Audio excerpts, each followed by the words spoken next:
Well, I want to welcome all of you here today, and thank you for taking the time to come out and think about the archetype of initiation together. This archetypal structure, one might say, is probably the most important single archetypal phenomenon in human experiences of pilgrimage, life, healing. This is the archetype under which all of our quest for healing, for orientation, for meaning, for transformation, for individuation occurs. And it's one that I have been trying to study for many, many years. And today and tomorrow I'll be working with you toward just sharing with you some of my research and some of my conclusions about how we can understand this archetypal structure, how it relates to a variety of theories, and including Jung's, but not just Jung's, and the way in which it is of not lesser but greater importance today than ever before, I think, in human history. In a way, I'll be talking a lot about ritual dimensions of healing processes and the way they relate to this topic, but in a significant way, this is a ritual event, and you are participants in a ritual event here. This is a event in which I am seeking to bring closure to a long period of my own research life. And so I thank you for coming. You didn't know you were going to be a part of that, but this is my way of, and I'll say more about this in a little bit, of lifting up and capping a lot of research that I did many years ago, and I'm in the process now of trying to bring a lot of this early research of mine out in print. It should have been published probably 15 years ago, but so I thank you for being here today and tomorrow, and I will try to lead you through this incredible morass of material, and at the same time, I hope this can be something of a ritual experience for you as well, because while there's of course a theoretician in all of us, and there's a professional healer to some degrees in most of us,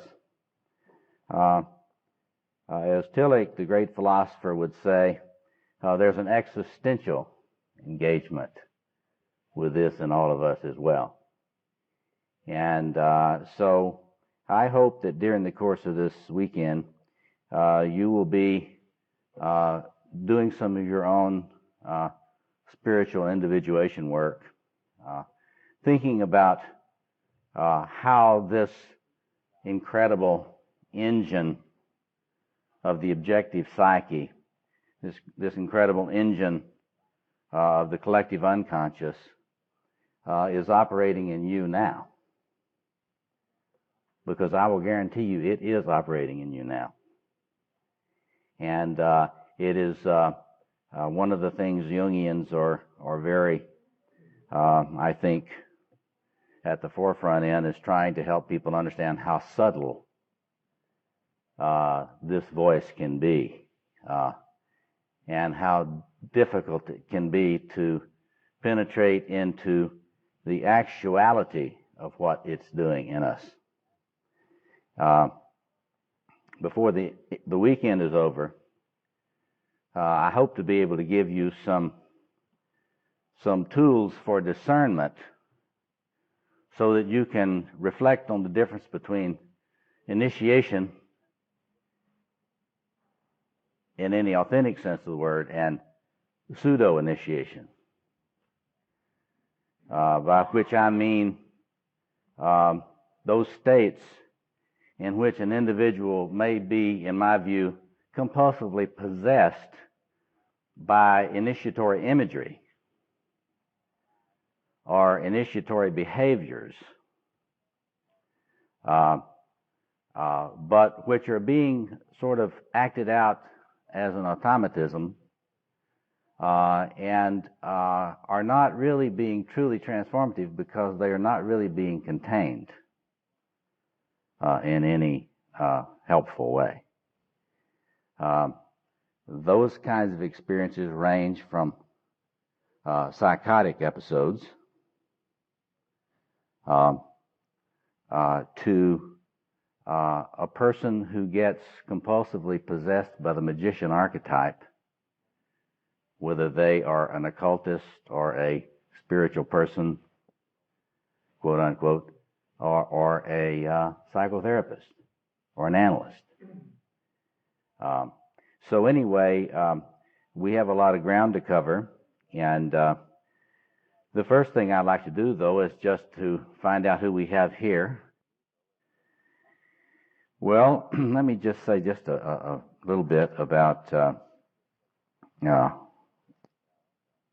my own background for those of you that are not familiar with it. I'm a Jungian analyst practicing here in Chicago in Hyde Park, and I am professor of psychoanalysis, culture, and spirituality at the Chicago Theological Seminary down there on the university, in the university complex.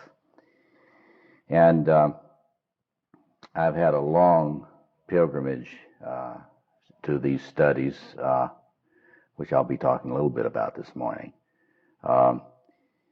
My first book was a Freudian book. My first psychoanalytic diploma was an Adlerian psychoanalytic diploma. And then, as my Jungian colleagues would like to frame things, I saw the light and became a Jungian. I've never regretted any of that, although I'm obviously more of a sucker for punishment than most people, because it took me a long journey to pull together all the disparate elements. I have taught comparative philosophy, comparative spiritualities, and comparative psychotherapies for many, many years now, and as you we'll see, I think, this material right here is right at the center of all of those things. And so what I would propose to do, now all of you should have this. We're going to walk through this handout this morning. What I would like to do is to give you a little context to the research journey that I have been on, and what got me interested in this, really, as a focal issue. And it really goes back to my early graduate studies. I got interested in the relationship between philosophy and Jung back in 1965, and started out on my quest to pursue these topics: philosophy, Jung, and the other human sciences, and began to pursue that interdisciplinary quest at that time, and continued to do this, to work on this interface between psychological studies, anthropological studies, and the and the different spiritual traditions of the world throughout my graduate studies and psychoanalytic studies. Now, when I was at the University of Chicago in those days, I was fortunate to have an opportunity to study with Mircea Eliade, who I'll talk about a little bit in a minute. Eliade, of course, is one of the great phenomenologists and historians of initiatory symbolism. And if you haven't had a chance to study him, I hope that you will. But in any case, I became very interested in pursuing examinations of esoteric religions at that time, back in the early 70s. And yet it wasn't really a desire to research the archetype of initiation at the outset that first got me into this. I was in a university teaching philosophy, comparative philosophy, and spirituality, religious studies, and I had a lot of students that were involved in esoteric religions. And in my psychotherapy practice at that time, I noticed that a lot of very disturbed people were very interested in esoteric religion. And later on, I came to realize that the attitude I had at that time was a kind of an anti-cultist attitude. My attitude toward esoteric religion at that time, in the very late 60s and early 1970s, was, I wonder why this is messing up these young people so much. So my first impetus was to begin doing a psychology of this esoteric activity in those days with a sort of an eye toward trying to figure out why this is so pathogenic. And I began at that time to do a lot of field interviewing of persons who were practicing in occult traditions. That was really the beginnings of the work that I am reporting to you on today. So I began to try to find ways to make contact with people who were involved in actual practices of esoteric religions. And I got so interested in this, I thought, well, Jung was interested in the occult, in the psychology of the occult, and did some work on that. I think I'm going to work on the great book on the psychology of occultism. Modest young scholars, always modest in their aspirations. So I began to engage in this field research and these field interviews. And someone told me that I should, if I was going to do this, I should meet the researcher Gordon Melton. And so I wasn't too excited about that, but I looked him up. Turned out he was living in Illinois at the time. And so I began to talk with him about these issues, and it turned out that he was really the foremost researcher on contemporary occultism. I hadn't really realized that. And I hadn't really been aware of the extent of his research on these different groups. That material got published in his first edition of his Encyclopedia of American Religions, the second volume, which you may want to look at in your library. It's an incredible amount of work. But what Gordon Melton did was to provide me with networks of contacts with people from a variety of esoteric traditions that were involved deeply in ritual practices having to do with esoteric traditions. Of course, it did not take me long to realize what I was seeing, that I was seeing a lot of manifestation of talk about initiation. A lot of awareness of initiation process as a contemporary issue, as a contemporary thing. And I gradually began to notice that these individuals were involved with very sophisticated ritual processes having to do with healing. Now, I don't know how many of you are aware of this, but in the professional academy of those years, psychology and psychotherapeutic practice was never thought of really in terms of ritual. On the contrary, the attitude toward psychotherapy and old traditional tribal healing rituals, they would say that tribal or these kinds of occult rituals are primitive psychotherapy, or they would say it's folk therapy. In those days, in the academy, and I think it was characteristic of the psychoanalytic theory at the time, ritual process was seen as really regressive. It was really seen as obsessional kinds of defenses.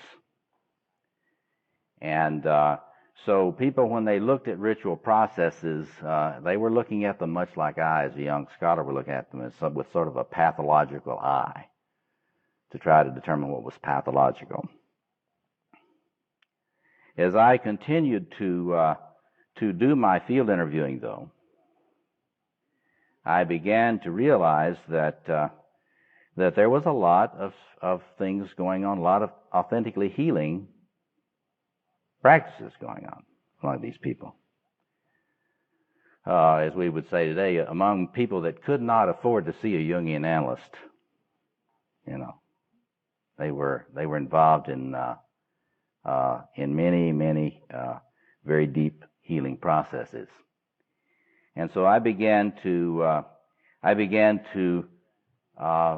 think more deeply about, well, what is this about ritual process? Is this as pathological as the academicians and the theorists? Is it as, quote, primitive, unquote, as the scholars and the theoreticians were tending, as we would say today, in their Western European sort of hyper-Protestant bias? Was it really as negative as they were saying? And this led me to begin to realize that I had to find those sources of people who were looking at these processes and not viewing them as pathological, at these ritual processes, and not viewing them as pathological, but trying to understand what kind of metabolism is going on in this. And so it was at that time I began to go back and look again at the work of a great man who was at that time teaching at the University of Chicago, Victor Turner, and I'll be saying more about Turner's work in a little bit.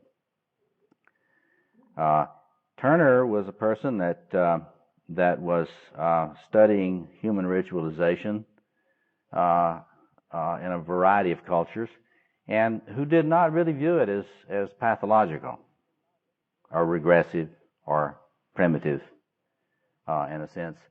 He saw it as a process of metabolism, of kind of a cultural metabolism, and and one in which we need to understand is going on in varieties of places in the world, and must be going on for human beings to be who they are. And so I began to be very interested in looking at his understanding of ritual process.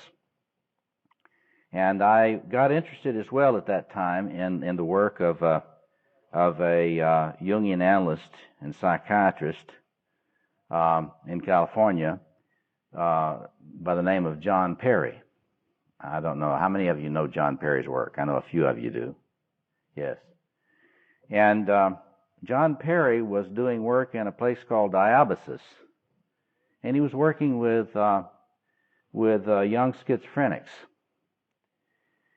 And rather than viewing all of the things that were going on with them in their behavior and ideation as simply chaotic and crazy, it turns out that Perry had some knowledge of ancient culture because of the studies that his father had done, and he was aware of these studies that his father had done.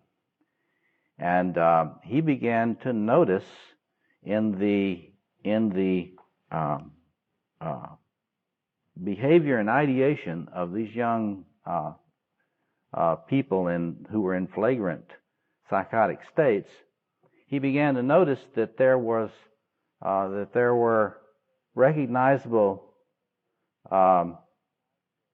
mythic and ritual narratives coming out of their ideation, and that these narratives closely paralleled rituals that existed in the ancient Near East, and specifically some coronation rituals around sacred marriages, and things like that. He began to think of Diabasis in a different way than people thought of mental hospitals usually at that time. He began to think of Diabasis as a place where he could provide a safe environment for these young people to engage in some transformative drama, we'd say ritual, with their own inner processes. He would not simply medicate them or pathologize them or call them crazy. He would let these folks begin to try to act out in a safe, contained environment the things that were trying to be born in them. And if you're interested in this, you can look at his books, The Self and Psychotic Process, and one that was very influential on me in those days, The Roots of Renewal in Myth and Madness. And so at that time I was right on that cusp between trying to understand a psychology of transformative states. What can we understand psychologically about transformative states? But I was also, from the other side, realizing that psychological interventions in transformative states were rituals. They were not something else. They were a contemporary version of ritual processes. And so that began to reframe my views. And as I went through this work with these young people, I began to realize that there was knowledge, there was understanding about transformative processes which these people in esoteric traditions had, that were in some ways more sophisticated than the clinicians that were prominent in those days. So in other words, that whole experience got me very deeply interested in what we later will call a psychology of liminal states, we'll say transformative states. And as I began to continue that work, it began to dawn on me how much this the structure of initiation was constant across many, not only cultures, but theories and human experiences. And so I began to put this stuff all together. And this chart you have is one of the early charts that I began to put together to organize all of this data that I was looking at. Now, let me give you another concrete example. Back in the 1960s, there was a lot of interest. There's not as much, unfortunately, today, interest in grief process as there was then.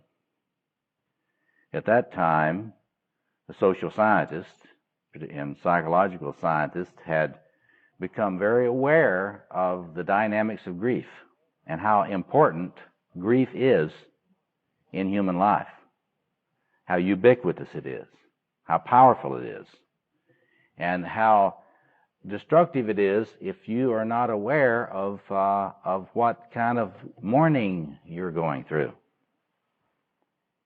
and how destructive it is if you don't realize what the marks of a person in a mourning or a grief process are, not only for your work with other people and your relationships with other people, but with your own work with yourself. Like, why can't I do anything? Why am I disoriented? I don't feel like doing anything. What's going on with me? Well, in those days, they were just discovering and really emphasizing the importance of grief process. Now, it's very interesting that in those days, when they talked about the processes of grief and mourning, they did not talk about it in the context, in the human sciences, in the context of ritual process.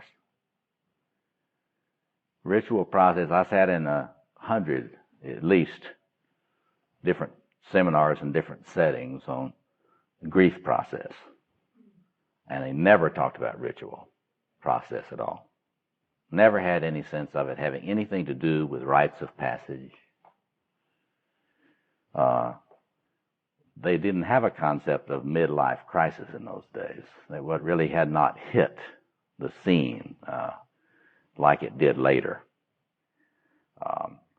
But in any case, you'll see here, and you see it on this chart, if you look at the phenomenology and the theory about grief dynamics of grief, it just plops neatly into this structure of the archetype of initiation.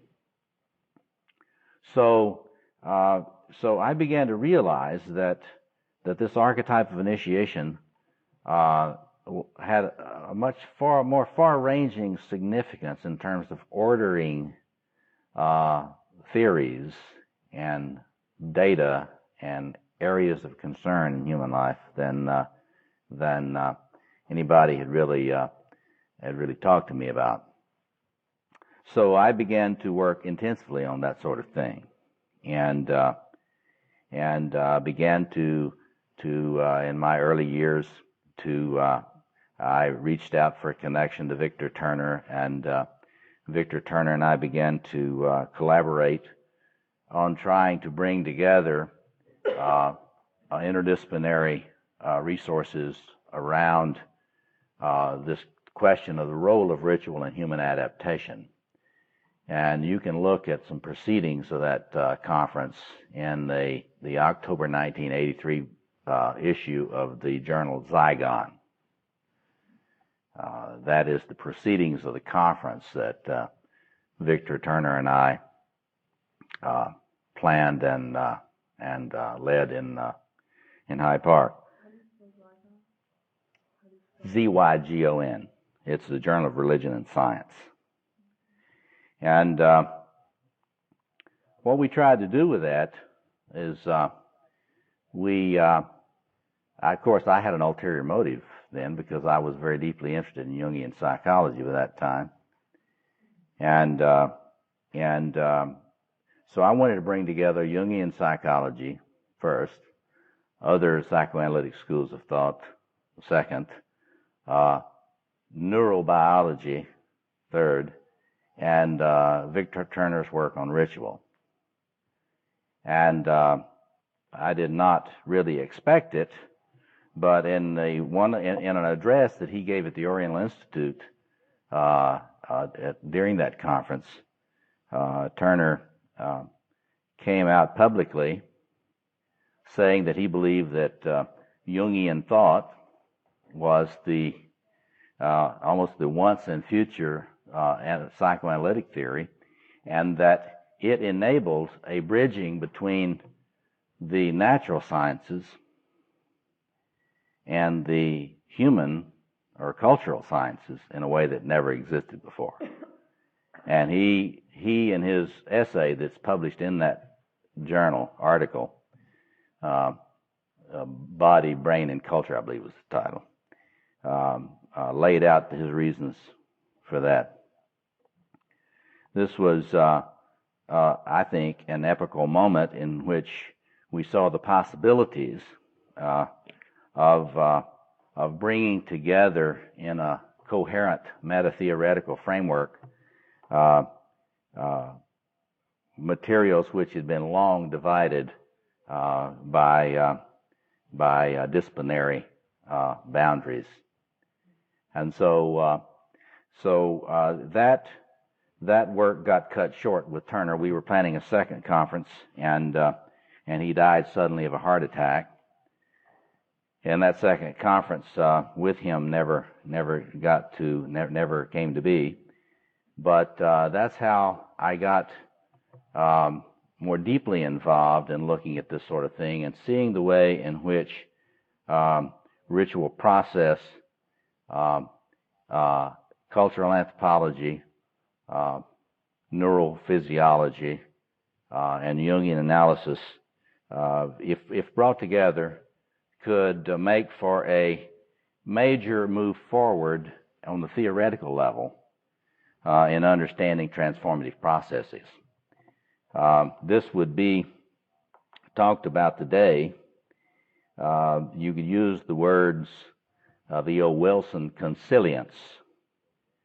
That is the idea that we should keep in mind that there are that we do have possibilities of major integration of scientific knowledge that people have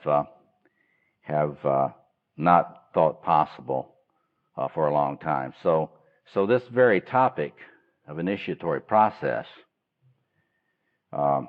is one that really led to interdisciplinary efforts, which led me at that time to become excited about the scientific possibilities of developing Jung's work in a direction which we might call neo-Jungian. That is to say, not post-Jungian, as we hear today. A lot of the time people talk about being post-Jungians. Not in the direction of Hillman and the so-called archetypal psychologists who really don't emphasize collective unconscious structures, but to emphasize an approach to Jungian analysis and to human culture which emphasizes the capacity to study scientifically in an interdisciplinary way the fundamental structures of the human,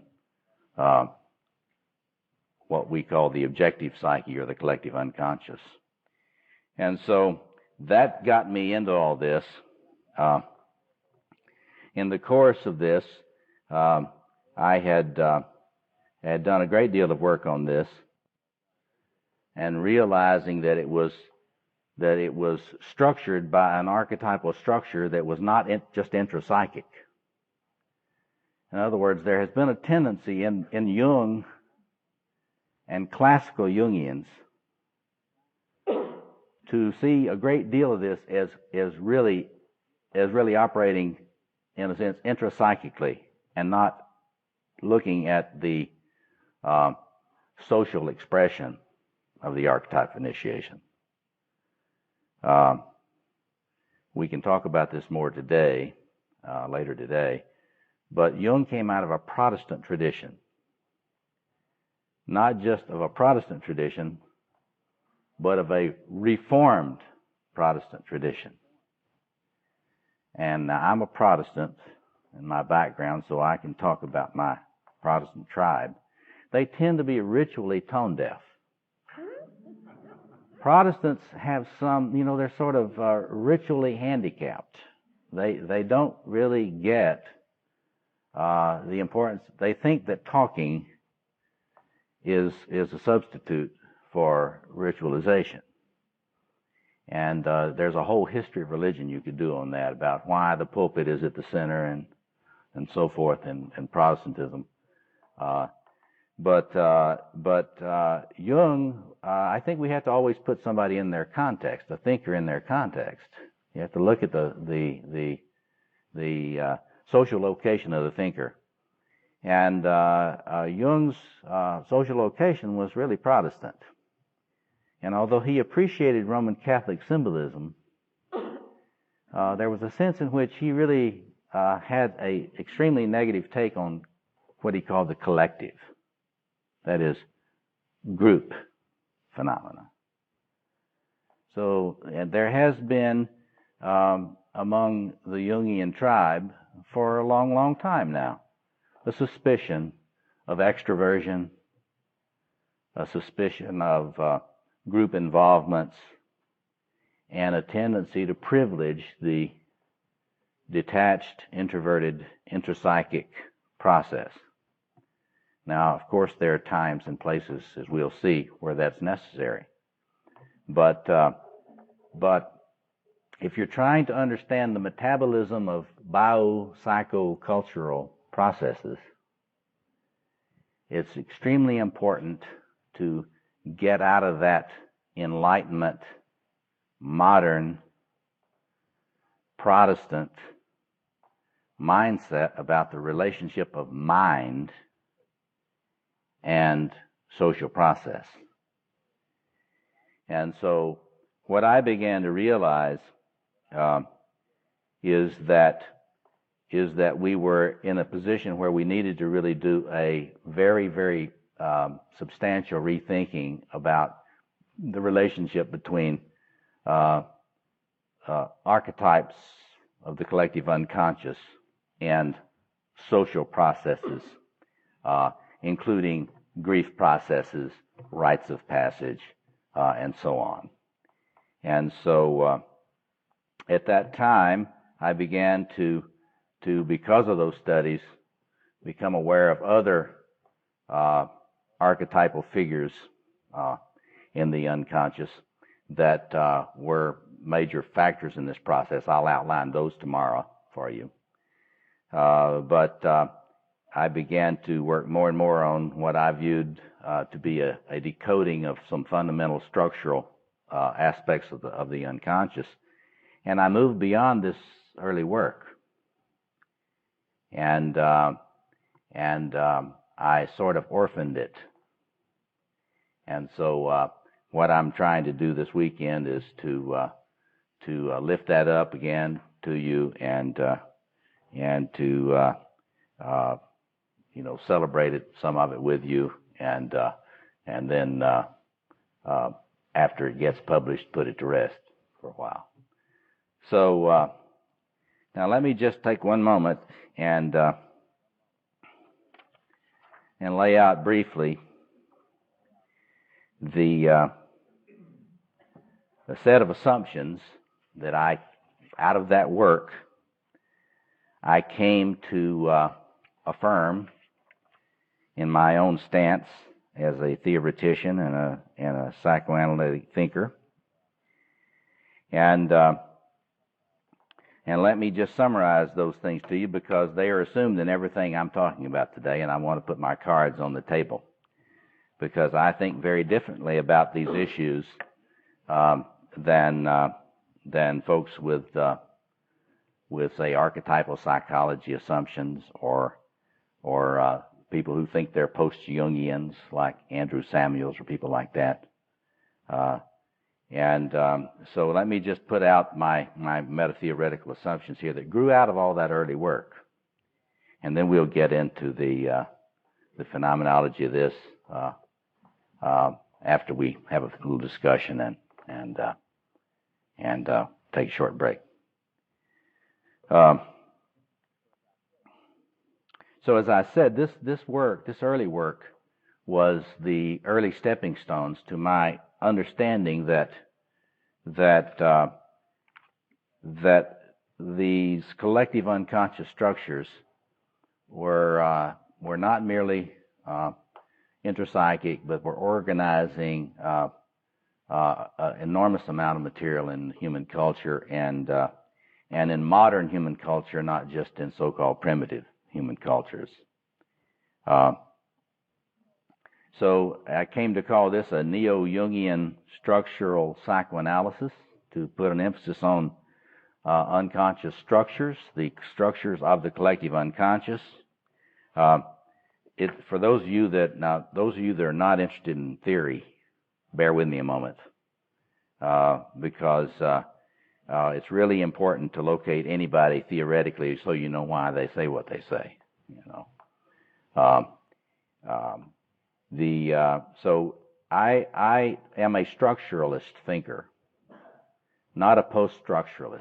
Today, there's all sorts of things going on in the International Academy, which, under the guise of so-called postmodernism and so-called post-structuralism, which try to dissolve and disintegrate anything that we might call as Jungians an archetypal structure. If there's anything, I believe, that is fundamentally essential to calling something Jungian, that is, in my view, what differentiates a Jungian from somebody that's really not, is whether or not they have an understanding that there are, in fact, species-wide structures in the mind, in the unconscious, that organize our life and behavior in enormously important ways, species-wide. Now, we're at the Jung Institute. This shouldn't be this should be a ho-hum statement, but what we need to understand here is that in the outer world around, that is not a popular point of view whatsoever, and Jung is being vilified widely for believing that there are these species-wide structures. And so when I say a structural psychoanalysis, because in my view, any authentically Jungian approach is a structural psychoanalysis. That you cannot be a post-structuralist, in my view, and be a Jungian. Now, some of you have a sense about all that's packed into that, but let me just give you some of my forebears that I should acknowledge, and then we'll get into some of this phenomenology in a minute. So let me just give you some of my intellectual lineage here of this work that you're hearing this weekend. I want to honor the name of Adolf Bastian, who was the founder of the chair in anthropology at the University of Berlin, who was an early forerunner of Jung's idea of the collective unconscious. I stand in the tradition also of Wilhelm Dilthey, who is a great German philosopher of culture. Of course, Carl Jung. Gaston Bachelard, because, I've been called a cartographer of the psyche, somebody that's been interested in mapping out psychic geography. I plead guilty to that. And so Gaston Bachelard's Poetics of Space is a work that inspired me in the early days. Erik Erikson, I've done a lot of work with. His early work on psychoanalytic perspectives on coming of age. And you mentioned Joseph Campbell. Joseph Campbell's work is certainly one of my forebears, certainly in cross-cultural mythology. Mircea Eliade, as we'll see more about in a moment. Ludwig von Bertalanffy, a major systems theorist who believed that you could organize and communicate between scientific disciplines by using a systems orientation to get past your own jargon and see how it parallels other people's thinking. I've been very influenced by him. And of course, Victor Turner. Edward Edinger's work, as I'll talk about later today. In some ways, Edward Edinger's work epitomizes the best of the classical Jungian approach to understanding the enormous pressure toward initiation in the human psyche. And his recent death, since his recent death, I've been trying to honor him and his contribution by teaching more about him. Of course, Joseph Henderson, one of the Jungian analysts whose book Thresholds of Initiation was one of the early inspirations for my own interest.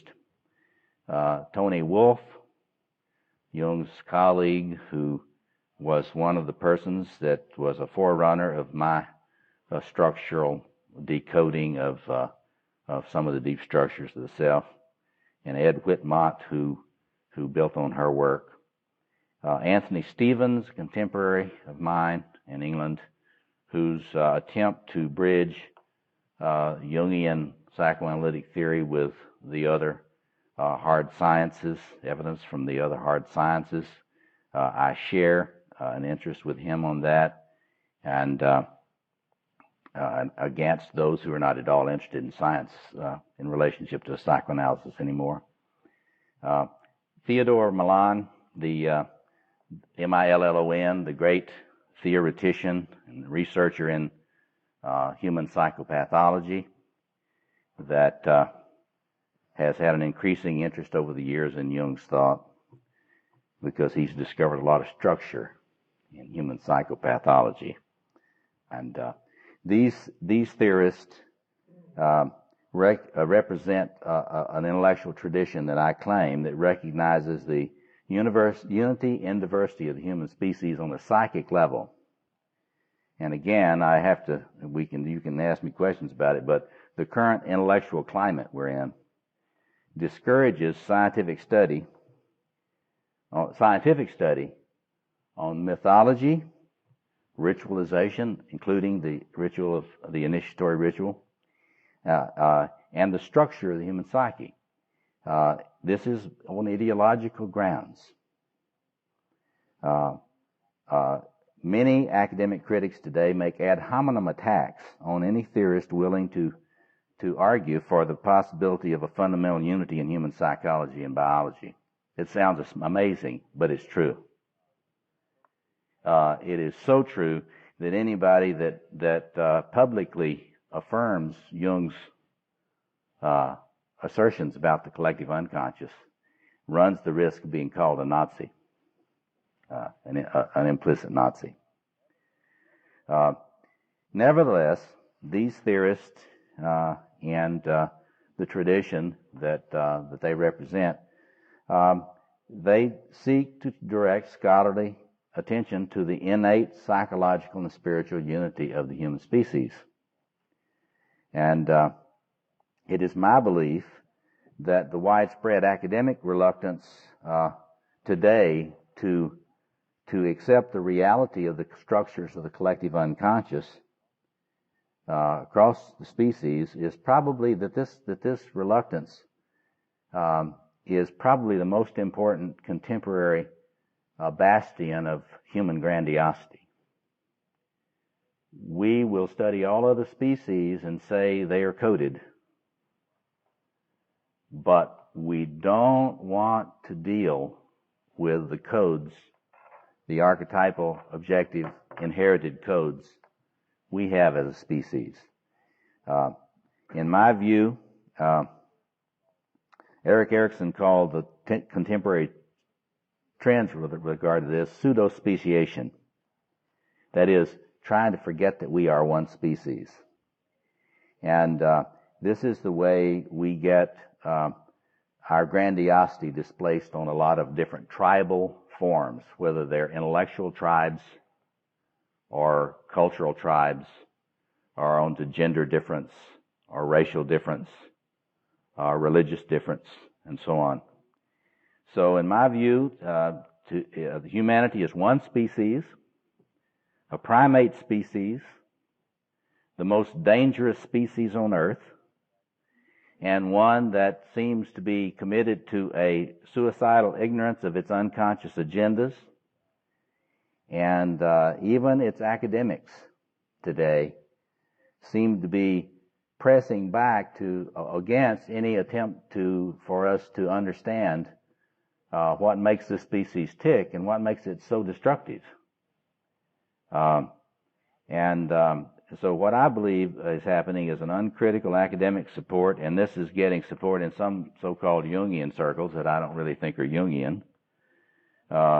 There is an uncritical academic support of a sort of tribalism in psychology and in culture.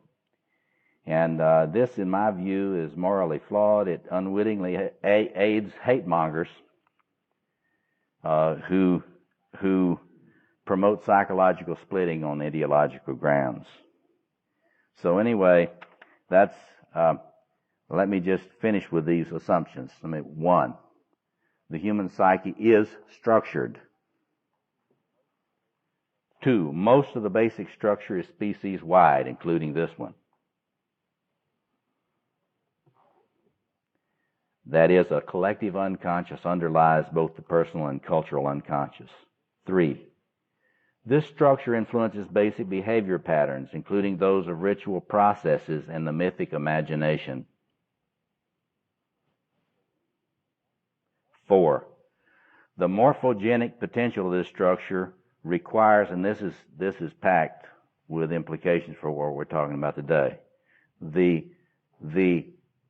morphogenic potential, the capacity to aid in change of this structure, of this unconscious structure, requires cultural support for its mature evocation and integration in human selfhood and society.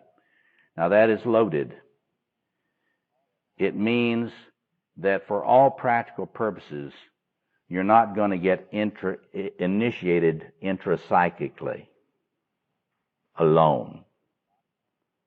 There's a lot of fantasy among classical Jungians who are still in that kind of private, autonomous psychological place, that social process is just not as important as simply dialoguing with inner figures.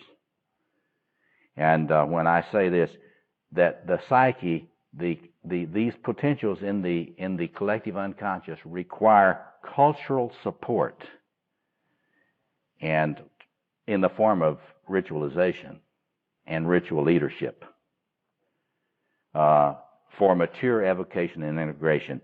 This is related to those of you who are concerned about your sons, and you're concerned about these prisoners, and you're concerned about your analysans. But what we've got to realize is that the consulting room cannot function adequately alone. And if you don't believe it, look at how much failed analysis there is. People that are in analysis forever and they don't get better. So, 5, these structures can be scientifically studied with interdisciplinary cooperation. That sounds vanilla, but it's very controversial. And 6, continuing ignorance or denial of these structures and their importance, however that denial is rationalized, has social, political, ethical, and spiritual dangers. That is, in my view, if you do not face up to the fact that this structure is species-wide, and it is coming from a pressure in the collective unconscious, which humans can seek to deny only to their peril. And that bridges this material in Edward Edinger's work. Okay. So all of my work, beginning with this early work, continuing to now, is based on those assumptions. And today we're going to simply focus on this structure of the collective unconscious, and we're going to try to understand why everything tends to fall into this structure, whether it's theory or behavior or whatever, religion. Now let me just take a moment to open it up for questions, and then we'll take a short break and come back. Any comments or questions about what I've said this morning? Excuse me. The fifth assumption. Let me see. I've got to find my text here. That these structures can be scientifically studied with interdisciplinary cooperation. Now, that, as I say, that sounds very vanilla and non-controversial, but it's tremendously controversial. And today in psychoanalysis, not just Jungian psychoanalysis, there is increasingly less and less emphasis on interdisciplinary scientific work with psychoanalytic concepts. There is less interest in grounding this, and more of the kind of seduction of the so-called postmodernists, who are seriously not interested in science. They are really not interested in science. I think it is a regression and a pre-scientific attitude. And so I want you to understand how controversial the argument that we can scientifically study this, and I mean in a way that unites the human sciences, the cultural sciences, the literary sciences. Here's my indebtedness to Dilthey, understanding of the different kinds of sciences, Wissenschaften in German, with the natural sciences. Now, other comments or questions? Yes?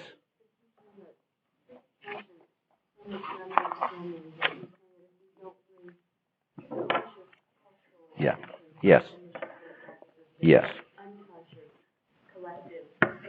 Yes. Yes.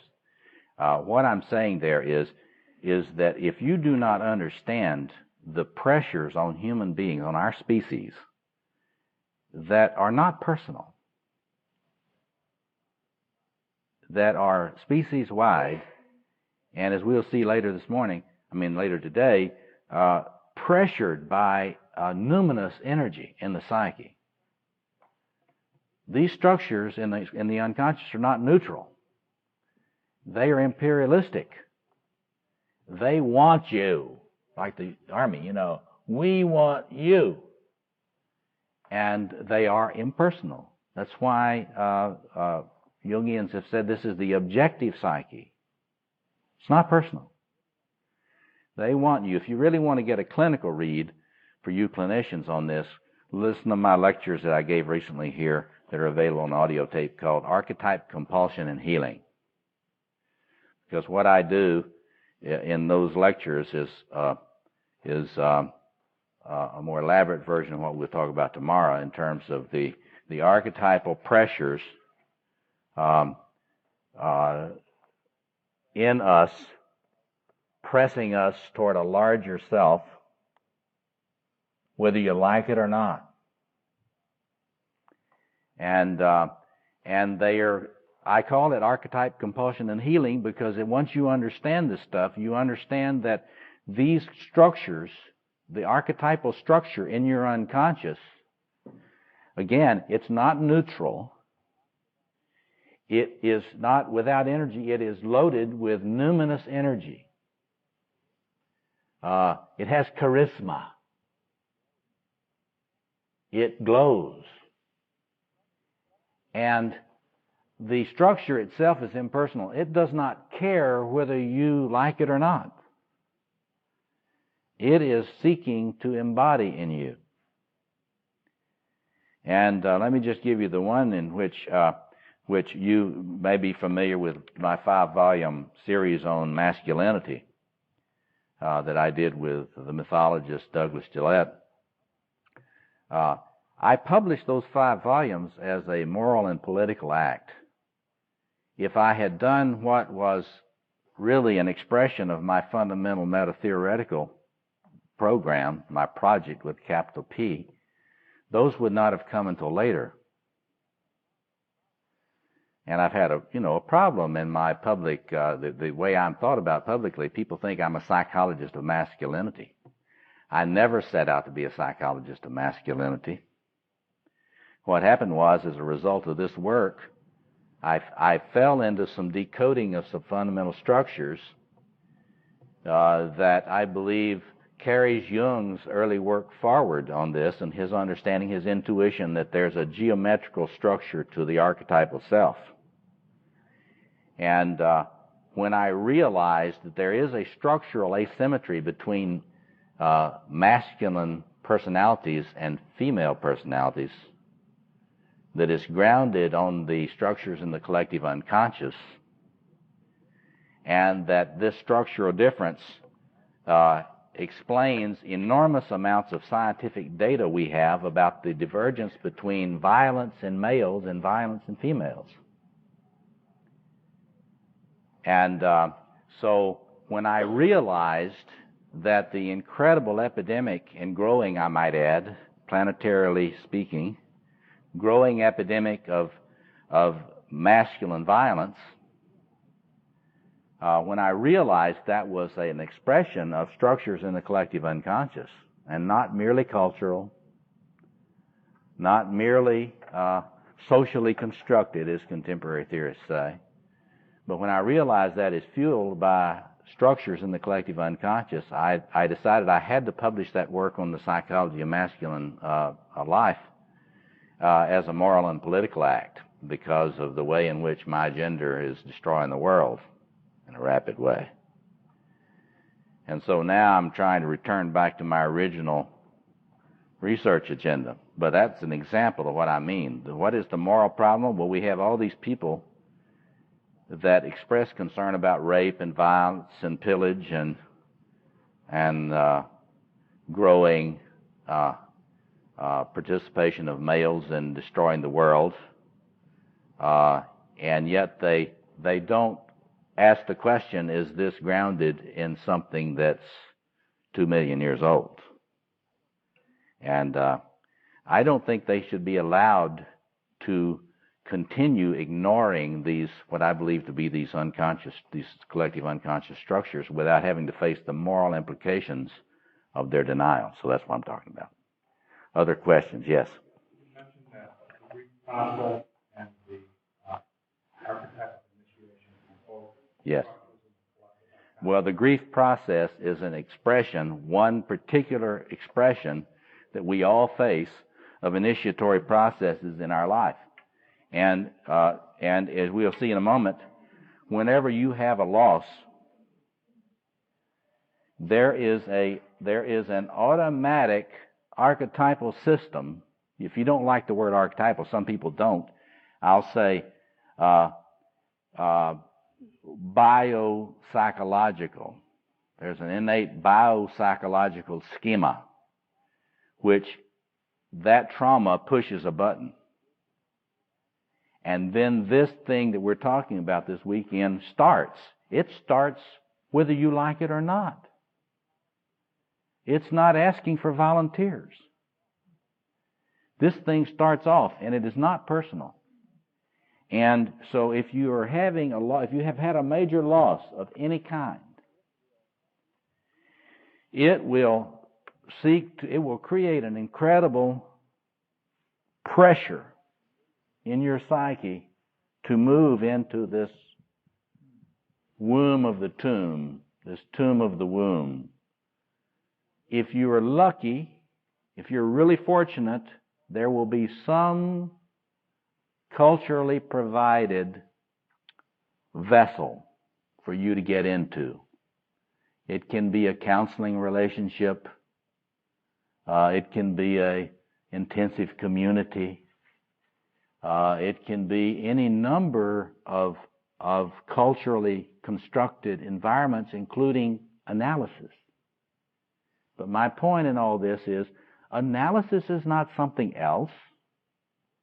Analysis is, Jungian analysis and all other forms of analysis and psychotherapy are cultural creations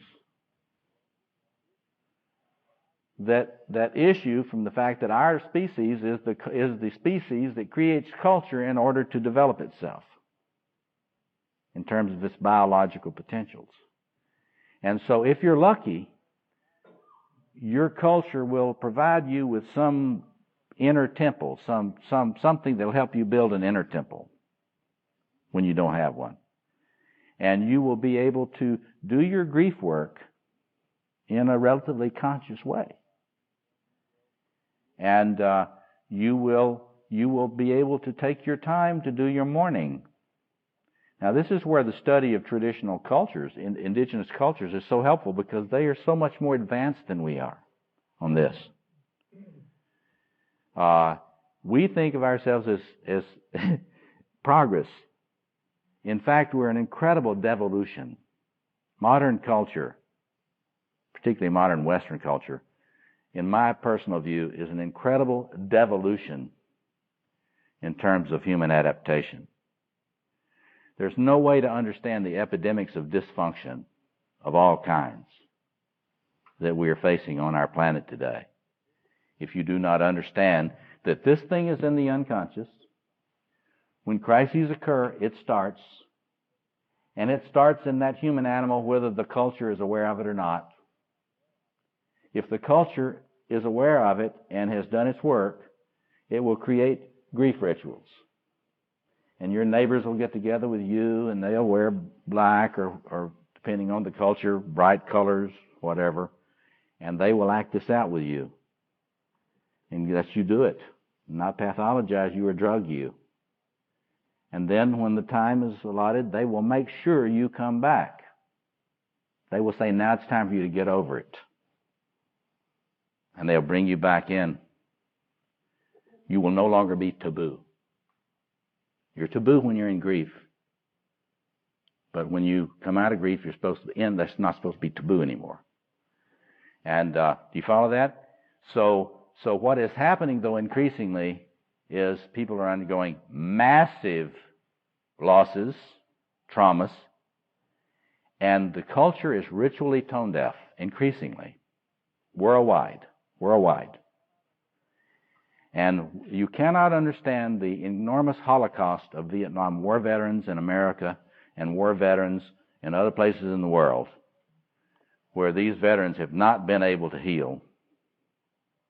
You cannot understand this if you don't understand this and the fact that contemporary culture increasingly has not done its work in creating cultural creations which enable this biologically grounded process to be complete.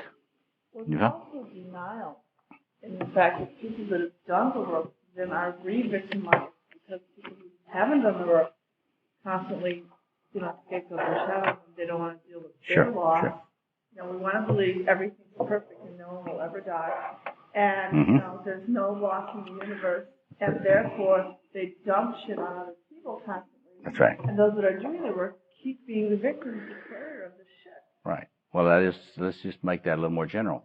It's like if you ever had a divorce, few of us here have had a divorce, you will notice that in a world which has not adequate ritualization for the ending of relationships, you notice that it doesn't matter if you start entering a divorce process, you will become taboo. And the people that were your friends and acquaintances, suddenly you are sort of defiled, and they don't want to touch it. They don't want to touch the defilement. And there is a denial. That is, if you're not aware of the necessity of ritual initiatory process, in this case grief process, divorce ritual, then you will fear contamination by contact with people that are in it. And you'll unconsciously fear that. It won't be like, oh, I fear that taboo. It's not conscious. So then those people do have a commitment then to what Jung called a regressive restoration of the persona. That is, they get more and more into their persona. Oh, this could never happen to me. This could never happen to me, which is an inflation. And so there is a denial, and there is a cultural support of that denial in a culture which does not face the fact of the mortality of all of us and the vulnerability of all relationships to the infusion of chaos and premature ending. So that's a really good point. Anybody else before we take a short break? Yes, back here, Bob. I guess that maybe you can get diplomatic enough not to mention people like Jerry House. Yeah. This thing literally decent, but I was wondering if you had an idea why that if there is that process within the it seems to me it's maybe because it allows them just to forget about structure. Yeah. Yes. Bob Gephardt is saying that he's wondering about what is the appeal of the so-called deconstructionist approaches or so-called post-structuralist approaches today, or I say so-called postmodern because they're not truly postmodern whatsoever. They are hypermodern. Hypermodern, not postmodern, in the sense of the critical mind that dissolves all structures. In my own theory, postmodernism, in the way it's talked about in universities today, post-structuralism, and a lot of expressions of what we call archetypal psychology today, out of the Hillman school, comes right out of the trickster archetype. That school of thought, all that stuff can be located in what I call the magician. We'll talk about this tomorrow. The magician sector of the psyche, in what I deem to be an immature form of it, which is an unconscious engagement in trickster behavior. Trickster behavior is bent on destroying all structure. It is anti-structure. It's the archetype of anti-structure. Now, in my theory, my structural theory, there's absolutely nothing wrong with trickster energy. It has a place. When it's manifest against one's own grandiosity, when your trickster exposes your own grandiosity through humor, when the trickster enables you to deal with tyrants in different organizational forms, and without being killed. There are many appropriate expressions of the trickster. It's fundamental dialectical structure in the psyche.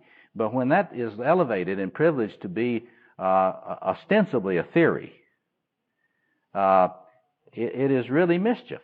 It's intellectual mischief. In my view, it's not really intellectually serious. And the amazing thing is these people think of themselves as intellectually superior to everybody, including all their colleagues. I mean, it is a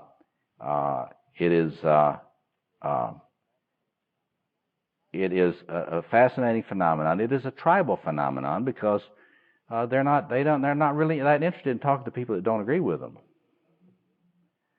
And you see, if they started engaging with scientific materials and evidence, you'd have to talk to people that didn't agree with them. And so if you want to understand why they don't want to talk about science,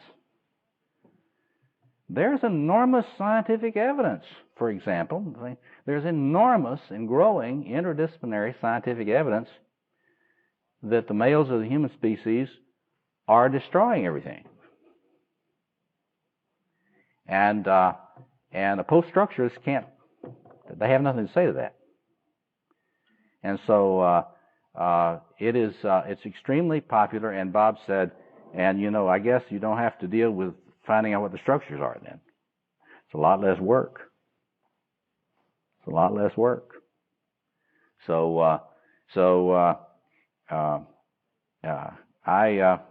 I often say this publicly, and in places where a post-structuralist point of view is enormously powerful, but I got tenure. And I'm the senior professor, so, you know what I mean here. So, of course, they just write me off as the old guy, he just is passé, that Jungian stuff. So, okay, let's take about a 10-minute break and come back, and then we'll work till 12:30, and I'll let you out for lunch.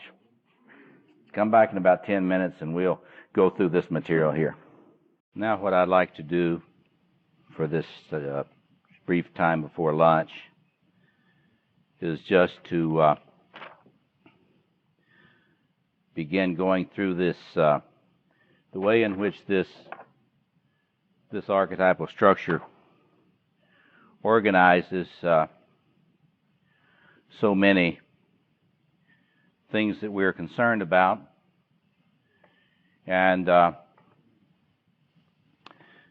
you have a copy of this. Let's look through this. If you look at the diagram of Joseph Campbell's work on the back, you should just realize that this round, plotted here in a circle, the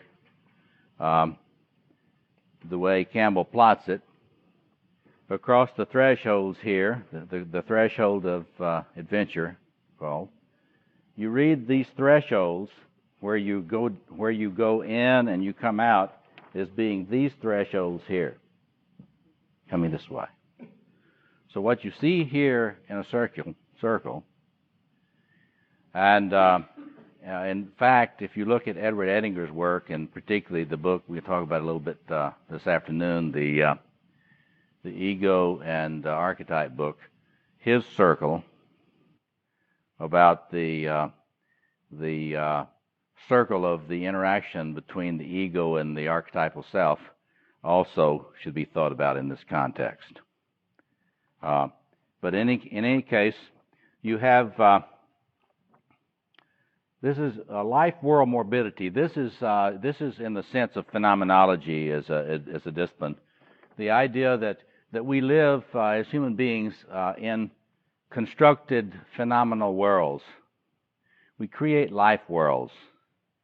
We talk about the development of a little s self.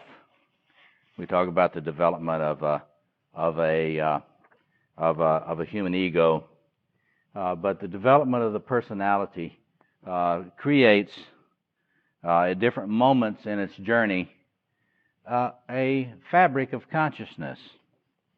Erik Erikson talked about it as the formation of ego identity, but you're creating an integrated fabric of life in a world where you feel that you know who you are, you know where you've come from, you know where you're going, you know what you're about, and while it's not perfect, you feel like it's good enough to work on right now, and that's who you are, and that's your life.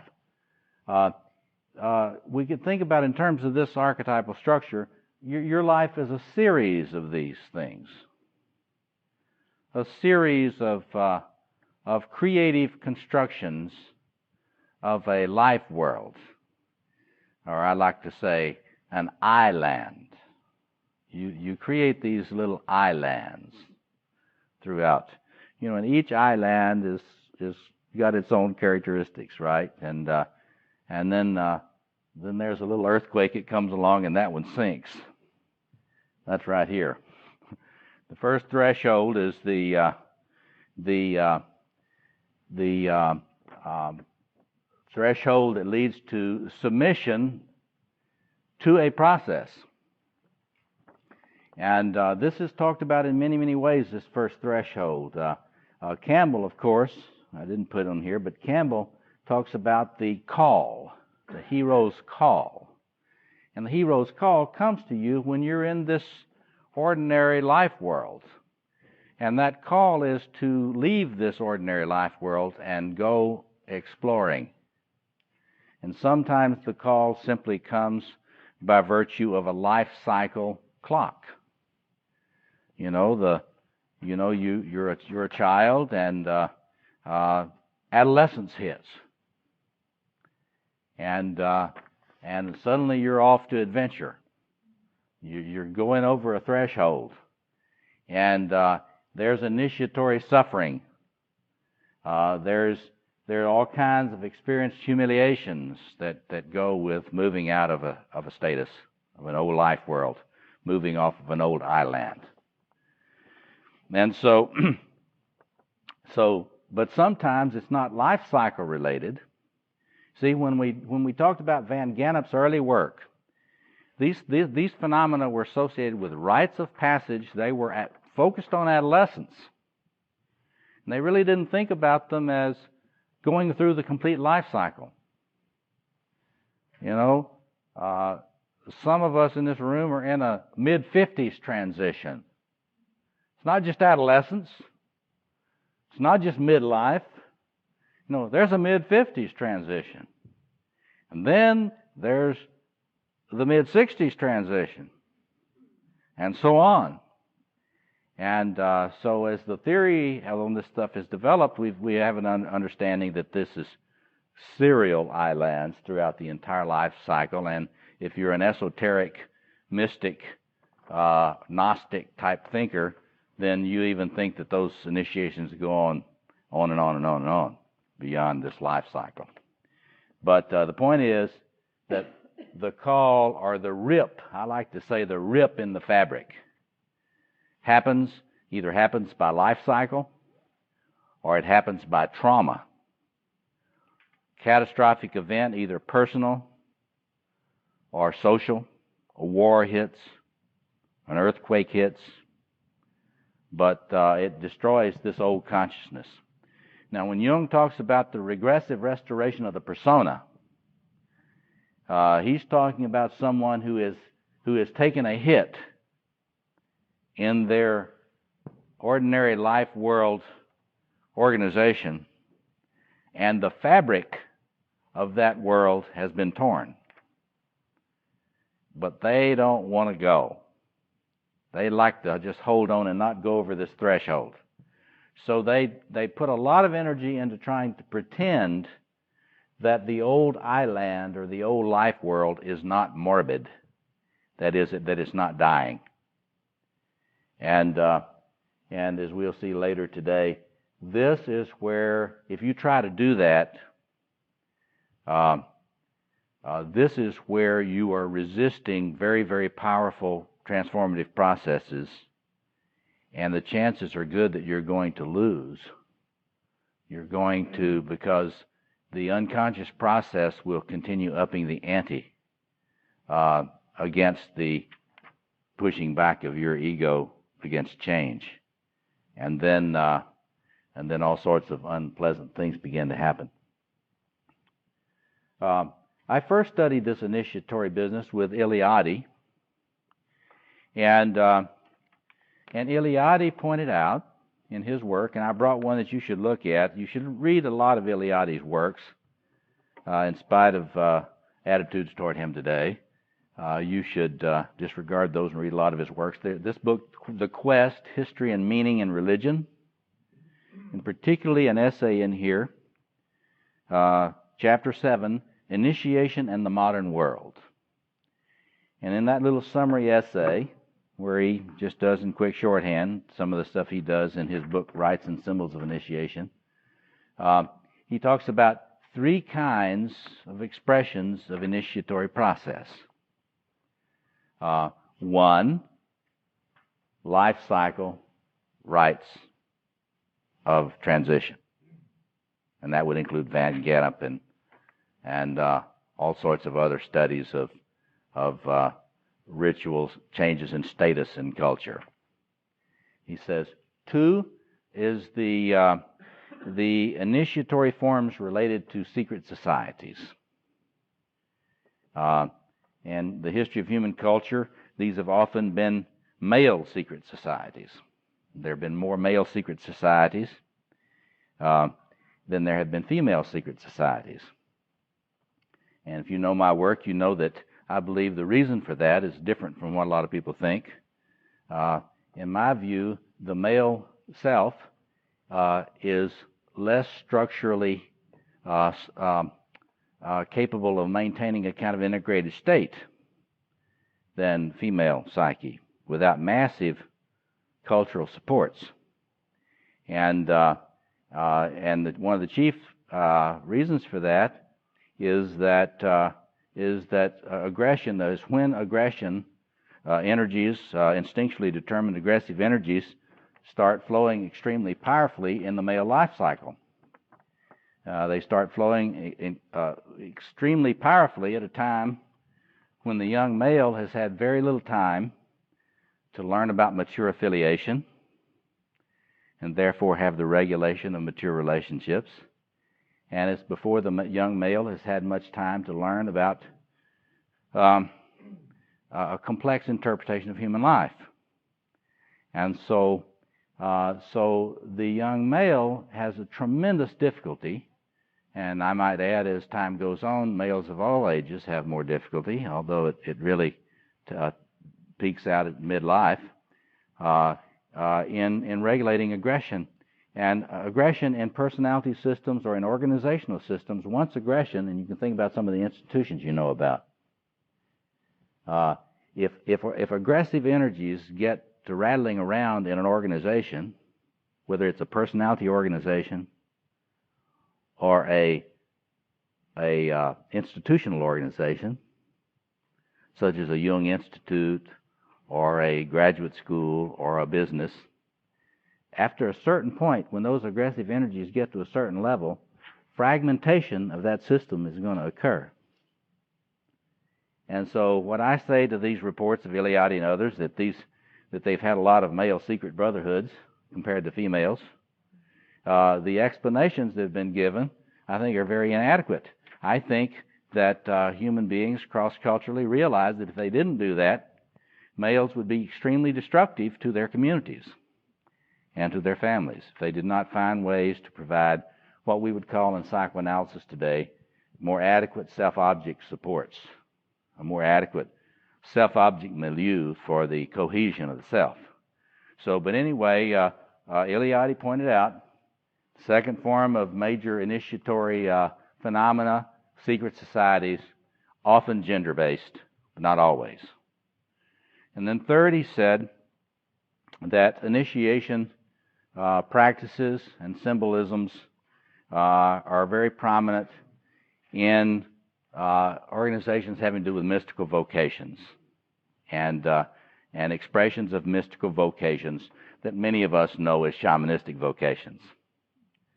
So a lot of the people that I studied during my early research were in each of those forms. Many of them were in life cycle transitions. In my book on the cult experience, Responding to the New Religious Pluralism, I pointed out that most people that enter esoteric religions are young people in transition states. And that explains scientifically why so many people enter a so-called cult or minority religion and stay 3 years and then leave. And it's because they are using them as a vessel of containment for these initiatory processes of life cycle transition. Another group, of course, these were some of them secret societies. most of them not gender-based, although because of my work with men around the world, I've come to know the leadership of a number of male societies that exist for the same reason that I believe these societies that Eliade was talking about exist for. That is, to provide cultural supports for the feeble integration of the masculine self. And then third, many of the people that I interviewed were in that third form, experiencing shamanistic experiences, many of them spontaneous, and seeking ways to understand that, because when a person has one of those visionary experiences, it's very frightening, usually. And you begin to seek out resources, conceptual resources, institutional resources, personal resources, to help you get through that. Part of my work was to emphasize the importance of the ritual elder in all of these transitions. Eliade and Turner both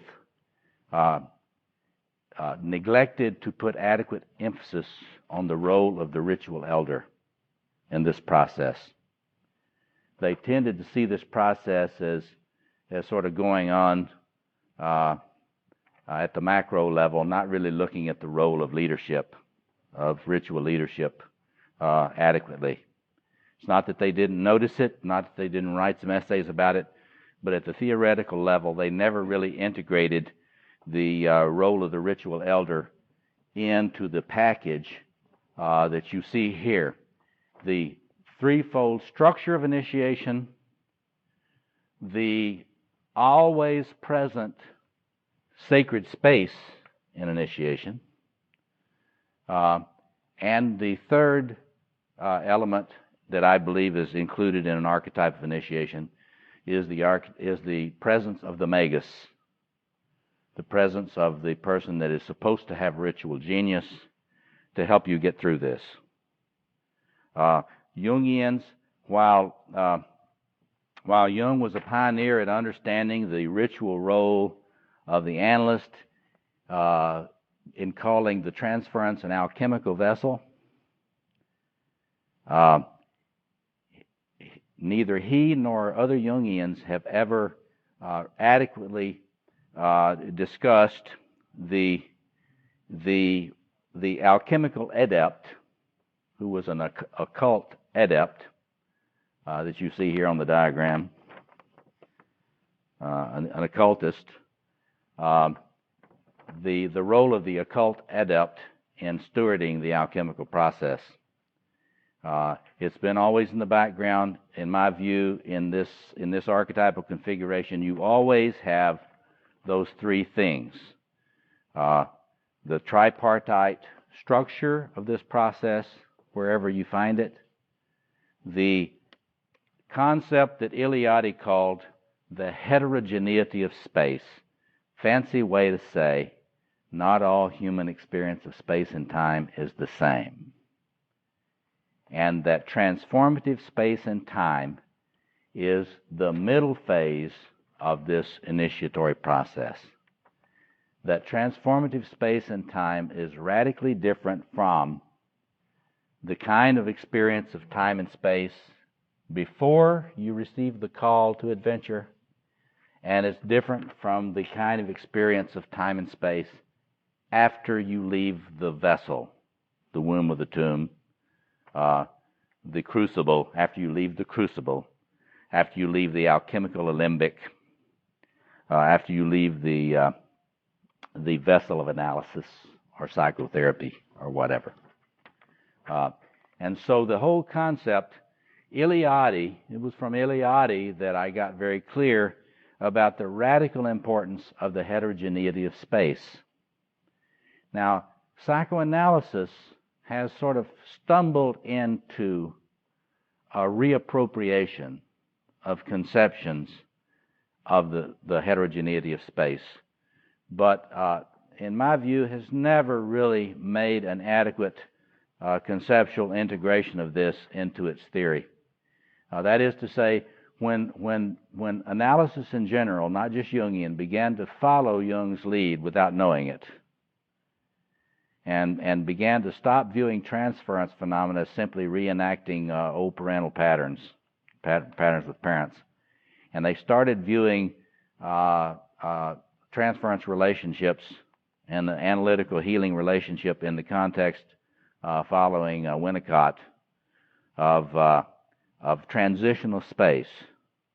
When they began to give attention to that, and in my early work, I talked about Winnicott's contribution there, and also the person that we used to talk a lot about in Jungian circles, Robert Lang's conceptions of the special space of the analytical relationship.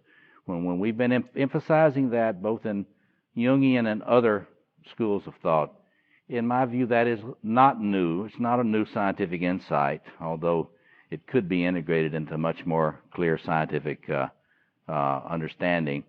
But that is a reappropriation of this understanding that Eliade talked about the heterogeneity of space, that human beings perpetually, and those of you that are interested in understanding your relationship to ecstasy in your life, human beings perpetually get into a place where they experience increasing flatness. They begin to experience their life like Ken Wilber talks about as a flatland world, where they begin to lose any sense of a dimension of depth, either a sense of dimension of depth or a dimension of transcendence. In other words, as the philosopher Tillich would say, they begin to experience a profanization of their life, or sort of a radical profanization. Energy begins to be lost. We call it depression today.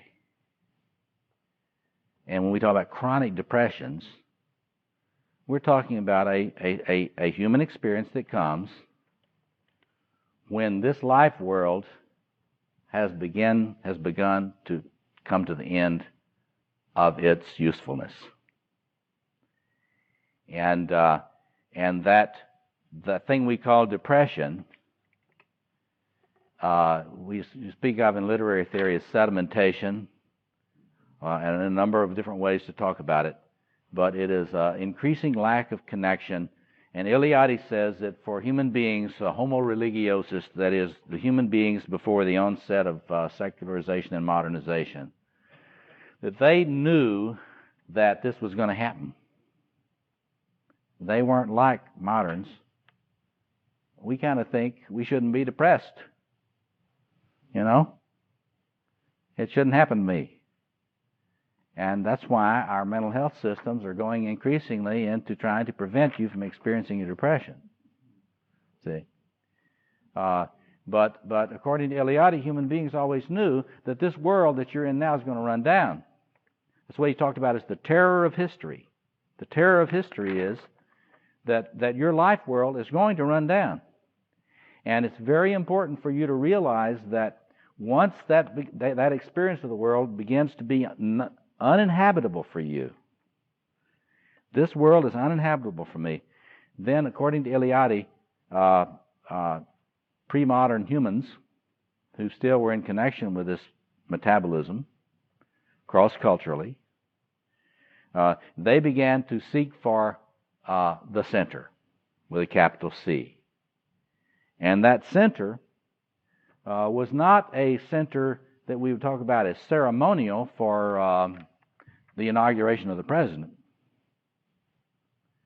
The center with a capital C of which Eliade was speaking was a center which was not present in ordinary space-time and could not in principle be present in ordinary space-time.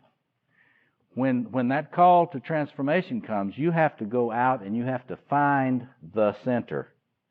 And how do you know where the center is? Well, it's where the energy comes into the world. because the world you're living in has lost its energy. And you've got to find that energy of regeneration. You've got to find where that energy comes in. Where is the fountain of the regenerative energy that gives you the capacity to go through the negativity that you're going through now and find the power for creativity to start beginning the foundations of a new world for yourself, or what Eliade called a renovatio, a new world. And if you, I've lectured on this a lot here at the Institute about the relationship between creation myths and this process. Because creation myths are really about the reconnection with this energy in here. It's a reconnection with the primordial energies of creation and regeneration, without which the individual increasingly experiences chaos, disorientation, what we would say depression, fragmentation, and so on. And so Eliade says that in sacred space and time, there are a number of things that go on. As you enter this, you have to lose a lot of the trappings of the old identity. You got to consciously be willing to. This is what they call stripping phenomena. You know, and you know, in shamanistic initiation, they talk about this as, you know, having the flesh scraped off of your bones with a shell. You know, dismemberment. Yes. In every tradition, they have a language for this process. And but that is not something that is an end in itself. The stripping process and the rituals of humiliation. Some of you talked about rituals of humiliation, experiences of humiliation. This is where you, in my view, you have to look at rituals of scarification. A lot of involvement that you see in scarification of the body today,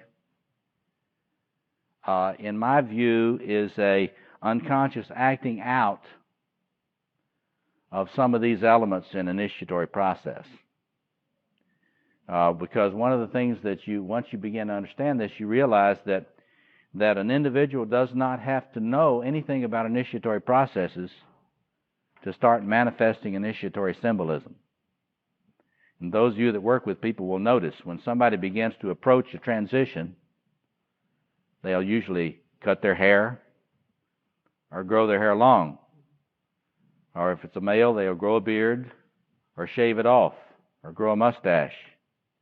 There are changes and a lot of these things have to do with the ending of old worlds. And it's done in the body symbolically. This is, you can almost think about this. This is almost like a what they used to call a cargo cult. And this was when natives would be trying to get the airliners, the aircraft to drop supplies, and because they didn't understand what DC-3s were in the war, the Second World War, but they noticed that sometimes they would drop supplies, and so what they would do is they would build little wooden airplanes in clearings in the forest, hoping to invoke one of those airplanes to land there, bringing goods. And you can think about a lot of these initiatory behaviors and initiatory symptoms in personalities in a kind of a funny parallel to that. Maybe if I scarify myself, this process will be going. Some transformation will be happening. It's not something that's thought consciously, but if you really begin to understand, once this thing begins to start, it brings all sorts of symbolic expressions with it that are not conscious, they're not creations of the ego. They think they're creations of the ego, but in my view, they're really not. Okay. So then, when the individual connects with that center, in Eliade's work, there is always a connect with heat. There's a connection with heat. Archetypal heat. Spiritual fire. If you want to know about the symbolism of fire in different traditions, spiritual traditions, it's about this. That is to say, in this transformative space, there's got to be heat. And in order for that heat to exist and be generated, there's got to be containment. It's an interesting parallel. Some of you said you spent time in the kitchen, and the thing about it is, this is why sometimes people will have dreams of cooking. And it's often interpreted as an alchemical image, and that's rightly, many times rightly so, because it's an image of heating up the vessel. And the idea being that creative energies are hot. And the energies that are the source of transformation are very hot. This afternoon, when we get to Edward Edinger's work, we'll put a little more flesh on the idea of something being hot. From a Jungian point of view, archetypal energy is hot and extremely powerful. And so this alchemical heat is archetypal from the point of view of psychology. It is sacred regenerative energies from the point of view of the history of religions. In Tillich's work, that would be talked about as an encounter with the power of being, or the power of new being. And it's very interesting in the way in which Tillich's work really parallels to this is that in his interpretation of the spiritual life, it's really his existential interpretation is really about whether or not you're in touch with the power. And power for him is not a concept. It's a reality. And either when you get into your fragmented, estranged state, and you begin to lose the center of your personality, either you reconnect to the power, the transformative power, or you don't. And if you do, according to Tillich, if you do, it's scary anyway. And even if you mean well. Because if you connect with the transformative power to get over your profane loss of energy, if you don't watch it, and I would say if you don't have an adequate ritual elder to help you regulate, to help you learn to regulate, you will begin to have too much energy. And Tillich says there's two ways to be really destructive. You can have too little energy, that's profanization. Or you can have too much energy that begins to break all of the structures, begins to break them all up and fragment everything, create chaos. And that would be when this encounter with the transformative energy, the fountain of being, the fountain of the power of being, when that energy is not related to respectfully enough or carefully enough. And again, we'll anticipate Edinger's approach to this that we'll talk about later this afternoon, the Jungian attitude toward this. And that was kind of into the spectrum that you talked about, like psychosis or inflated. Yes. That is to say, we don't really make enough of this in a consistent way in most analytical practice. That is, in my view, and I elaborated this a lot in my lectures on archetype, compulsion, and healing. In my view, the idea of getting somebody healed is really a misnomer. What the task of the analyst is to help them learn to regulate. And that is to regulate their relationship to these transformative energies. And you can think about this, if you have adequate leadership and ritual guidance in going through this process, they're going to want to help you get in touch with the fire, but they're going to want to help you learn to dance that adequately and regulate it so you don't get fried. Tillich says that that is the demonization process. He equates demonization with too much energy. So there's being profane, profanization, and there's demonization. And human beings live in the tension between those two all the time. And that's exactly parallel to a Jungian understanding of this type of thing. That the Jungians understand that it's dangerous to get too far, and I think, again, I'll use Edinger as what I think is the best of classical theory on this. You're constantly running the risk of getting too disconnected from the sources of renewal, or you're in danger of being overwhelmed by the sources of renewal. Would you say that Hitler might have been in that demonization spot? Yes. He was into the white Christ area. Right. And he was very much into magic and mystical. Right. She's raising the question about Hitler and the Nazis. In Tillich's analysis of ways people access the power of being, he names the Nietzschean tradition and its sort of negative demonic expression in the Nazis as an example of that demonization process, because you get into accessing these incredibly powerful sources of energy, but you have not an adequate sense of how easily this goes into chaos. And your fantasy about your ability to deal with it is really out of touch with reality.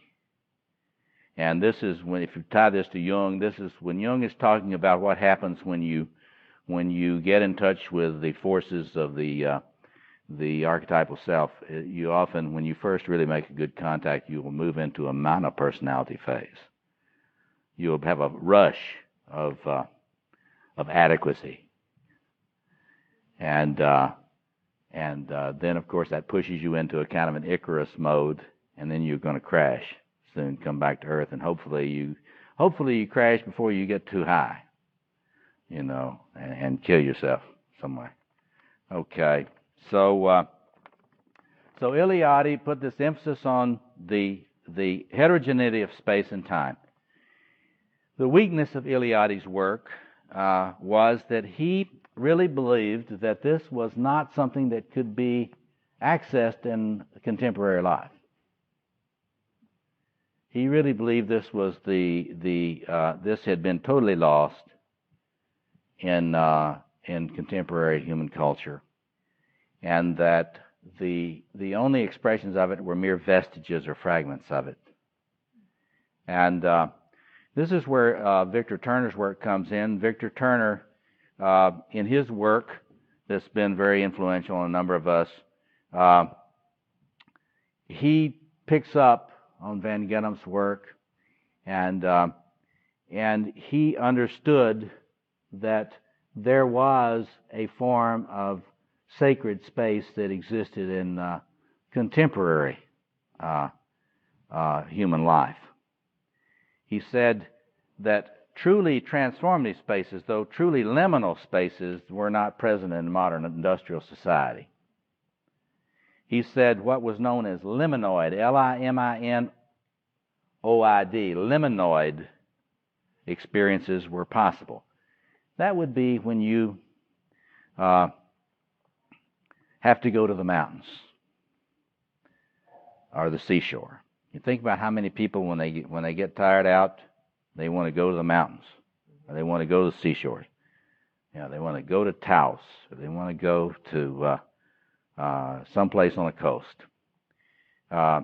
Once you begin to understand this, and then understand it in the light of Turner's work, if you think about that what he calls the liminoid, it is seeking out a special space of renewal, but there's not really a totally transformative process going on. When I began to look at that, I began to think, well, the reason they go to the mountains is they're unconsciously searching for the center. If you think of all the history and phenomenology of sacred mountains, initiation has been called the 7-storied mountain. So when that quest for going to the mountain, you're looking for the mountain, and but you're acting it out without really knowing what you're doing. Or if you go to the edge of the ocean, in my view, that is a quest for the edge here. That is to find the place where the ordinary existence stops and where you might run into the truly transformative agent. When I was working with this stuff and the stuff that I'll be publishing shortly, I came to realize that neither Eliade nor Turner put adequate emphasis on the, as I said, on the necessity for having a ritual elder who helped create a vessel, an imaginal vessel, and in most cases a ritual vessel for you to get into when you get into these states. So I disagree with both Eliade and Turner in that I believe that it is quite possible to experience a completely transformative liminal space in contemporary society. And that can be done provided you have an adequate person, knowledgeable ritual elder to help. Jungians are fond of thinking that this can be done through intrapsychic interventions. I'll be talking about that this afternoon when I talk about Edinger. I think Jungians have traditionally overestimated the probability that an intrapsychic initiated transformative experience can be adequately stewarded by that intrapsychic guide. I won't go so far as to say that it never happens that you undergo a complete, adequate cooking and transformation without an outer guide, but I will go so far as to say that it doesn't happen as often as people think. And what happens is often that a person will be driven into psychic landscapes having to do with the magician archetype and occult phenomenology, and they don't leave it.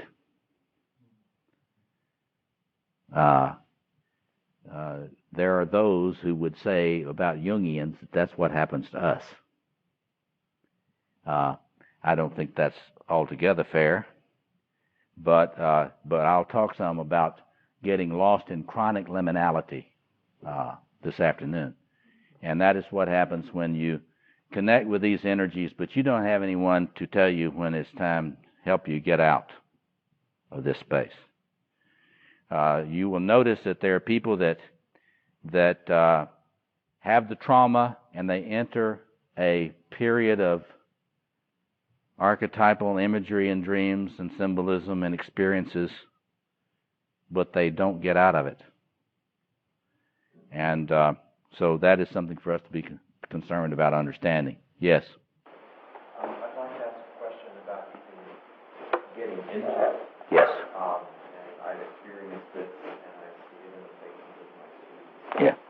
We seem to live in a culture that has moved toward perpetual disconnection. Yes.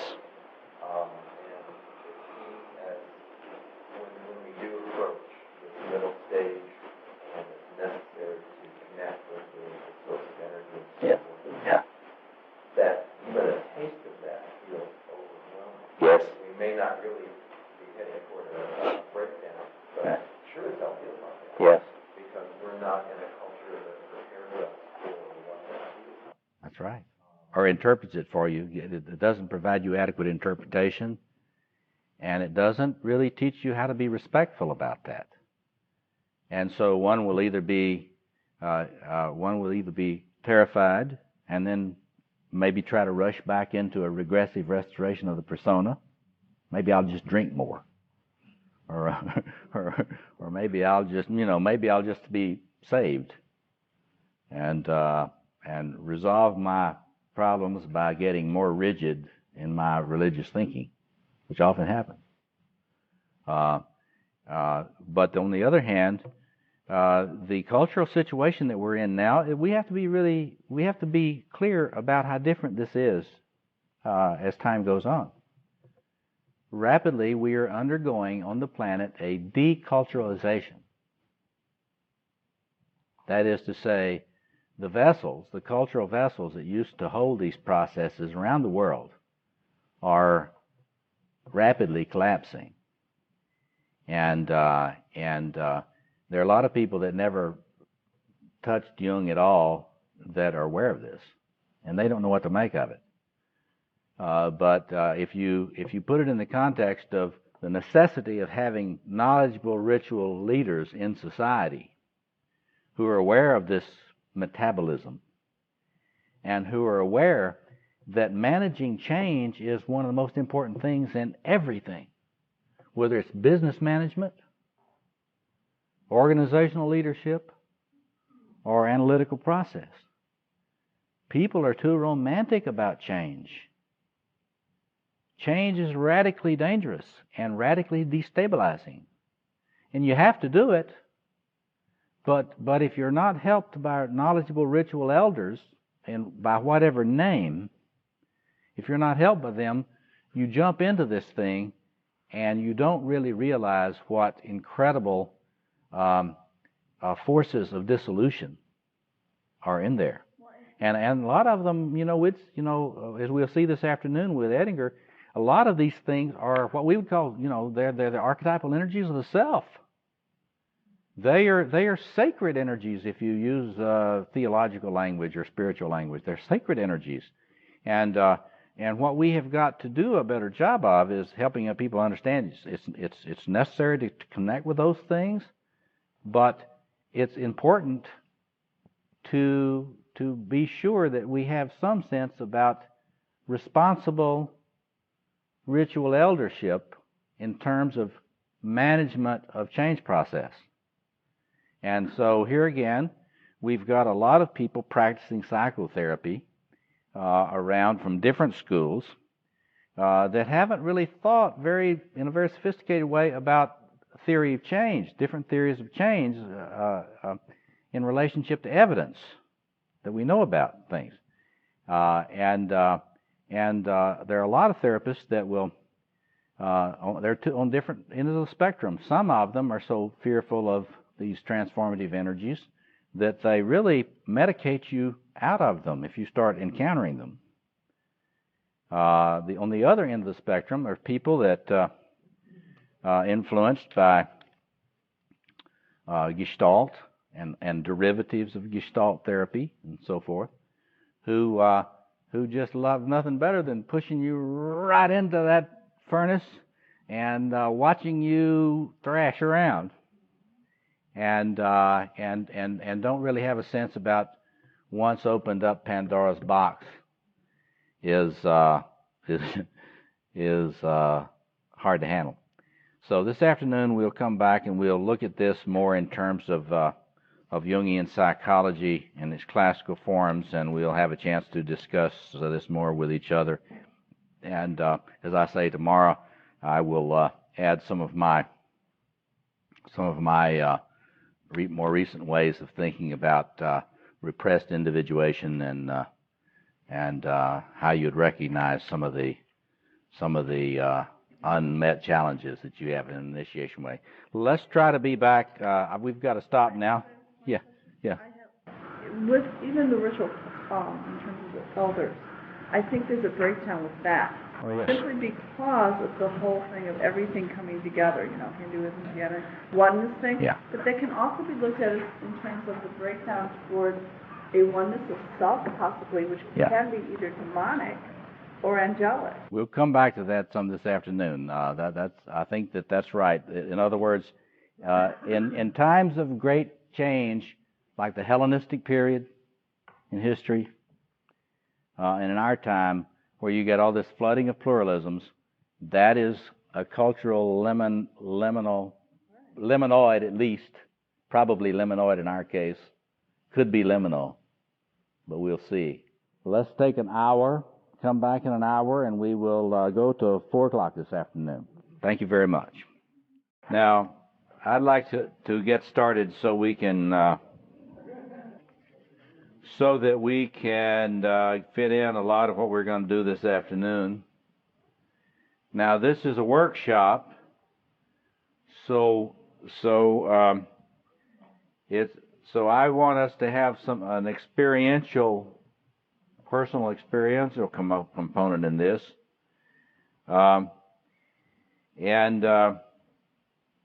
the first thing I want to do, though, is to continue our work with what I've been doing methodologically with you, is working first on a really fundamental phenomenological level with this archetypal structure.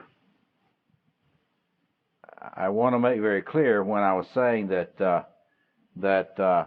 I think Jungian analysis is a structural psychoanalysis. There are a lot of people that think if you say that you're structural in your approach, or structuralist in your approach, that means that you are contained in the French tradition of Lévi-Strauss and others. That's not what I'm saying. So you may hear people associate me with some sort of doctrinaire French structuralist approach, which has some kind of deterministic implications that I do not adhere to. I'm simply meaning that if you're doing work with archetypes, you know, when Eliade when Eliade came to the University of Chicago, he talked about archetypes in comparative religion. And when he got there, he found out that Jung was not popular in American universities. So he stopped saying archetypes in comparative religion, and he started saying structures in comparative religion. So we're simply talking about recognizable patterns that emerge in the human imagination. Recognizable patterns that emerge in the human imagination. And what we've been doing this morning is I've started us out on a fundamental phenomenology of this structure as it appears in human experiences cross-culturally, cross-religions, cross-psychological theories, cross-therapies, and so on. Now, what I want to do is to continue that, and I want us to understand that structural is when you talk about working with structures in the human imagination, or as a Jungian archetypal structures, we're not buying into everything in the French Lévi-Straussian tradition and that, although that stuff is interesting in the light of Jungian psychology. If you take a Jungian approach and you frame French structuralism in Jungian terms, it looks very interesting. It's very interesting, and I've been doing some work on trying to retrieve some of the French scholarship in comparative mythology that Americans don't deal with, that really does have a lot, I believe, to offer for Jungian pattern recognition of structures in the human imagination. So anyway, I'm going to start out. I'm going to read. What I want us to do now together a little bit is to do a little group phenomenology here. And then I'm going to ask you to take some paper and do some personal writing, journaling, reflection in the light of our discussion about your initiatory process or your resistance to initiatory process at this time in your life. But anyway, the first thing I want to do is to have us flesh out a little bit. If you're being beckoned into an initiatory process by the unconscious, or if you're in one, what are some of the signs that you will start getting in your dreams, in your thinking, in your behaviors. Now, I've laid a lot of this out in my lectures over the years, and you can read about this and some of my other writing, but I want you to think about it and come up with your own phenomenology here. I'm going to start off by reading a dream of initiation, which is the frontispiece to this book on the Archetype of Initiation. This is the dream of a Nalazan used by permission, and it is an example of the type of initiatory symbolism that rises spontaneously in the psyche.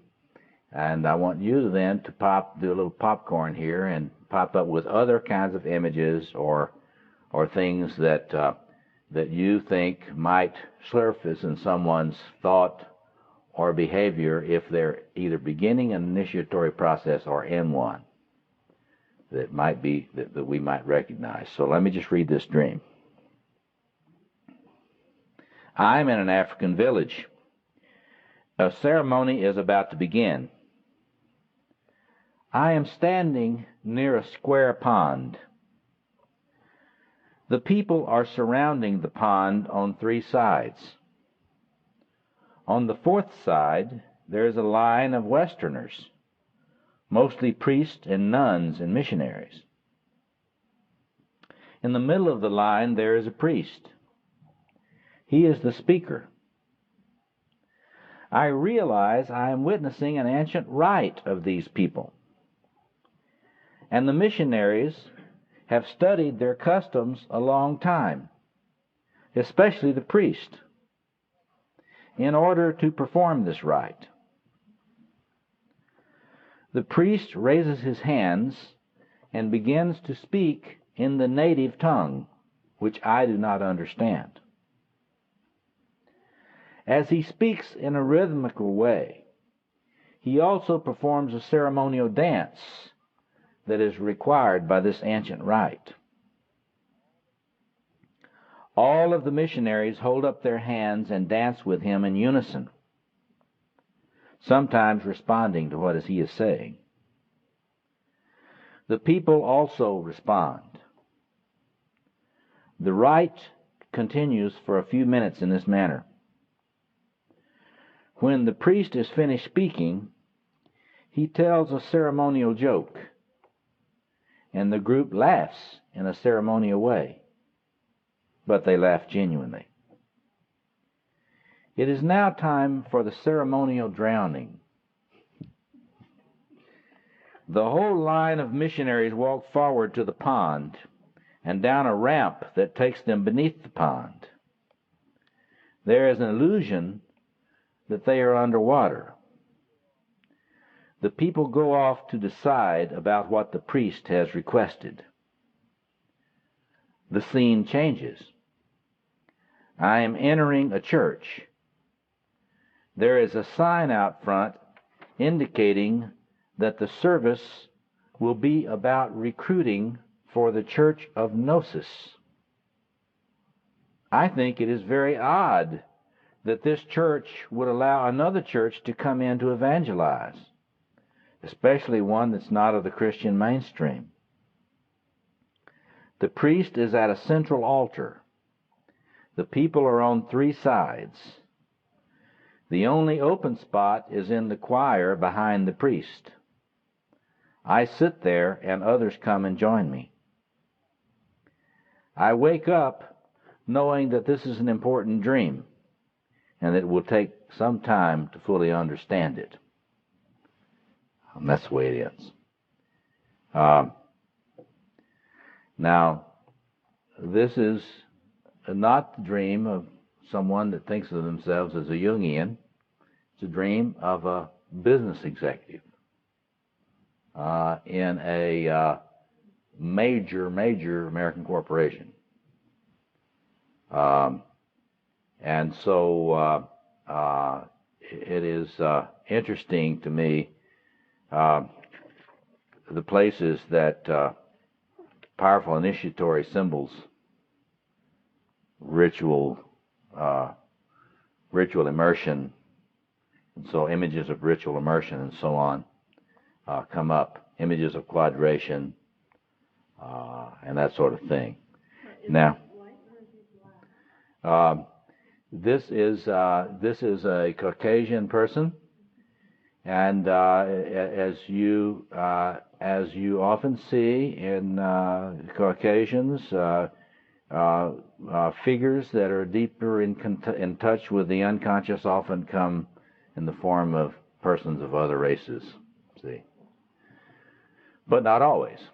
So that's an initiatory dream, and you may have had a lot of these, and what I'd like you to do a few minutes is just to offer from your own awareness or experiences other kinds of dream images that might come up if a person was either in or entering or resisting an initiatory process. First, dream images, and then we'll say, what kinds of behaviors might you see? Whether the person recognizes them as having anything to do with initiatory process or not, and other kinds of thought patterns that you might see. In other words, how would you know if you were having a sort of, if the archetype of initiation was trying to bump you over into the other, the vessel of transformation? So let me just open it up and have you raise your hand and tell us what image you would associate this. A recreational vehicle.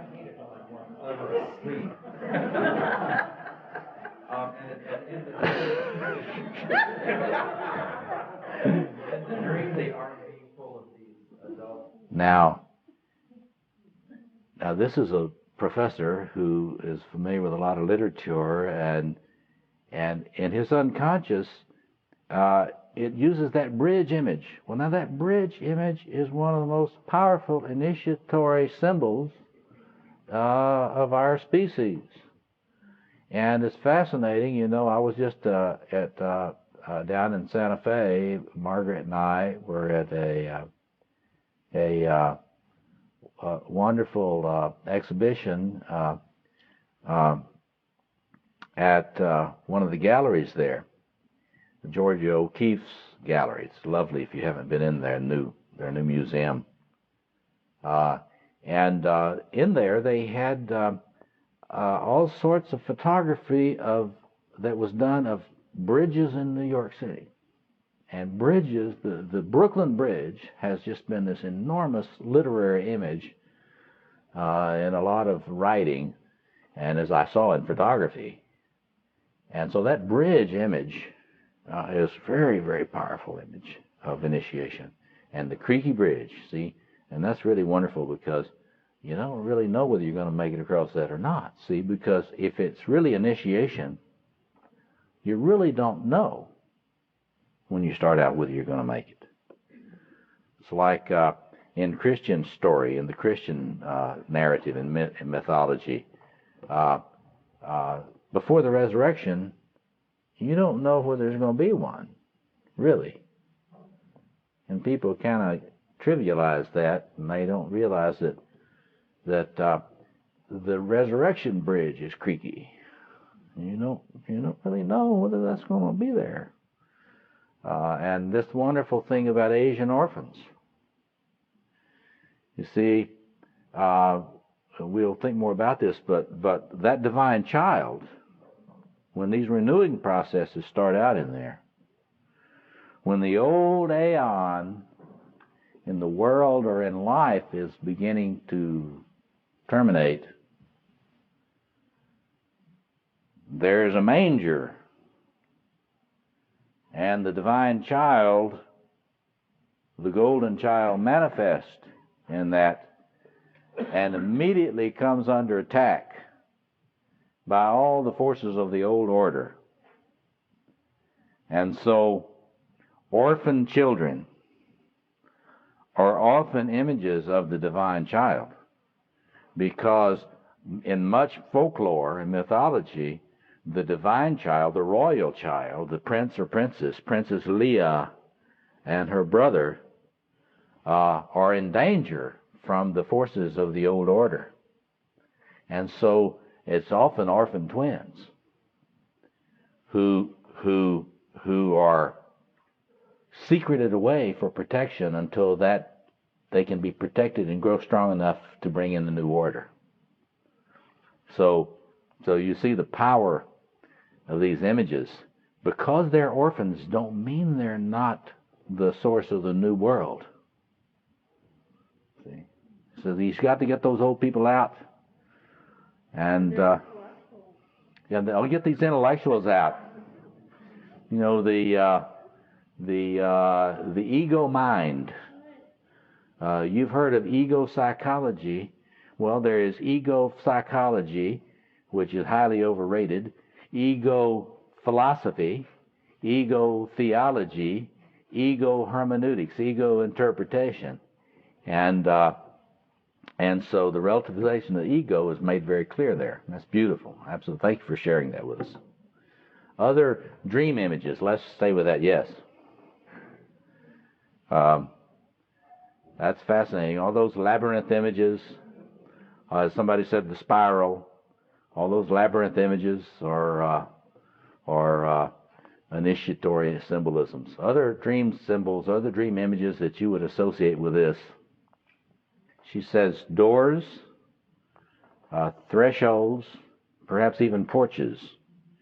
Absolutely. There will often there will be enormous unopened door symbolism, or doors that you're not sure is open and so forth. But that's another very powerful and common one. Yes,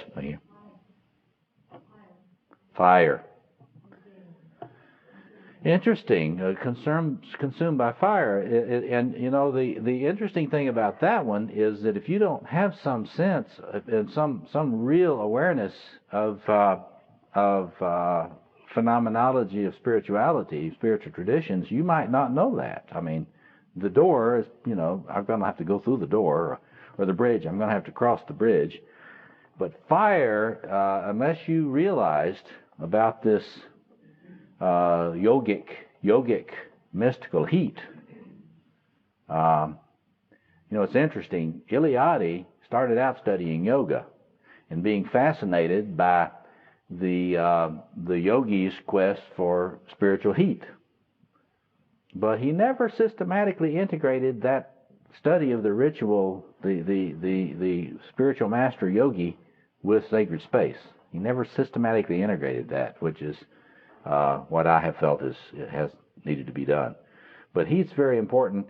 And when you start having that, for example, you have an individual who has a dream of being in a house, and suddenly they're aware of little flames licking out from various places. You know, the rug starts to have a little flame come up and so on. I agree with you. That's a very powerful initiatory image, and in that case, it's very profound. Kind of, you better become aware of what's going on here. Big changes are occurring. Others, yes, thank you. Falling into a she dreamed she was falling into a barbecue pit. How incredible. Now we have some Texans here. It's a very Texan image of transformation. We can hope that W encounters some truly transformative barbecue pits.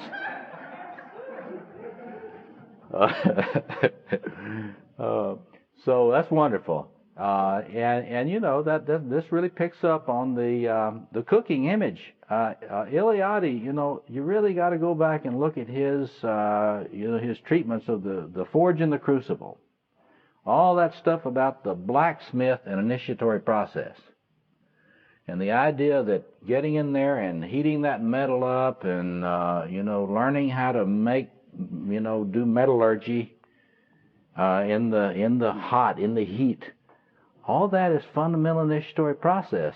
And among our forebears, as human beings, they all saw it's a spiritual process. Being a blacksmith was like a shaman. See? And it was because of that cooking. Yes.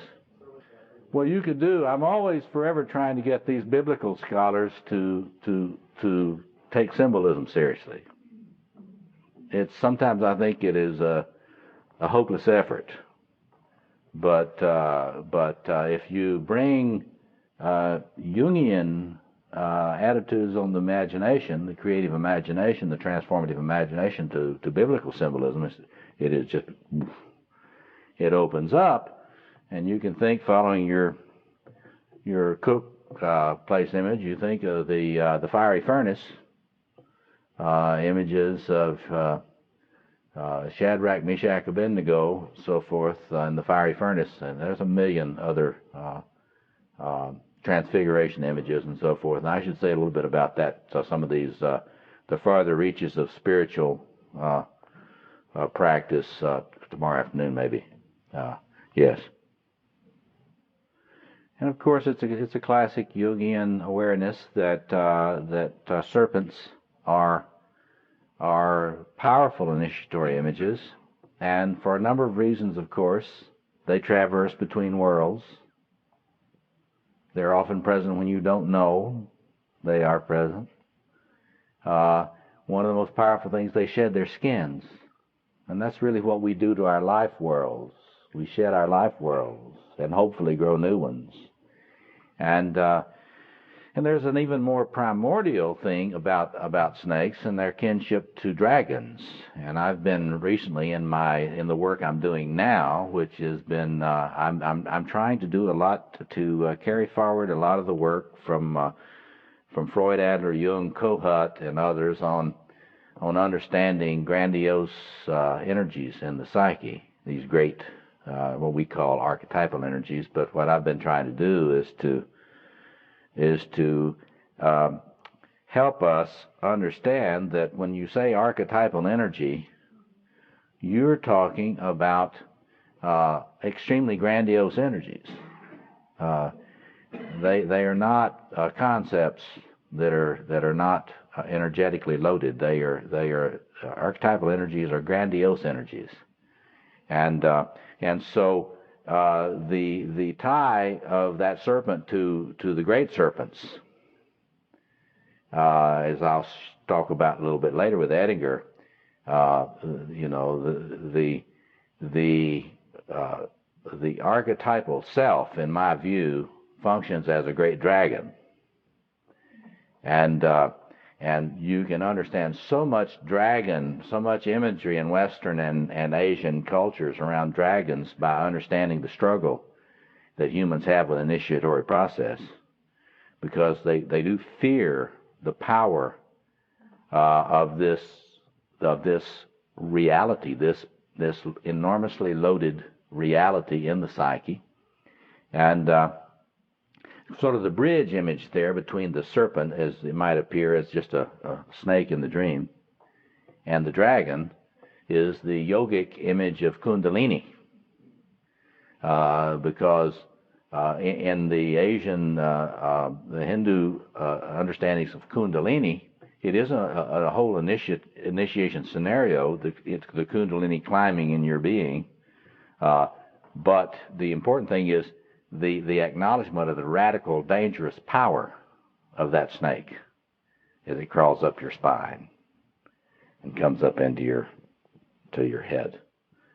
So that's a very powerful snake imagery. You could do volumes and volumes, and many people have done volumes on that. So thank you for that. Other initiatory images, yes. It's been one of the things the Jungians have been interested in terms of synchronicity. The way in which, when the archetypal self is constellated, and that there are often synchronistic experiences, and this is one kind of form that it will take with regard to initiatory symbolism. There will be a dream symbol will suddenly be met in the outer world. And perhaps you didn't know anything about that image. You've never seen that image before consciously. This was the kind of experience that gave rise to Jung's early intuitions about the nature and dynamics of the collective unconscious. Other dream images, and then we'll turn to behaviors, and then other kinds of things you might observe in somebody's thought patterns. But let's say, anybody else got a dream image? Yes. She found a miniature Oriental man in the freezer of the church basement where she was cooking. You know what? There are a lot of frozen Oriental men in church basements. And I don't know what's going to happen to American Protestantism when they discover them. It's but there again, there is the not yet wakened, probably one who carries initiatory information in there, and you will often see dreams where there will be an initiatory figure asleep. This is when it's frozen. But you'll see them; they'll be asleep, and at some critical moment in the dream, the figure will wake up. And I've seen dreams where the figure, the initiatory figure, was a sort of a greenish golden Christ figure, sleep, and then starts awake. And so you get a whole variety of those types of images. Anybody else? One more, if you got another. Yes, back here. Elevators. Elevators, exactly. That's such a wonderful, in biblical symbolism, you got Jacob's ladder. But in a modern industrial state, you get elevators, going between levels. And you'll often see folks having trouble finding the right floor, or folks where the elevator, the controls don't work. So that is a very common and very, very powerful image. And this goes on and on and on. And you get dream images having to do with all sorts of these things that you can imagine be standard to. You get dream images of loss. Any dream images of death and dying. Any dream images of scarification or dismemberment. Any dream images of changes in the hair. Another one that happens a great deal is dream images of something happening to your teeth. And it's so interesting because in so many tribal rituals they involve knocking out a tooth. And so you'll often have people have a dream of losing a tooth. Or having new teeth coming in, and these images are clearly marks of some sort of the movement of this archetypal structure in their personality. Now, let's think about behaviors now, because a lot of folks don't they don't live so much in imagery. A lot of them. Many don't dream consciously. They can't remember their dreams.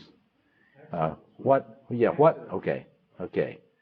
So he says that something that you might raise a question about, being potentially initiatory phenomenon, is an accident, and then put it in the context of Freud's idea of paraphraxis. Like slips of the tongue, and so forth. Well, slips in driving, going asleep at the wheel.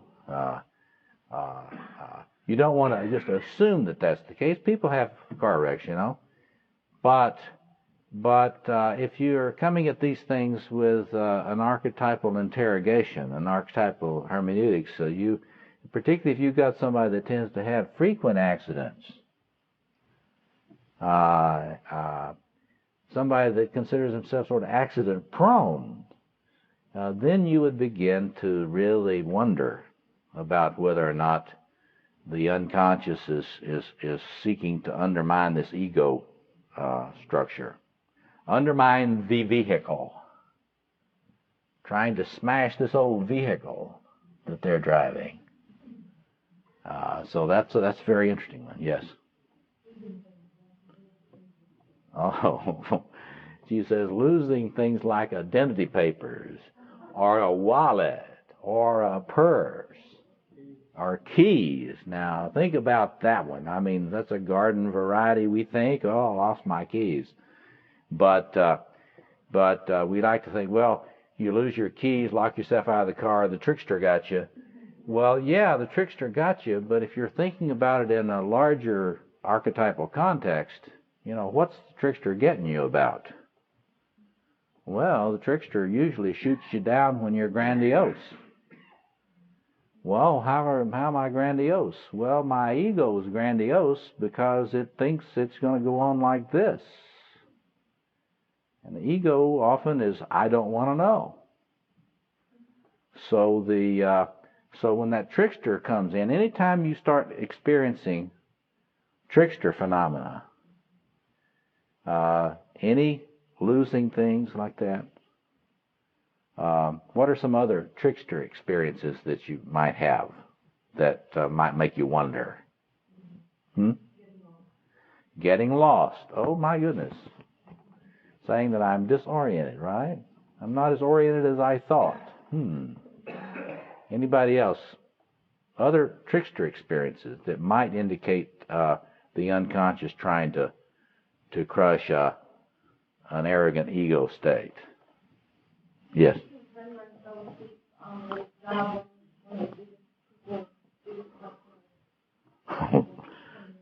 Right. Fell asleep right as the big shot came in. There you go. So that kind of strange behavior at significant moments, we usually tend to think that stuff may be very meaning laden, and certainly in an initiatory sense, and that is there some major change I need to face up to, and I lack the courage. I lack the courage to face this particular transformation. Yes. In addiction, she says that there is a phenomenon which is part of the addiction lore, that you have to hit bottom before you can start pulling out. Now that is indeed an initiatory fantasy. And of course it's a very dangerous initiatory fantasy, because there are people that when they approach initiatory process like this, they sort of assume you're going to be initiated and go on. They sort of assume that, oh well, I'm going to get in there, I'm going to bottom out, and then I'm going to pull myself together and go out the other side. And of course, that's one of those romantic, arrogant fictions. It's really a fiction. And there are a lot of people who don't make it out of the bottoming out. It's terminal. And so it's that sort of lack of an awareness that I need to contain this process, and I need to have it regulated as adequately as possible so that it doesn't become a terminal process. So that's a very good point. Very good point. Yes. I think that she's talking about Zoe's book. I think that it's safe to say that people that go into addictions are really, that this is a sort of an unconscious initiatory quest, and it's related to the longing for ecstasy, and where you're out of yourself, you stand out of the old self. Ecstasy means to stand out of the old self, and it's an interesting that the addiction itself often serves as a substitute structure, a substitute containment. And we don't think of addiction as containment very much, but in a way, the ritual aspects of addictive behaviors are a kind of a very, very dangerous form of attempts at containment. A person, for example, has a trauma, and they cannot find the right vessel and the right ritual elder to help them face that and work with that at a rate that they can stand. And yet they have been opened up by this trauma. They've been sliced open by this trauma. They have been open to feeling and levels of great intensity. And the pain is so overwhelming that they have to medicate it in order to stand staying alive. And so you get a kind of a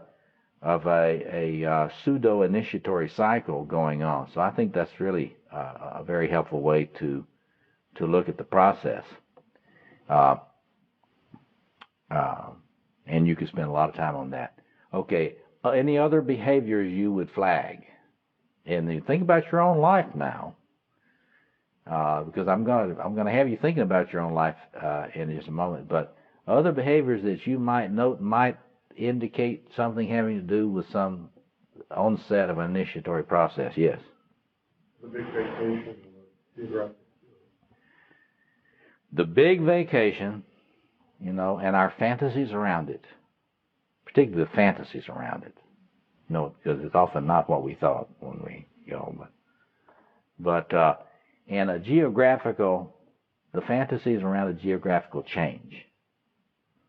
I'm fed up with Chicago. I'm going to move to blank. You fill in the blank. And it's very, very often. That's a very good point. It's very, very often an indication of the onset of some kind of initiatory fantasy. When a person starts thinking about relocating.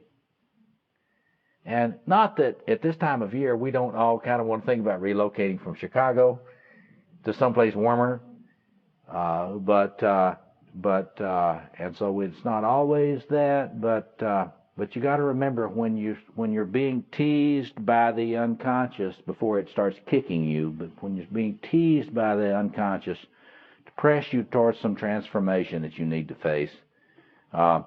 That fantasy of moving will often come up, and it can be moving to a different house, building a new kitchen, any of those types of geographical and spatial fantasies. You got to remember, when liminality begins, it's a fantasy of sacred geography. And one of the things that I discovered when I was studying these occultists around the United States and other places, I would notice that when I would be with them, their whole perception of geography was radically different when they were in these states, and that when you enter these initiatory phases, the geography changes, and you may not even realize it's an inner geography that's being projected on the outer world. Yes. Yes. Yeah, that's right. And of course, she's framing graduation processes, or people that are actually go back to school and enter other study programs. That's often an initiatory scenario. And it can be for studies in all kinds of fields. But one thing I've tried to say to people, when they start into new training programs, I've tried to get them to be aware of this. Are you looking for a new career, or is there something being symbolized by this particular quest? Because I tell you, getting a PhD degree, it's a pain. It's a lot of work, and you have to put up with a lot of very obnoxious people to get a PhD. So if you don't have to get a PhD to go through your initiation, spare yourself that. But same thing is true of Jungian training, to become a Jungian analyst. Yes. Oh, yeah. I see. Yes, he is talking about what we could see, hero worship, the cult of celebrity, and this is a very important point, very profoundly important now, because of the increasing role of celebrity in popular culture in the United States. Now, the way I read that, based on what, related to what you're talking about, is we've got a lot of folks who really need containment in an initiatory process to move forward to more integration and maturation, and the vessels are not there. So they're looking for a magus, a ritual elder, and they don't have any clue about this. And so what happens is they engage in idealizing transferences. And idealizing transferences, you can think about an idealizing transference as a quest for that center.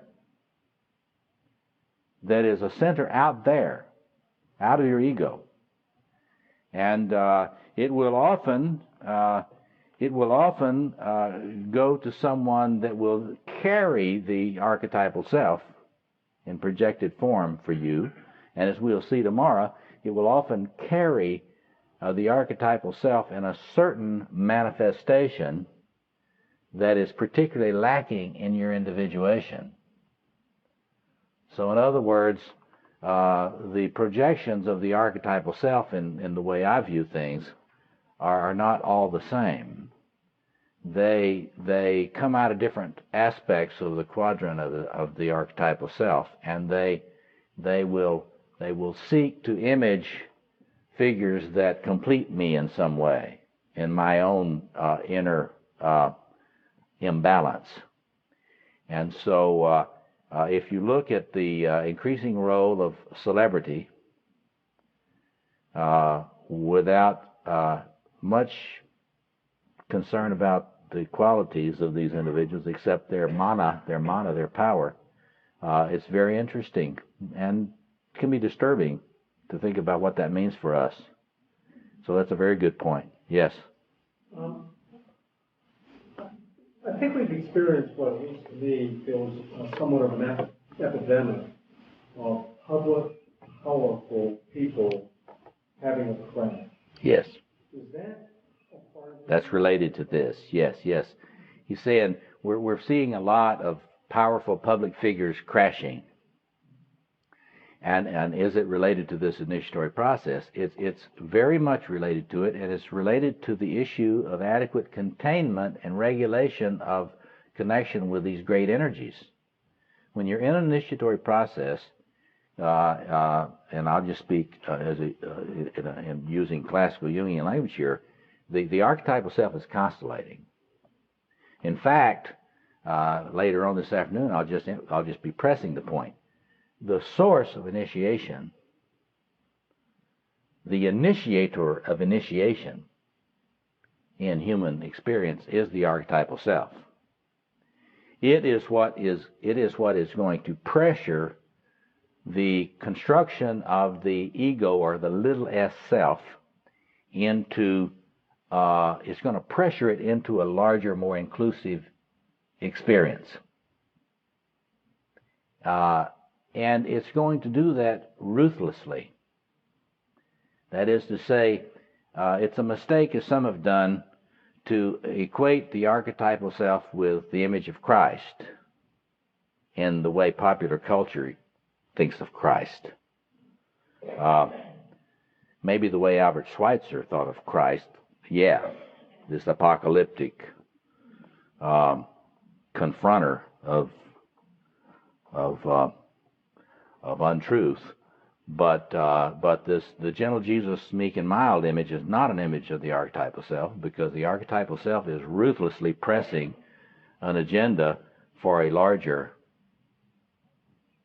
self, little s self, for a larger little s self, or a larger experience of the person.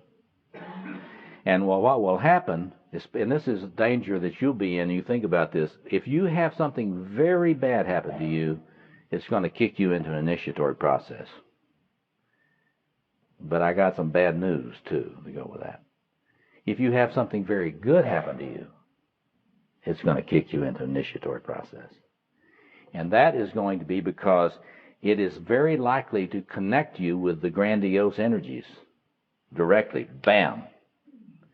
And you will start losing the boundaries between your ego organization and these grandiose energies. And then, of course, you believe you're invisible, invulnerable, bulletproof. You can have sex with any White House intern you want to, and number one, they won't notice, and number two, even if they did, it doesn't matter, because I own it all anyway. It's sort of a royal inflation, and so that is one of the really scary things about human life. That is to say, if bad things happen to you, you're going to have a run-in with the archetypal self. If good things happen to you, you're going to have a run-in with the archetypal self. And the problem is the same in both cases. The human problem, the problem of wisdom in both, is the problem of regulation. And finding anybody in your world that has any practical wisdom about dealing with that. So that's a very good point, very important point. And so beware when you have wonderful successes. You got to kind of stay awake. Stay awake, yes. Okay, one more behavior, and then I want to take a little time on thoughts before we shift gears. Yeah. Yes. Seeking a new partner and a new lover. There is in this Archetype of Initiation manuscript, I talk a lot about that issue. That a great deal of the time, that one of the initiatory behaviors you'll see is extramarital explorations, or the quest for to leave one's family and start a new family, to connect with transformative energies through someone that is not ordinary to you. Problem is, you see a partner you live with all the time, they're ordinary. If you don't know they're ordinary, you haven't lived with them very long. And the deal about this initiatory process is when you come up against a world, a life world, your life world, which is, as Tillich says, becoming profanized. It's kind of flattening out and becoming ordinary and depressed and uninteresting, and I can't find the meaning, and I don't have energy. I don't have any sense of any of the power of myself to be me.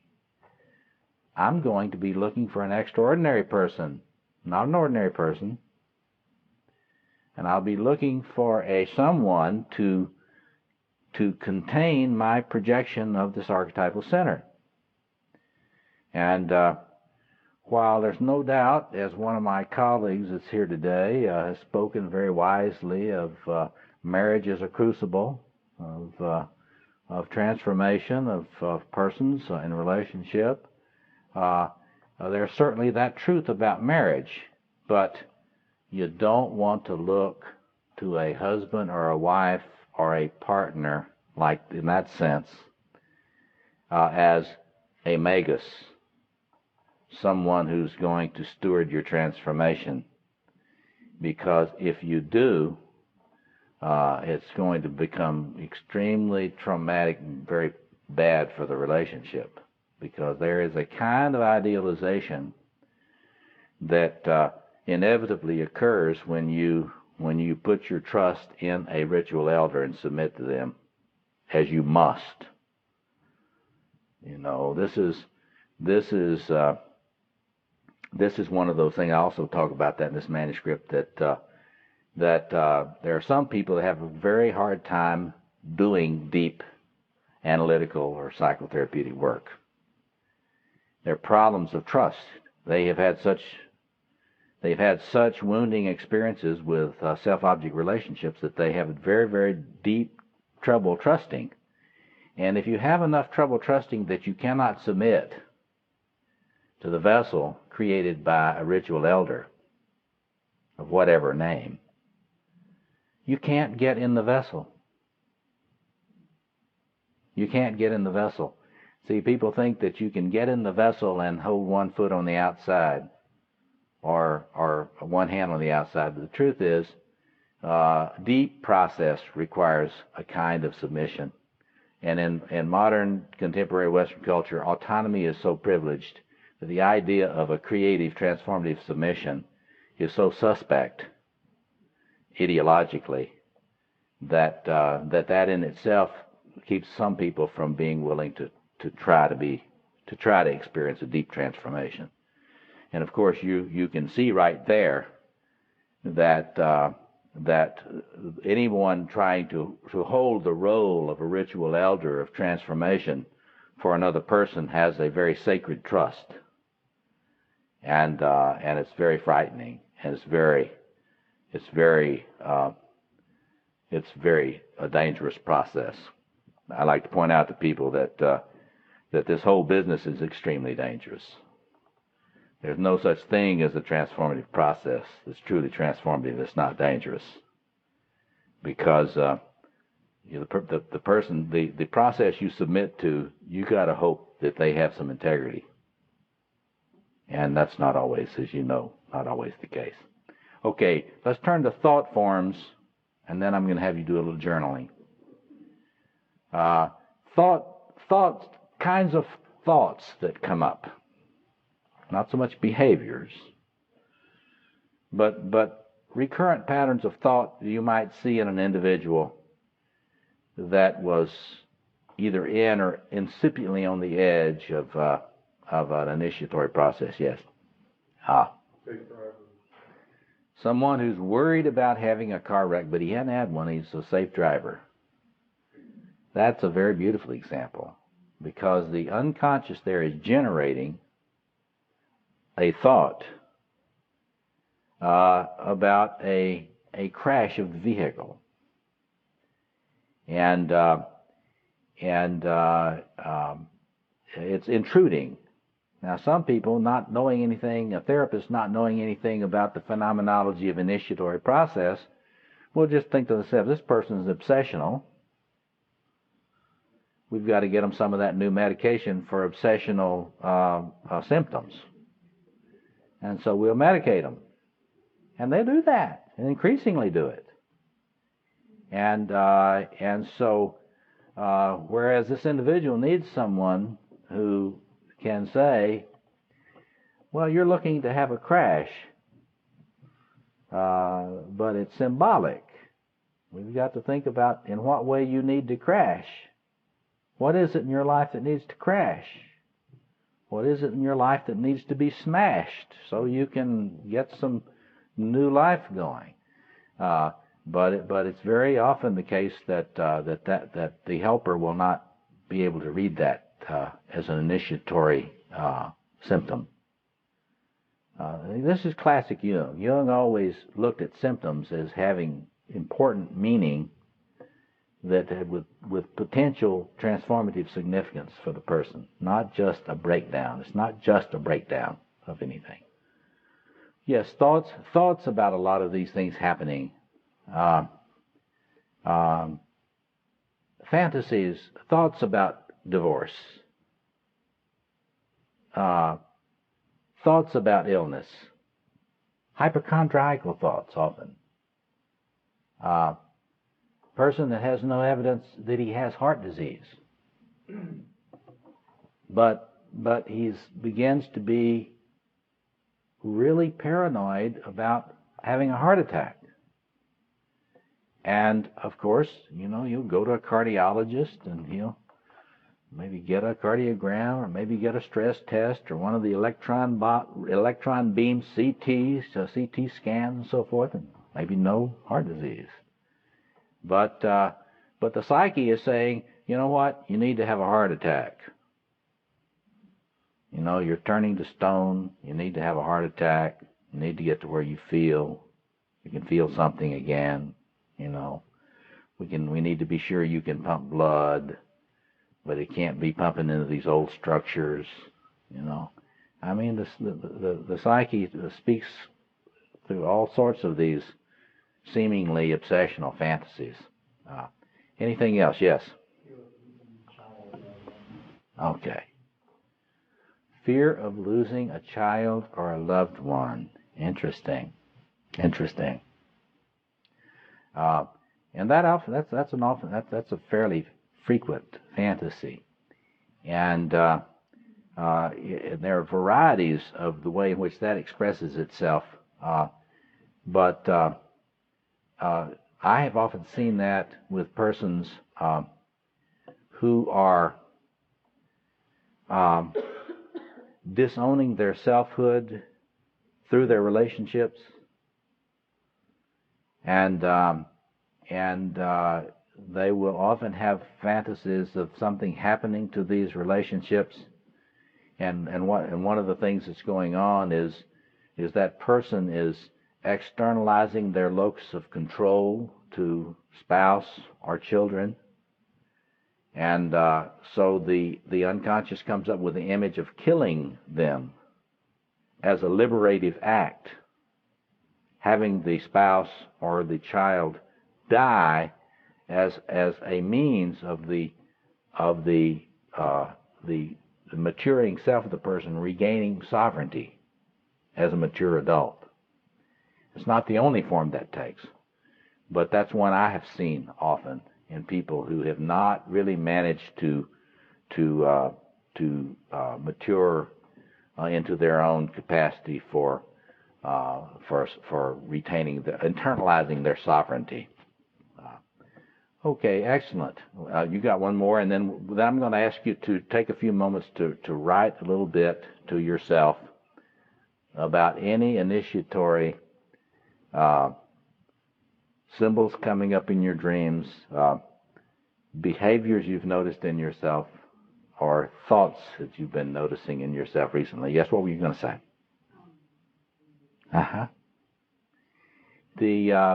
She's talking about fantasies of needing to get into solitude and to retreat as an expression of a desire to find that vessel. And I think that's really very common. And what the sad part is that what often happens is that people do get they find their place to go away and be alone, and they withdraw more. But as we'll see tomorrow morning, in my view, very often getting into these precincts of the magician archetype without really having some sense of the processual aspect of it, of where it's supposed to go, that we then will begin to privilege withdrawal. I think this has happened in Buddhism. I think it's happened in Hinduism, and a lot of spiritual traditions which really kind of see themselves as offering spiritual enlightenment. But what I think has often happened is that the archetype of the magus has become highly privileged, and rather than actually issuing in really a complete self-integration of the human psyche, what it issues in is in a retreat into an archetypal enchanted environment that one does not leave. And I'm not saying, now don't go away and say Robert said all Buddhists or all Carmelites or all monastics are retreating into the magician archetype. But I would say this, if you are one of those persons, it would be a good thing to think about. Am I doing that so I don't have to confront what's going on the planet? Because there are a lot of folks that look at what's going on the planet and they say, find me a retreat where I'm going to go meditate. or think Jungian thoughts or something, you know. So anyway, that's a very good point, and it's like just because I'm in the magician geography in the psyche does not mean I'm in a transformative process. That is very important for us to get, and thank you for that. Yeah. Sure. Thank you for that. She's sharing with us honestly that what made some of that entering into a kind of a seclusion, magician detachment so attractive was a fear of submission to some folks that could have played the role of ritual elder and helped her get into a deep transformative process.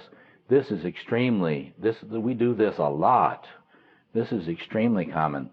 And I might add that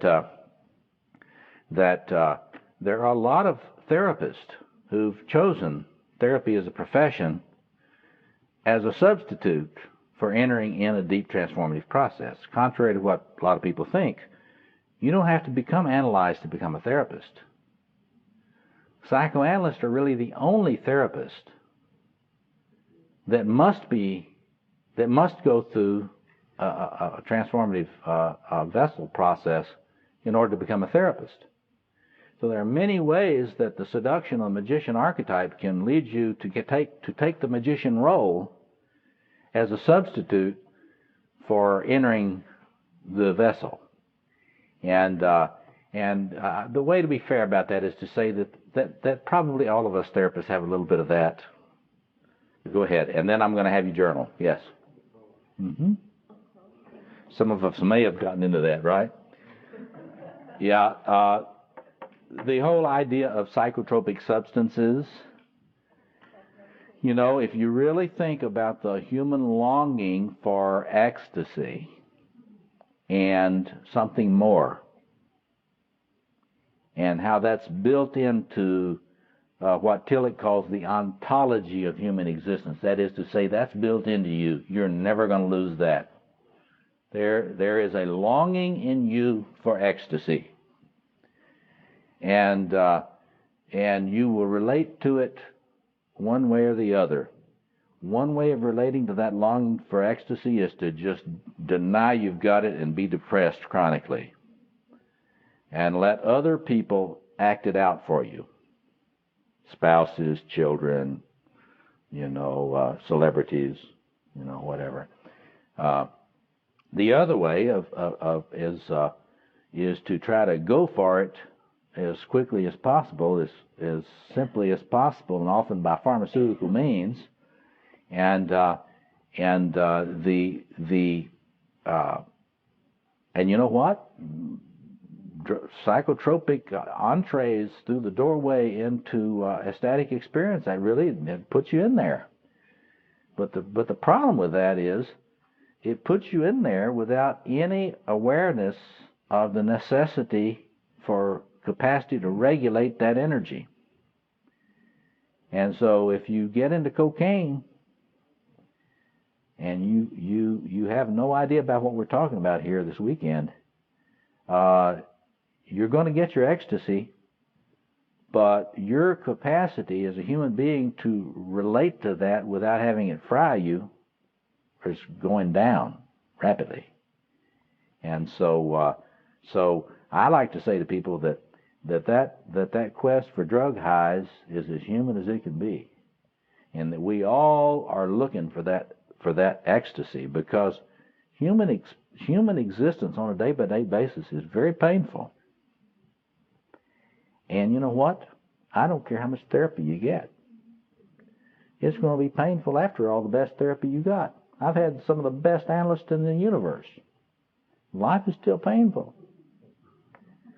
And when you're trying to sell your services as an analyst, you say, oh, you get healed in analysis, But the truth is that estrangement that Tillich talks about as a human being is going to be there.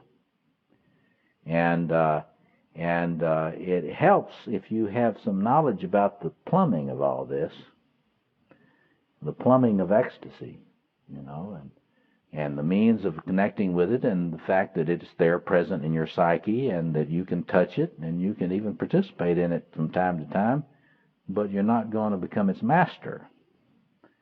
And so that's a very important topic, and will help you understand a lot about the way in which initiatory states fluctuate in your experience. Because you'll have times where you think you're really getting it right. You're really plugging into those archetypal energies, and you're really getting where you think you wanted to go. But human wisdom is that, yeah, well, you're connecting with that, but you're going to wake up tomorrow, and it's going to flatten out again a little bit for you. So anyway, I want you to take a few minutes, and I want you to don't try to write beautiful prose now. You can just write bullet points. Write bullet points about things you've noticed in your dreams and in your behaviors and in your thought patterns recently. You can put in some of the stuff from the past, from those past incarnations if you want to, because that's very fascinating to think about. But this weekend I want you to try to think about what little signs you're getting that you're either approaching, in the middle of, or needing to end a initiatory process right now. So just make some notes to yourself. You can flag the ones you might be willing to share with somebody and the ones that you're not. That's fine. And if it comes to you about what particular life cycle, significant point this is related to, put that down. If you know if there is a loss it's related to, whether you've thought about it much or not, put down what that loss is.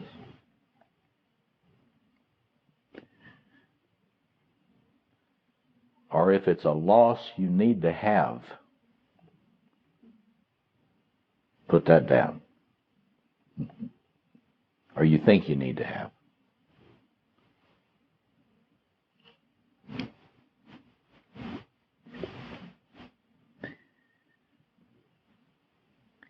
If you've noticed any questing behaviors on your part or questing thoughts on your part, the fantasies we were talking about, have you been fantasizing about moving and fantasizing about new relationship? Put that down. And if you've been seeking some new community for containment of your process and you just haven't thought about it that way, put that down. Some of these people that I studied had been through about 20 different religions seeking containment. So put that down if you're looking for a new community.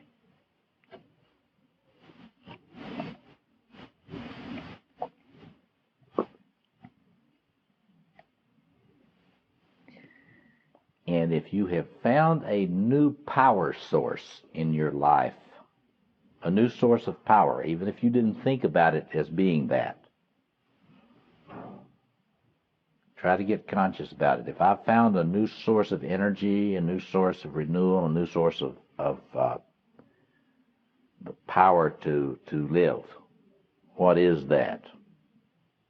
Because that may well be involved in your connection with this center of power that's needed. And if you find yourself, if you haven't found it but you're looking for it, make a note of that.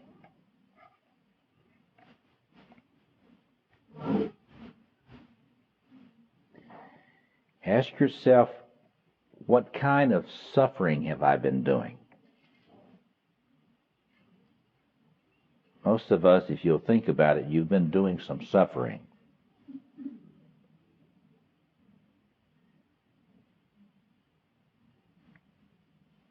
Or you can ask yourself, have I been avoiding some needed suffering? Jung often said, we are going to suffer one way or the other. We can either choose to suffer the things we need to suffer for our transformation, or we can suffer things that we're going to suffer if we try to avoid things we need to suffer. So ask yourself, is there any suffering you've been avoiding, trying to avoid? And ask yourself about any suffering you have. Are there initiatory aspects to that suffering that you haven't been thinking about?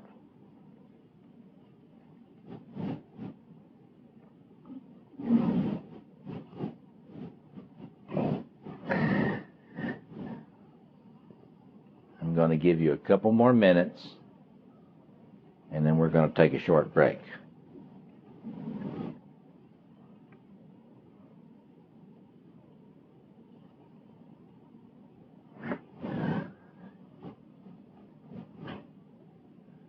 Okay, now let's take a break until 10 minutes after 3, and let's be back here. My watch says 5 of 3. I don't know if that's right, but let's start back at 10 minutes after 3, and we'll finish our afternoon. Now, what I'd like to do for just a few minutes is I'd like you to choose someone here and pair off for a few minutes, and those aspects of what you were reflecting on that you don't feel embarrassed in sharing, I'd like you to share that with a partner for a few minutes. And I'll call time. I'm going to give you just a few minutes to do that. So find somebody, preferably somebody you don't know, but if it has to be someone you know, that's all right. But pair off, and I'd like you to, I'm going to call time, because you will double your sense for this process by listening to someone else's experience. So what I'm going to do is I want you to start now, and I'm going to call time, and I want one of you to talk and the other listen. You can decide who will go first. And just go over the bullet points that you feel comfortable sharing. And then I'm going to give you a few minutes, and I'm going to call time and have you switch. And have the other person talk and the other person listen. So listeners supposed to comment? No, don't be telling the person what's going on with their experience. Just listen. As they say about Mohammed, be the ear that listens the other person into existence. Anybody not have a partner? Come up here and be my partner. Come up here and be my partner.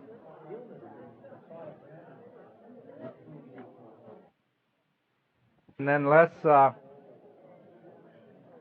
come back together.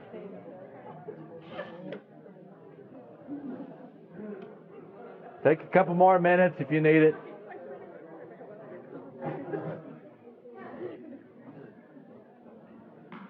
All right, let's come back together, and I'm going to ask you now.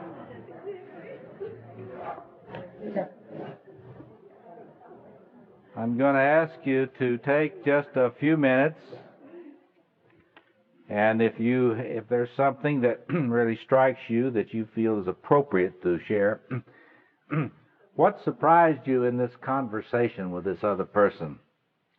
What surprised you in terms of your increasing insight into what this initiation stuff is about? And just don't share anything that's embarrassing to you, but if there's anything that came to your mind that kind of surprised you, you didn't expect to get that insight that you can share with us, raise your hand and share it. Yes. Interesting. And, that's very important. It's very interesting to recognize a lot of the things you go through. You just think, well, I'm just shoveling my stable. I mean, gee whiz, life has just given me this task of shoveling these stables, and I'm pretty good at it, and I'm staying alive. But actually, it helps a little bit to think about that stuff as initiatory. that those ordeals that you've been going through and that you've managed to go through, much of the time those things are initiatory, and you've really done necessary work for deep changes, and it's very important to frame it that way. Another thing that you're saying, it's important to do some reflection about the part of you that holds on for dear life to stage one. And I was just telling my dialogue partner that this being in this age 55 and after transition is no picnic. And happily, he was in that same period of life and had a little empathy for me, you know. But there are parts of me that they won't forget what Jung taught about second half of life and these changes of task in life. And you know, there's part of me that thinks I should just be able to go ahead and work just like a 25-year-old, you know.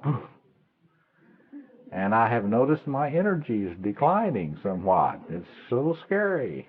So anyway, realizing that even if you get to a certain age when certain initiations are appropriate, you may not really want to open yourself to the new. And so thank you for that. Others that were surprised by some insight that you heard from your dialogue partner or coming out of your own mouth. Anybody else?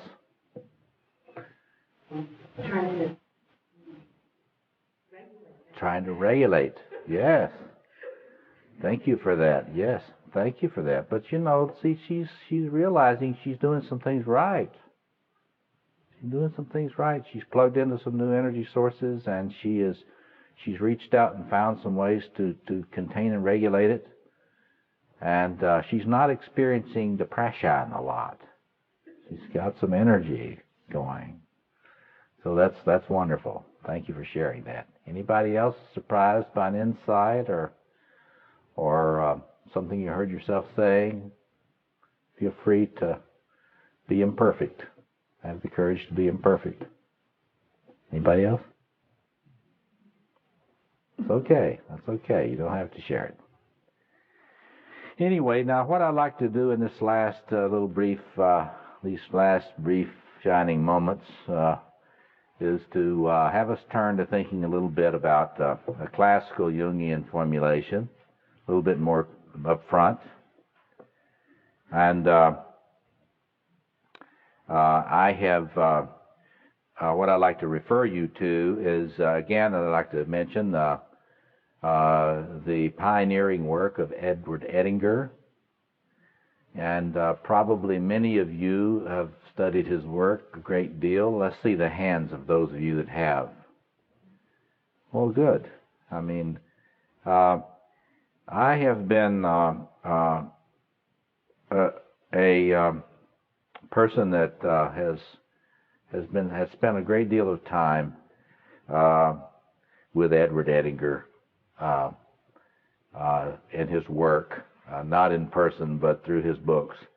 And I've come in recent years and months to want to lift up Edward Edinger as I said to you earlier, the what I believe to be the best of a classical Jungian point of view, a person who's tremendously understandable with regard to these issues that we're talking about this weekend. And I want to just mention a real contribution that one of our workshop members, Louise Mahdi, through her work at Open Court Press, they have recently published a posthumous volume of Edinger's work called The Archetype of the Apocalypse. And if you have not seen that, I recommend that strongly, because what Edinger is talking about in that work is really human initiation. He's really talking about the initiatory challenge of our species, and the way in which the Jungian understanding of the archetypal self and the dynamics of the ego's relationship to the archetypal self can be seen in archetypal imagery. Archetypal imagery related to the apocalypse. You know, what he does in that book is to deal with a lot of the biblical imagery. In some ways, this book was, I think, and Louise can tell us probably in more detail, but you know, Edinger came out of a fairly conservative religious background when he was young, and was on a quest a long time before he found Jung's psychology.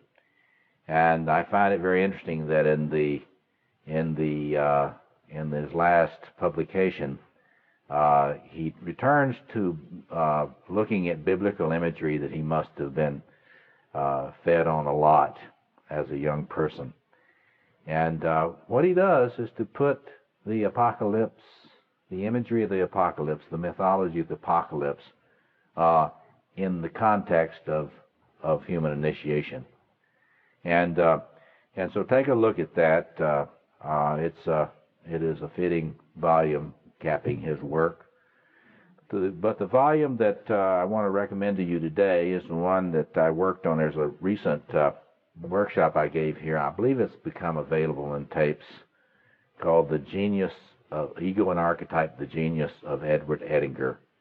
And I want to point you to that because I give a lot more time to it than I can this afternoon.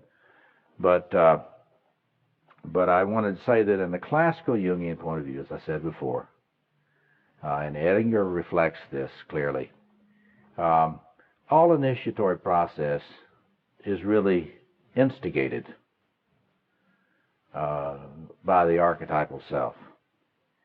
And the important thing to realize is that the archetypal self, he does this wonderful job in Ego and Archetype, showing the way in which the human little s self, or the human ego, as we often say in classical Jungian thought, is born out of the archetypal self. That in infancy we are merged with this great thing within, this, what I like to say, the great dragon within. We are merged with it. And what we would talk about as developmental psychology is an account of the process of what we might call disidentification with the archetypal self. That is to say, learning that everything does not really revolve around us.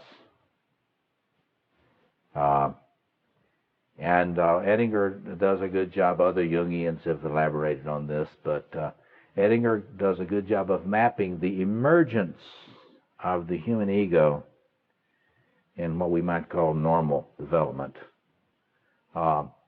from the matrix, from immersion in the matrix of the archetypal self. And what we should do this weekend is just understand that that is an initiatory process. Human psychological development out of the matrix of the archetypal self is an initiatory process. It helps us to understand the psychological underpinnings of what Eliade and others reporting on initiation rituals have described. That is, Eliade and others, the book Ritual Cosmos, which I recommended that you read as a part of this course, which talks about initiation in African religions. The idea that initiation is a process of being introduced to the really real in a conscious way, being introduced to the really real, but it is a second birth. It's a birth into a kind of consciousness which acknowledges with respect the enormity of the powers that a mature human being has to deal with.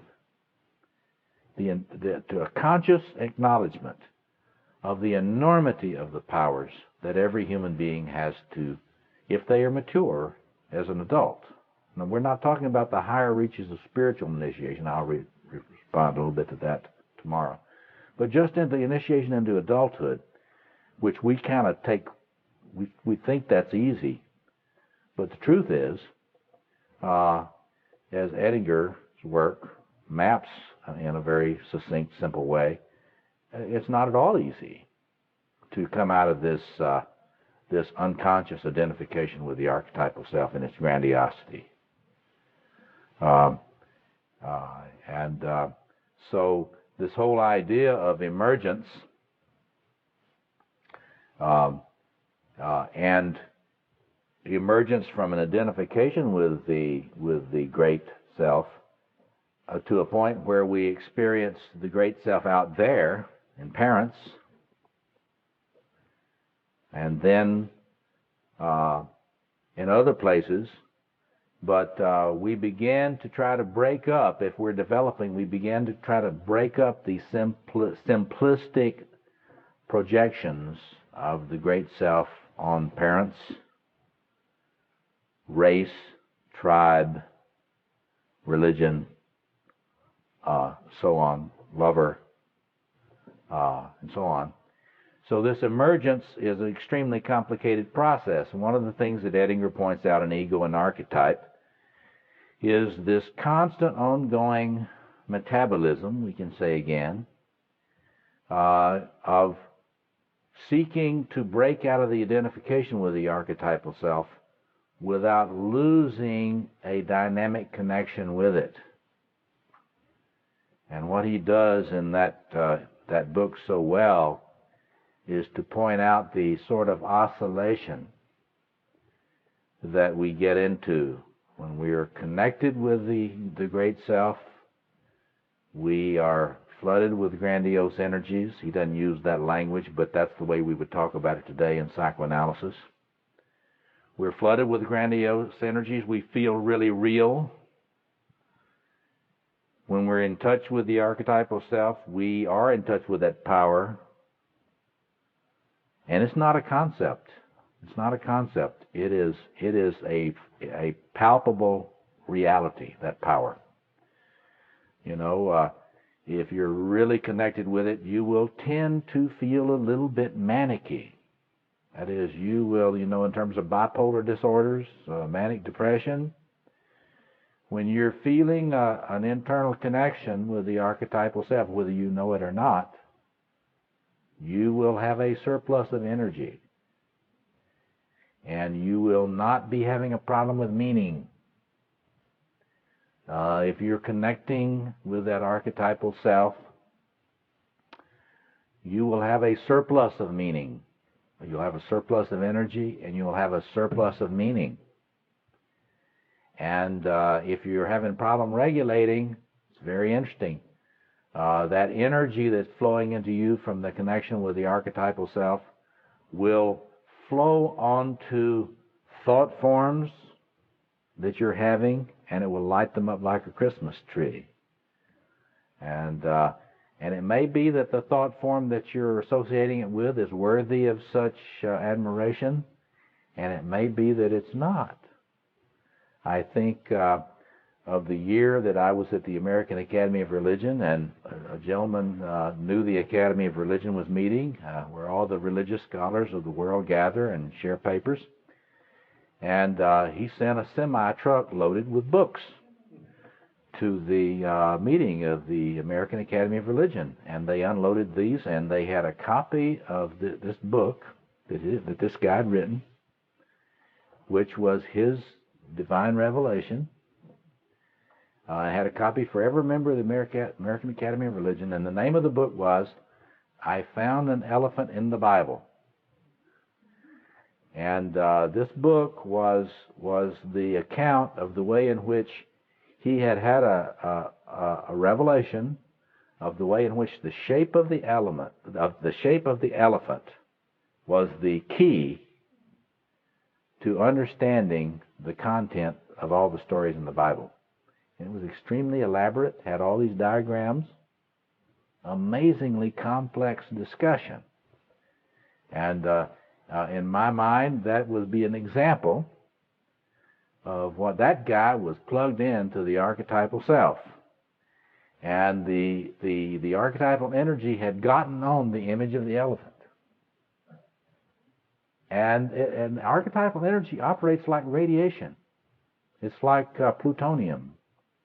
When it gets on something, it's like the ancient ideas of defilement in traditional cultures. When it gets on it, it doesn't get off. So it got on the idea of the elephant, and he had to do this book.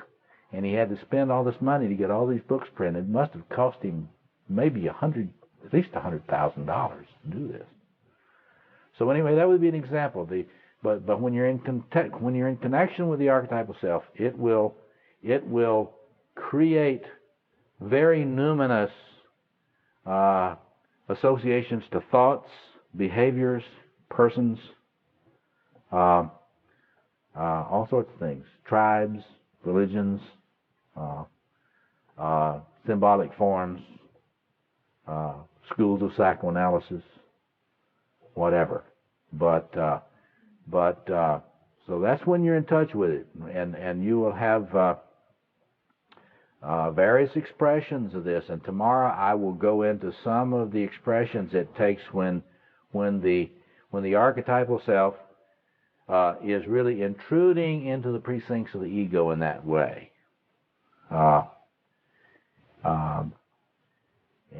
What I'll be sharing with you tomorrow is some of my structural declensions of the way in which the interconnections with the archetypal self can take on various forms.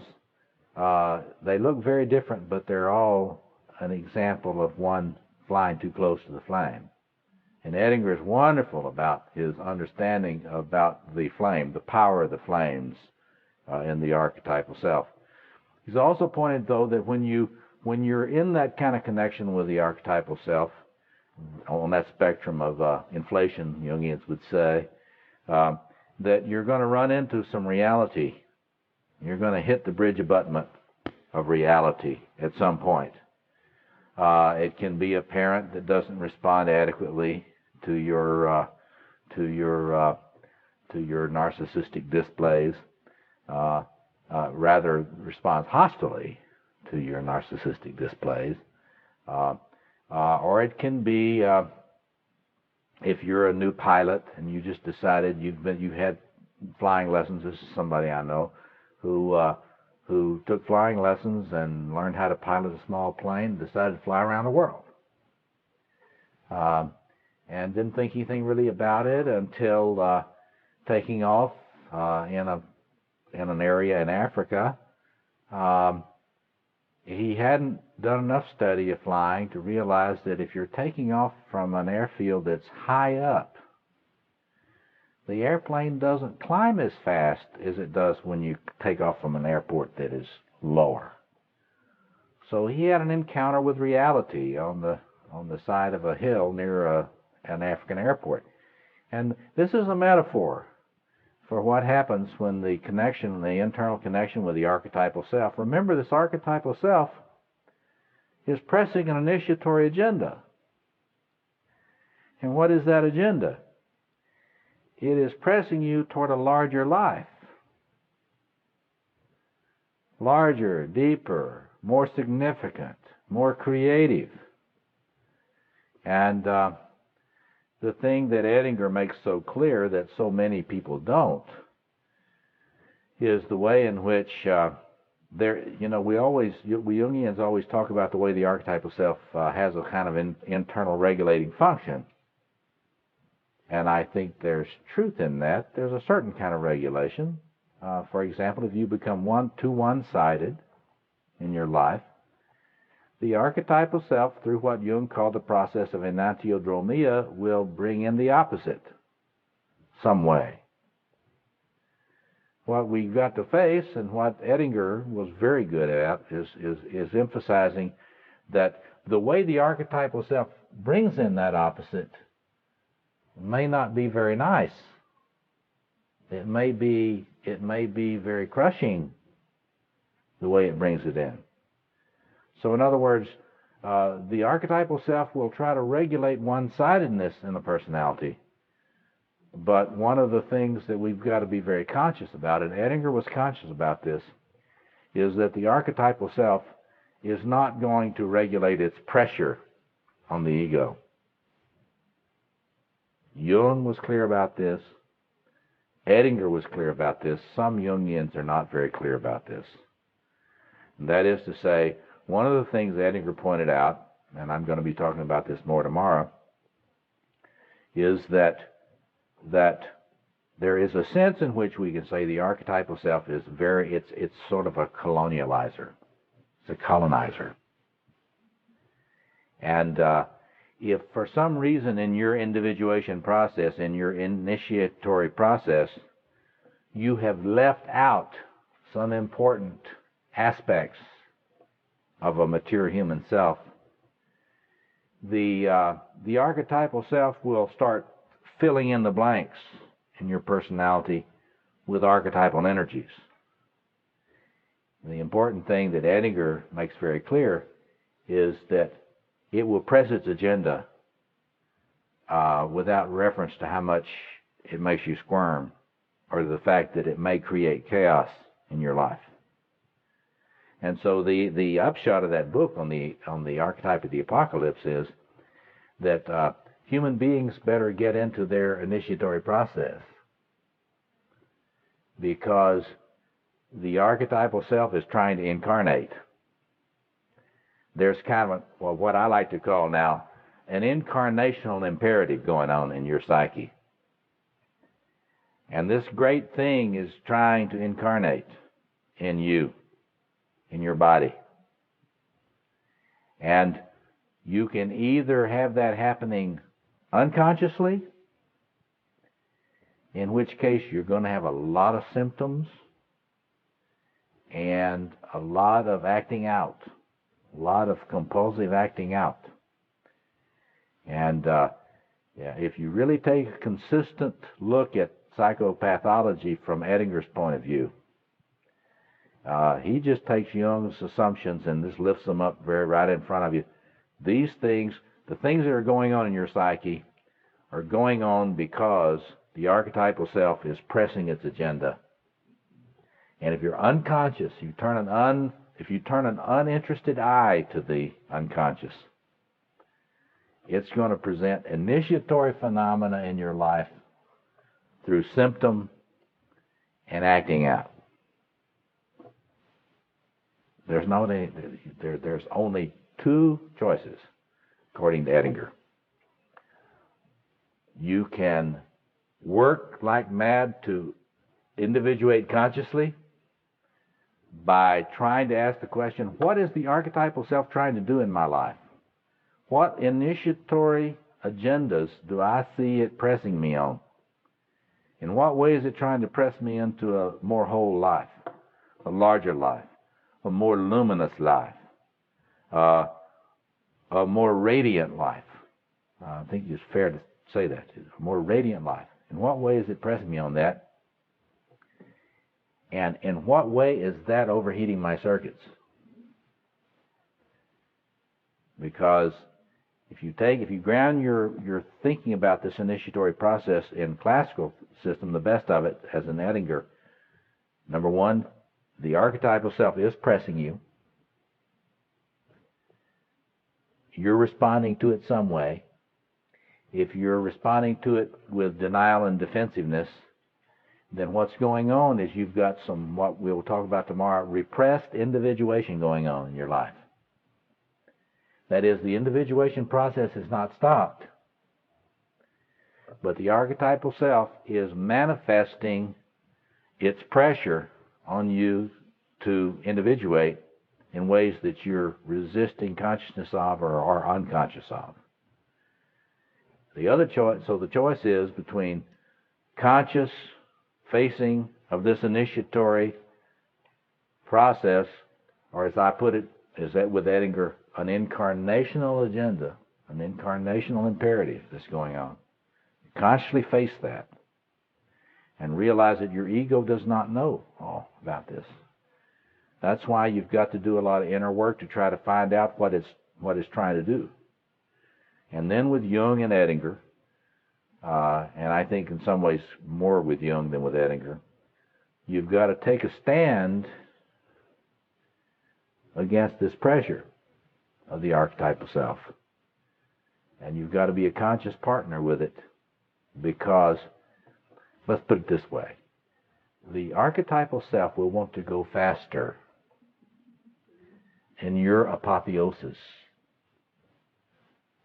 than you are going to be able to go. And since that is the case, it's very important for the ego not to give away all of the initiative to the archetypal self. And Edinger, any criticism I have of him is that Edinger is a little too romantic about this pressure from the archetypal self, its redemptive aspects.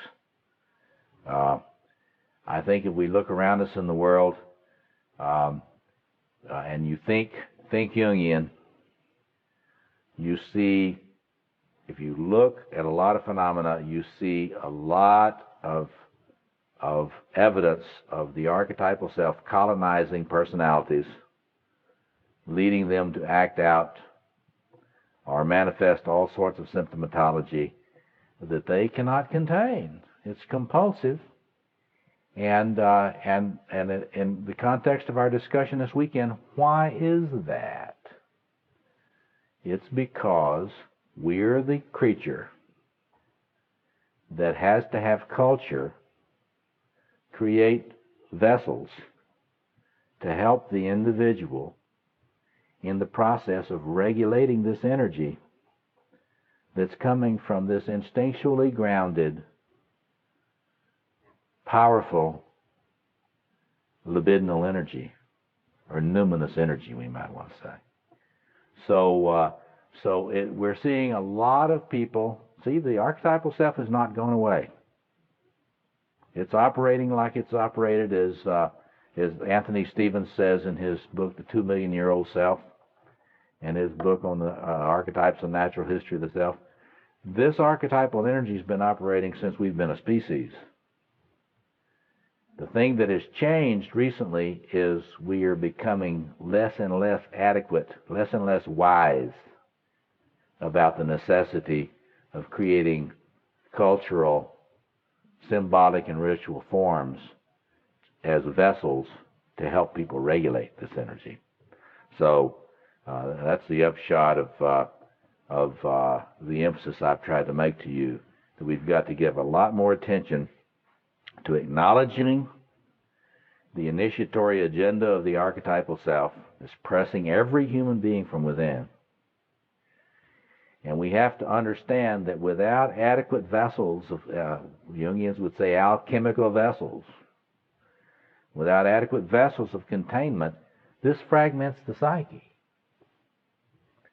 The archetypal self leads to a fragmentation of the psyche if it's not met with wisdom in its ritual leadership and its healing leadership.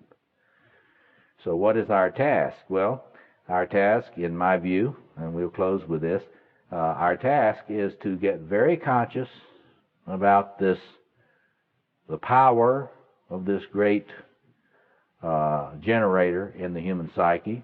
Edinger really makes us aware of that in a beautiful way, a very powerful way. We've got to understand, though, in a way that Jung did not understand, Edinger did not understand. Most moderns, people who are modern culturally, do not understand that the fact that all these tribal peoples of the earth had elaborate ritual systems was not because they were primitive. When I was a graduate student, they taught me that they did that because they were primitives. They were not enlightened. The horrible truth is radically different from that. The horrible truth is we are devolving now, culturally, and that we have the same need for sophisticated ritualizations and ritual leadership in the form of conscious attention to these things to provide new appropriate forms for our time to help the human beings of our time face the same challenges that all those people that were creating those ritualizations among the Apaches were doing in their time, among the Zulu, among the Zuni, among the Celts. Nobody ever started out to create a ritual for a tribe. Every tribe started out to create the ritualizations and vessels, inner temples, outer vessels, for the human beings. And our task today is no different. But unfortunately, the task of trying to come up with sophistication on this sort of thing in a way that's adequate to the flood of archetypal energy in our time is enormous. And it's my hope that that all of us will be agents in becoming more aware of what a sophisticated business consultant said to me the other day. It's all about managing change. I said, you know what? You're right. It's all about managing change. And transformative process is radical change, and it requires very, very nuanced ritual genius in those that purport to help people through their transformations. And so I'm hoping that all of you will, in your own leadership, in your own inputs in the various places you work, help us to understand what's going on around us. The archetypal self is doing its thing, but our fellow human beings, and ourselves included, have fewer vessels to hold fewer chalices to hold all this divine energy. So tomorrow, you'll be thinking about these things tonight, and maybe do some more journaling about your own experience. And tomorrow morning, I will start with this, what we're talking about now, and I will share with you some of my my own understanding of the way in which, in my view, there's not one line of development like Freud thought. There's not two lines of development like Kohut thought. In my view, if you look carefully at Jung's theory and the way the methodological principles that he talked about in terms of the quadration of the self, it's my view that there are actually 4 lines of development in the human psyche. In my work on this type of thing, I say that means that there are 4 lines of spiritual development. There are 4 kinds of initiation process in the psyche, and you can be highly developed in one and extremely undeveloped in the others. And so I will go into that, my view of that, and talk a little bit about how that relates to repressed individuation. The little clues about how you might interrogate your experience for what areas that individuation is trying to happen, and which of those lines of development. So thank you very much. You've been a great group today, and I'll see you at 10 a.m. Thank you. Let me begin today by framing again what you're going to be seeing here. I'm going to spend the initial part of today presenting to you my theoretical model of the way the structures of the archetypal self exist and operate according to my research. And I want to just say a little bit about how I came to this, and I want to say a little bit about how it relates to Jung and to Tony Wolff's work. And I spoke yesterday about being a neo-Jungian. And again, when I say I'm doing a structural psychoanalysis, I do not mean that I'm a devotee of Claude Lévi-Strauss, the French structuralist, or any of the French structuralists. I do find it interesting to look at the work of the French structuralist from a Jungian point of view, a neo-Jungian point of view, for, shall we say, research data. But in my view, all psychoanalysis is a scientific study of the structures of the psyche and an attempt to understand the implications of the way those structures exist, the way they are formed, and the way they, the vicissitudes of human development form and deform the structures of the personal human little s self, growing out of these fundamental building blocks of the psyche. Now let me just frame a bit about some fundamental method of Jung that I continue to espouse, so that I do not identify, as I said yesterday, with those who consider themselves post-Jungians. Jung was looking for a way to understand, just as I said, that he was looking for a way to understand what we call the objective psyche, the collective unconscious, and the way in which those structures are implicated in the formation and deformation of human lives. When he looked, he was a very comprehensive scholar. I've said that I consider him, certainly he, like many of us, was a religious person, had mystical interest and so on, and experiences. But I think the appropriate way to view Jung is as a psychoanalytic scientist who was interested in empirical research and empirical data and trying to find ways to understand an incredibly wide range of phenomena.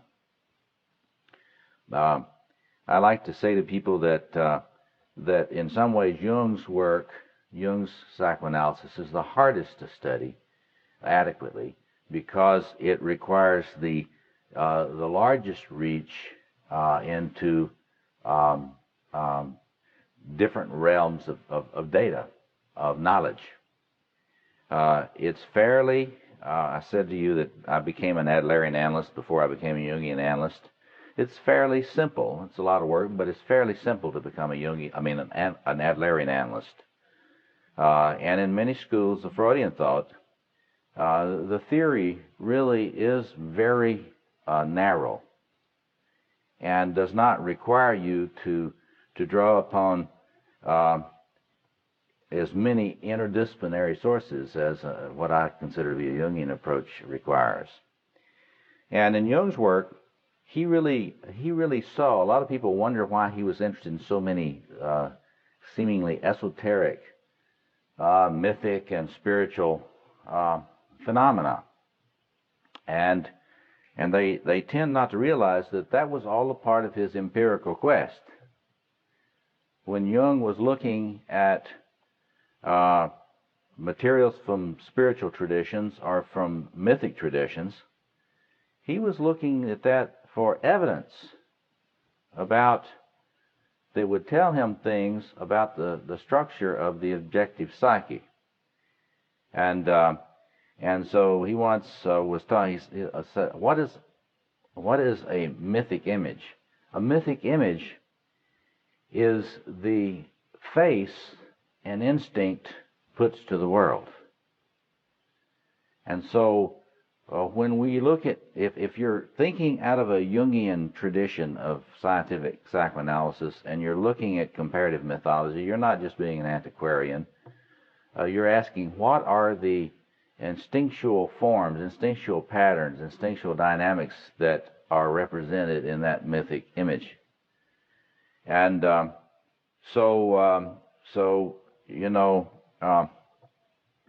in my work, and you'll see today, I have drawn upon mythic images to represent certain developmental agendas of the psyche.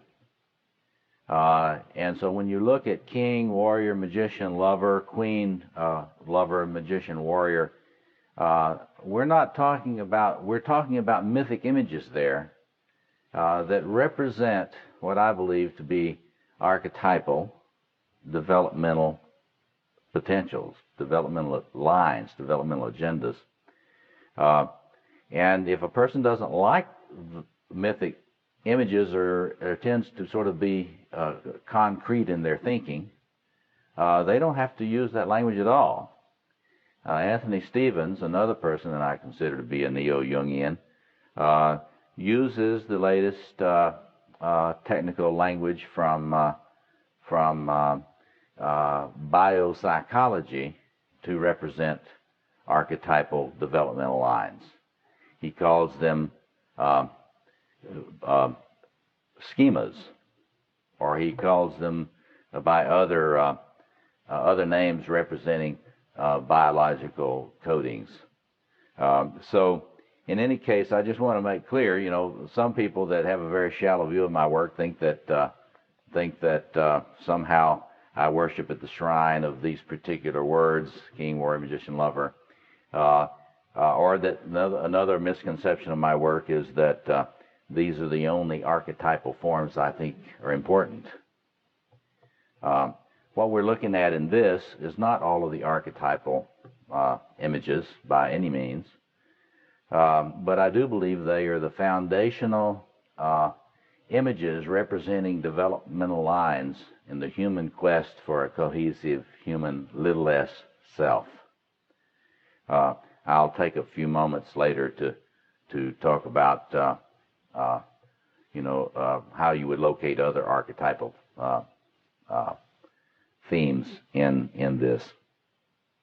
But so Jung would look at these things and say, well, what is the instinctual agenda represented by a mythic image?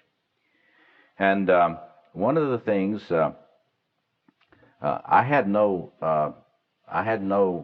I was carrying no torch to develop anything quadrated early in my research. When I was doing that work I was talking about yesterday, I was really interested in the occult, and I got interested in the archetype of initiation and the archetype of the magician, and the dynamics of sacred space, because that's what I saw and what I was looking at in terms of my field research. And it was my realization that John Perry was studying the psychology of these very, very powerful transformative processes that led me to Perry's work, and it was Perry that suggested to me in his work that perhaps these royal images were important. I had no idea of any of this coding at the time at all. In fact, in the initial set of lectures I gave here on masculine psychology, I'll tell you about why this was later. I said it was king, warrior, and magician, and that tells you a little bit about my shadow, where my shadow is really, not made very conscious. But and then I gave a set where I talked about king, warrior, magician, lover, and I said to the class, you can hear it on the tapes that exist of that. I said to the class, well, there's probably some geometrical shape that, Jung was always looking at geometrical issues with regard to the organization of the psyche. there's probably some geometrical shape that relates to this, but I haven't figured out what it is yet. A young man in the class piped up and he said, Dr. Moore, it's a pyramid. And I said, oh no, it's not a pyramid. I thought he meant that the king he was going to put on the top. Just think about these as Mayan pyramids. You're looking down at Mayan pyramids here. Chichen Itza. I didn't think about the possibility that if you were thinking about a quadration and you thought about two lines of dialectical tensions in the structure of the self, that the royal imagery and the royal line of development would not be at the center at all. It would simply be one pole. And it took me quite some time to begin to realize that Jung's fantasy, and you can look at this in volume 8 of Ion, volume 8 of Jung's collected works. Jung had an idea expressed in Ion that there was an octahedral code to the archetypal self. And in the appendix to the quartet of volumes I did on each of these archetypal structures in the male, as expressed in the male, in the appendix I laid out some of the stuff I'm talking about right now, trying to give you a sense of how I have developed my theory beyond Edinger and Jung. In any case, I had no idea about that at the beginning. But as I began to look at this stuff geometrically, first I realized, well, if you have a approach that has dialectical tensions in the structure of the self, you could image that as a pyramid-like coding. And I've done a lot of comparative history of culture studies, and it's a fact that human beings have been, really fascinated with pyramids cross-culturally. And if you have a Jungian point of view, you understand that anything that's a deep structure is going to be projected onto the world. You're going to externalize it. And you're not going to know you're doing that. You're going to put your deep structures out there in the world, and you won't know what they are. You won't know what you're seeing.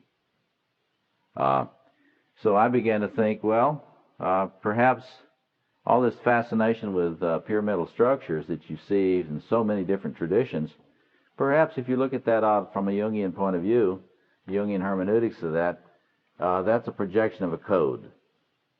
I suggest that you look at the Jung's preoccupation with quaternios, fourfold features of the world, quadration of the world. And the index to the 20th volume, you look at the number of references to quaternio and double quaternio, that is to the 4 and to the 8.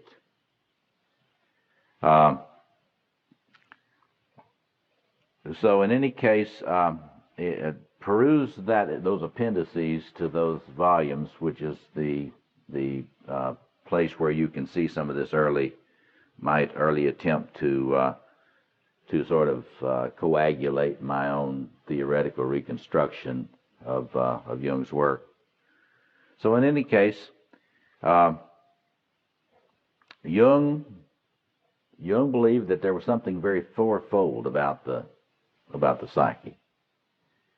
And he struggled mightily to try to decode that, and he tried to do the same thing with the double. You think of the octahedron as two pyramids base to base. And if you look at Ion, I, in spite of the smart people that have tried to make theory out of the octahedron, the things that I saw never made much sense. I don't think Jung's interpretation of the octahedron is very coherent. Another person, John Layard in The Celtic Quest, use the octahedron to try to talk about the relationship of the ego and the self, I suggest you look at that. I've published those diagrams in the appendix to those volumes. And James Hall, another really serious researcher of the self, did a presentation trying to come to some understanding of this octahedron. What you'll have this morning is my attempt to say what these fourfold, what the fourfoldness of the psyche is, and what how we understand that ogdode, the ogdode, or the eightfoldness. I mean the eightfoldness of the psyche. So in any case, Jung came to the conclusion that fourfoldness was typology, psychological typology, that there were four functions: intuition, thinking, feeling, and sensation. And that was the fourfoldness that you were seeing projected from all these mythic images, from the Navajo idea of the four winds to the Tibetan image of the holy city of Shambhala, to the Jewish image of the holy city of Jerusalem, and so on, all this fourfoldness. Toni Wolff, however, saw it a little differently. And in her essay on the structural forms of the feminine, I really realized that she's sort of my theoretical mother in the Jungian tradition. I really stand in her tradition because she said, there is the structural form in the feminine self of the mother, which I will talk about as queen archetype. She said there is the medial woman, the medial structure, that is the sort of the priestess, female magician priestess. She said there is the Amazon, and she said there is the hetera, which you can translate variously, but it's a woman that companions, intimate companion, somebody that is really relating in a very intimate and personal way to an individual. I didn't realize this till much later. But I said, oh wow, there she was looking at what I've been seeing. She was looking at it. One of the things that she did not understand, though, was the dialectical tensions in that structure. She didn't see it geometrically, and when she did present it geometrically at all, she I think, did not understand what is in tension with what in the structure of the self. But she saw structural form. She was interested in structural analysis of the female self. Later, Edward Whitmont, another great, one of our great Jungian analysts, took that work and developed a male counterpart of that, which I had not seen those things. And if you look at the reference book recently produced by Anthony Stevens, as again someone I admire as a neo-Jungian, he has got diagrams of the Toni Wolff and Edward Whitmont's declension of these structural forms in the male and structural forms in the female. So right there is the intellectual tradition that I believe is mine. And all I'm doing is trying to draw on other data that we have to try to flesh this out and to try to get more dynamic sophistication about structural conflict, structural tensions. And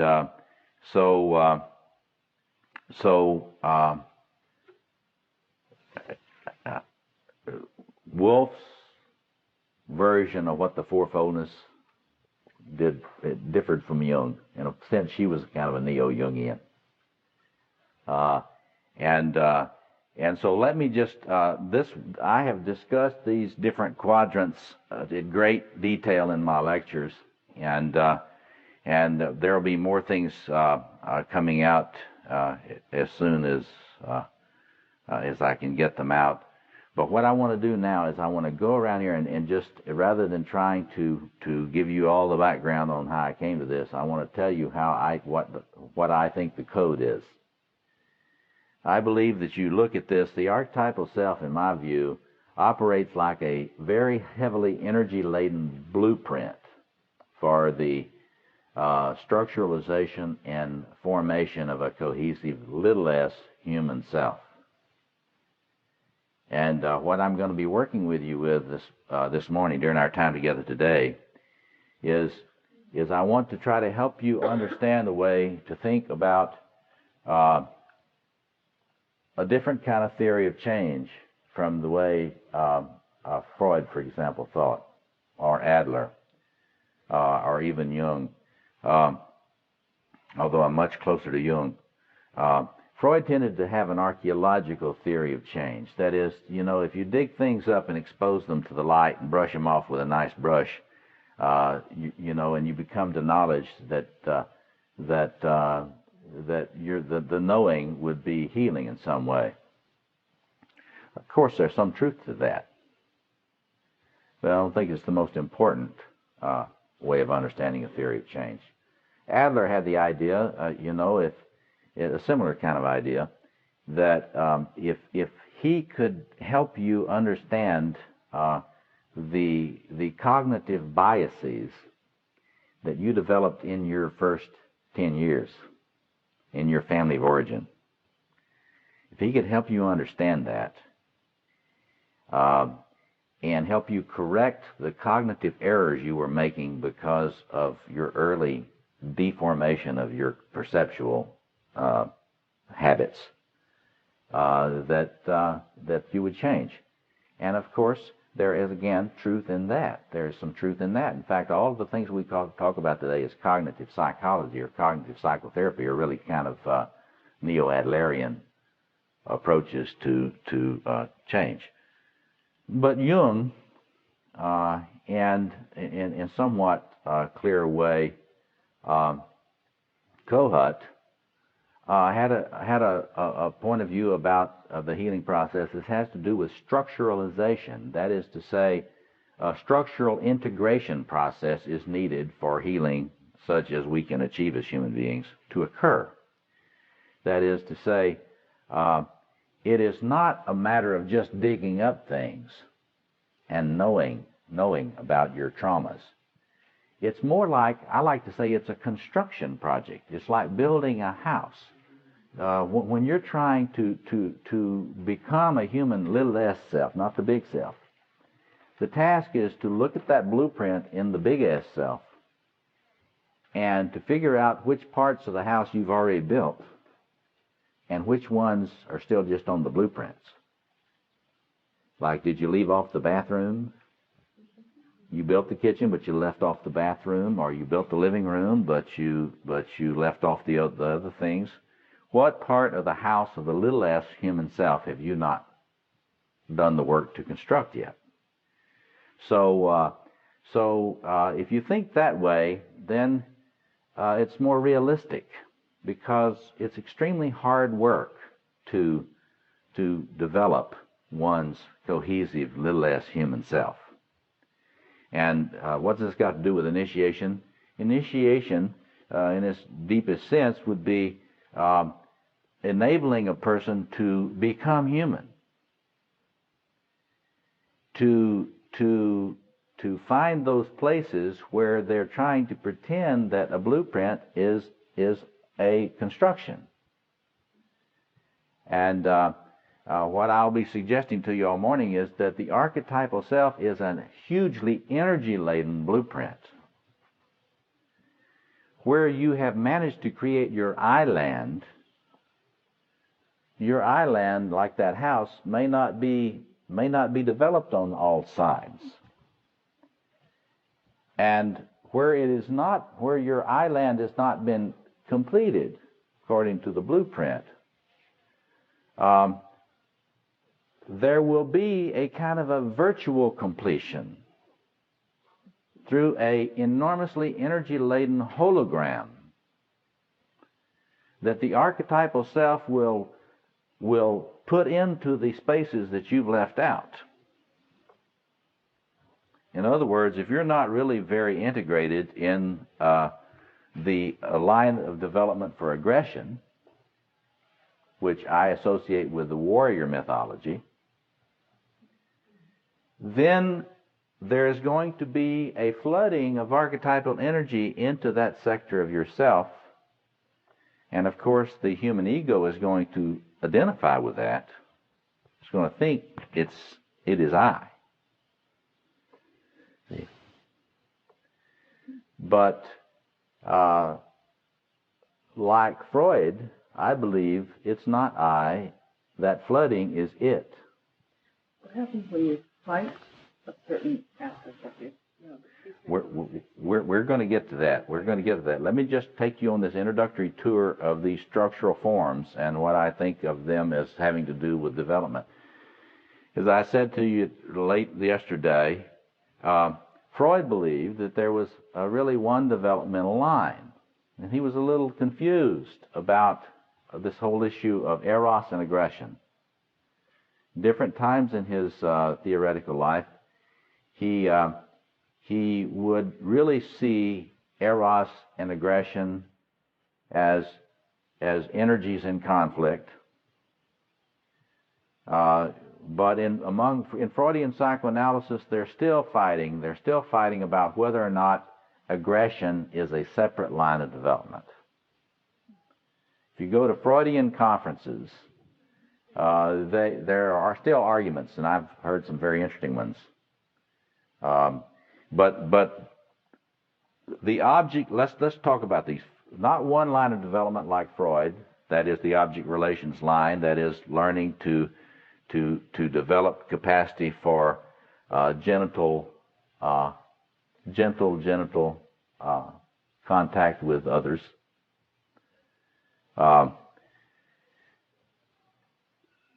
There is not two lines of development, such as Kohut thought. Kohut said, well, you've got the object relations line, like Freud, and then you've got a narcissistic line, which has to do with your self-esteem. That I relate to the royal developmental agenda, what I call the royal developmental agenda. So there is the line of development for embodiment, affiliation, capacity to experience joy, actually. Love's body, as Norman Brown, the philosopher of Freud, talked about. That is what I call the lover line of development. There is the royal line of development, which I associate with Kohut in terms of especially all of his discussion about the self-object transferences, because both a mirroring and idealizing transferences are in this sector of the psyche, and I'll go over that more in just a minute. Like a very assertive and articulate feminist Freudian that I heard speak, I believe that there's a separate developmental line for aggression. She was haranguing the Freudian conference about not facing up to the fact that aggression was a separate line, and that there were conflicts. There's a conflict here on this axis, that when Freud would get into eros and thanatos, the conflict between aggression and eros, that really is a structural conflict. It's not one that can be reduced. In other words, if you get good in object relations, it does not mean that you have adequately faced the aggression line. If you study the history of psychoanalysis, this is an ongoing argument. It's an early argument between Adler and Freud, and many of the ego psychologists began to put more emphasis on mastery, which is this line of development.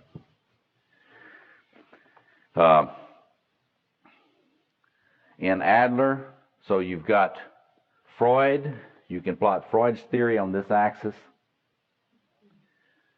You got Kohut here.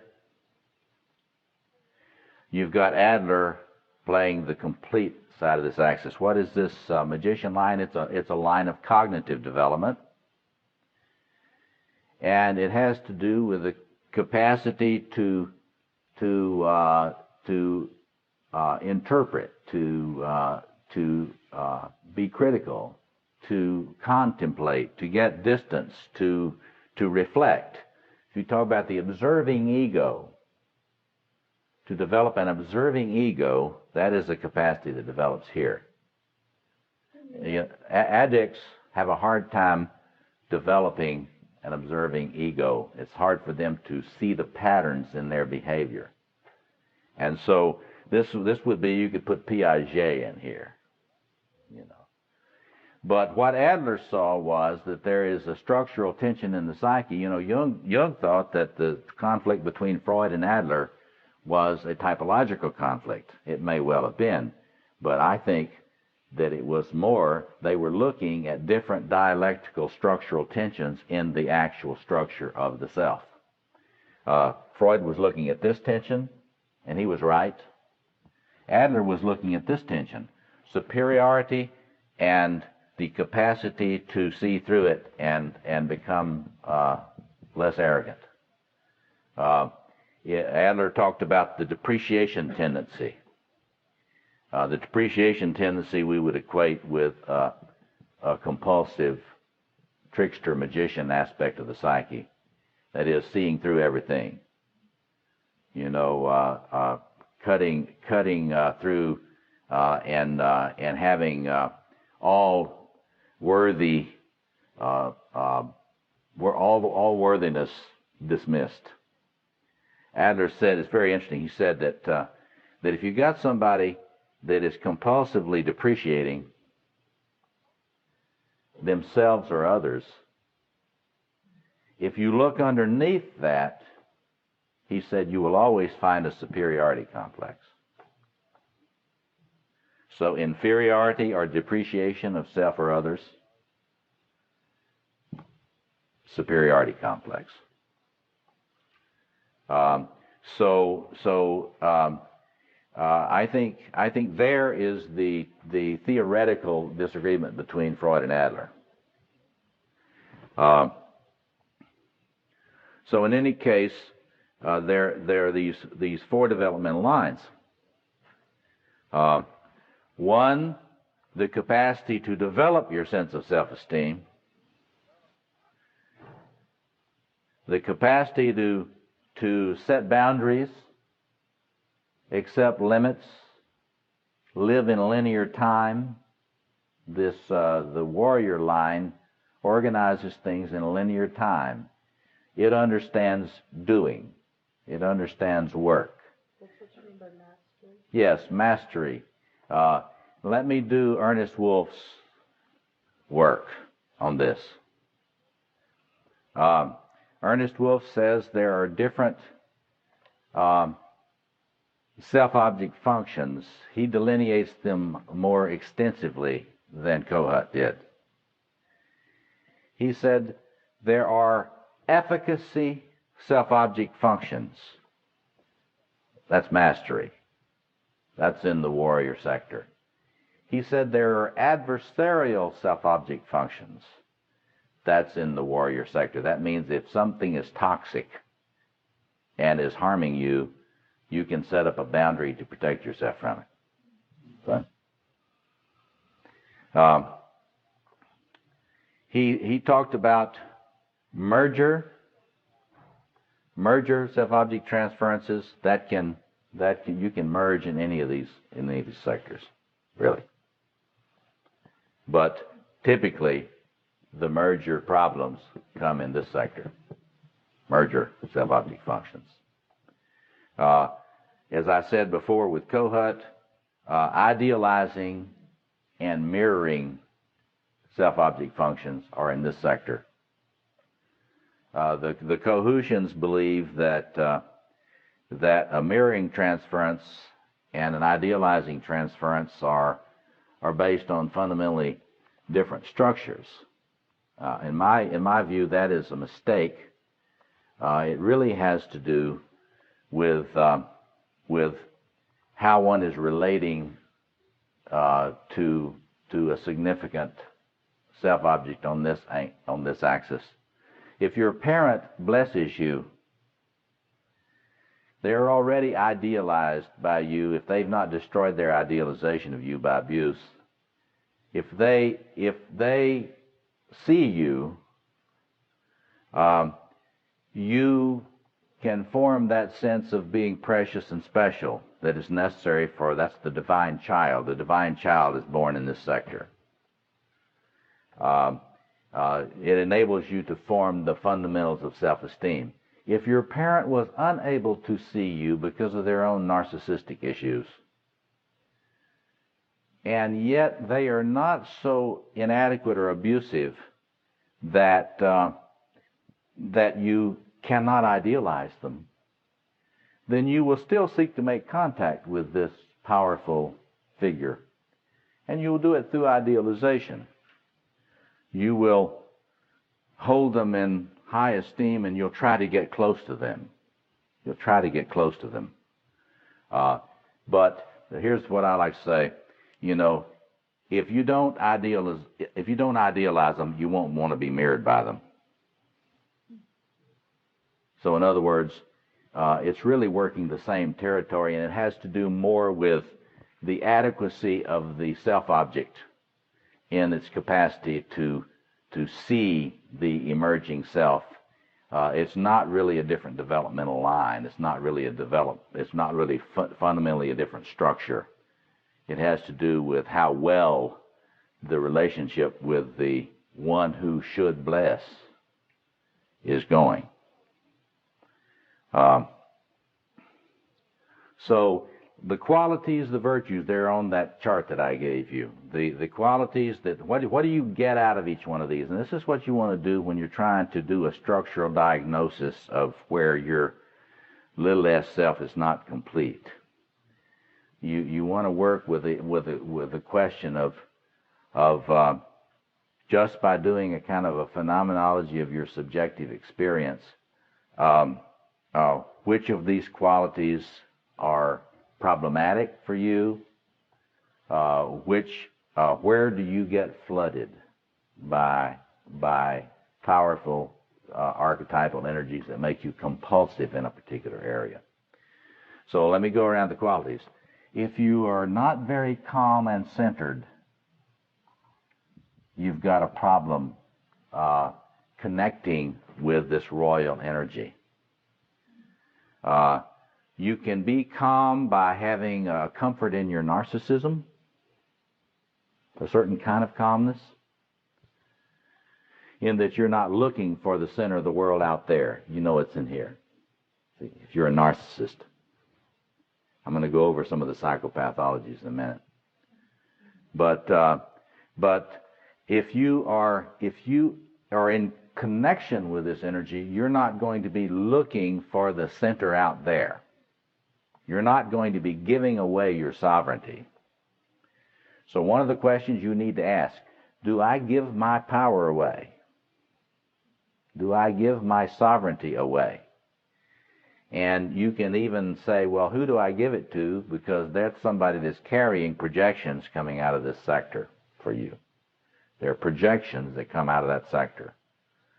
If you don't give your power away, if rather you tend to blow people off, then you're connected with this energy, but you may be a little bit flooded by it. You may not have brought it into a human place in your psyche. And you can usually tell with the integration of this, the capacity for empathy grows. And so, and the capacity for compassion grows.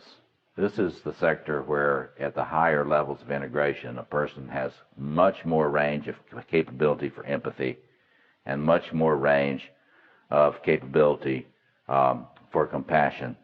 And that means even in the clinician, even for narcissistic personality disorders.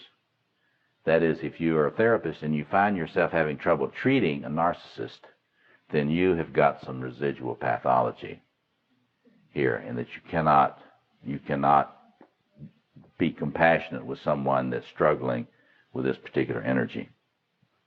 What can you do in the warrior if you have your developmental line for aggression is approaching good enough integration? What can you do? You can live in linear time. That means you can order your life. You don't procrastinate as much. If procrastination is a big problem, or if lateness is a big problem, Bill Clinton almost didn't make it out of Dodge, you know. He has had a tremendous problem with his boundaries, and he's had a tremendous problem. He's always late, sometimes hours late to appointments, some important appointments. So if you have a problem being late, if your idea of hell is trying to use the Franklin Covey planner, you've got unfinished warrior line development needs. And you see, there's grandiosity in all these spheres, but what is going on is flooding of lover grandiosity will lead to an inability to order one's life in a linear fashion. And so you can think about these things. You could work with this thing on computer models, correlating deformations of this structure with phenomenology of psychopathology. But the point is that if you have got that efficacy line that Wolf talks about, if you got the adversarial aspect of this online, you'll be able to set boundaries with toxic people. And you'll be able to set boundaries against those people who are trying to eat you up and trying to take more than you can give safely at a particular time. You will be able to really be focused and disciplined. And another way to tell if you're being flooded, one way to tell if you're being flooded by this, if you're flooded with it at a sort of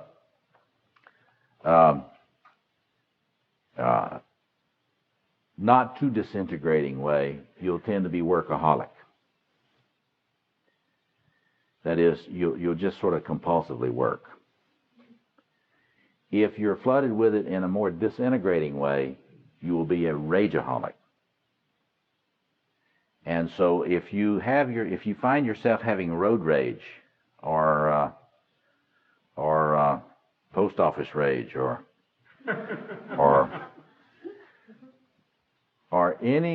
if you're losing your temper, then you're being flooded with archetypal energy in this sector. You're flooded with it. And it's disorganizing your personality, and this is an epidemic now. And there's in many circles, there's kind of a romance of rage. It's like there are people that feel like if they don't rage and get in your face, they're not a person. And that's very, very crazy, very, very sick, and it really masks tremendous disorganization in the personality. The higher levels of integration of aggression, people don't lose their temper. They are very effective, and they don't lose their temper.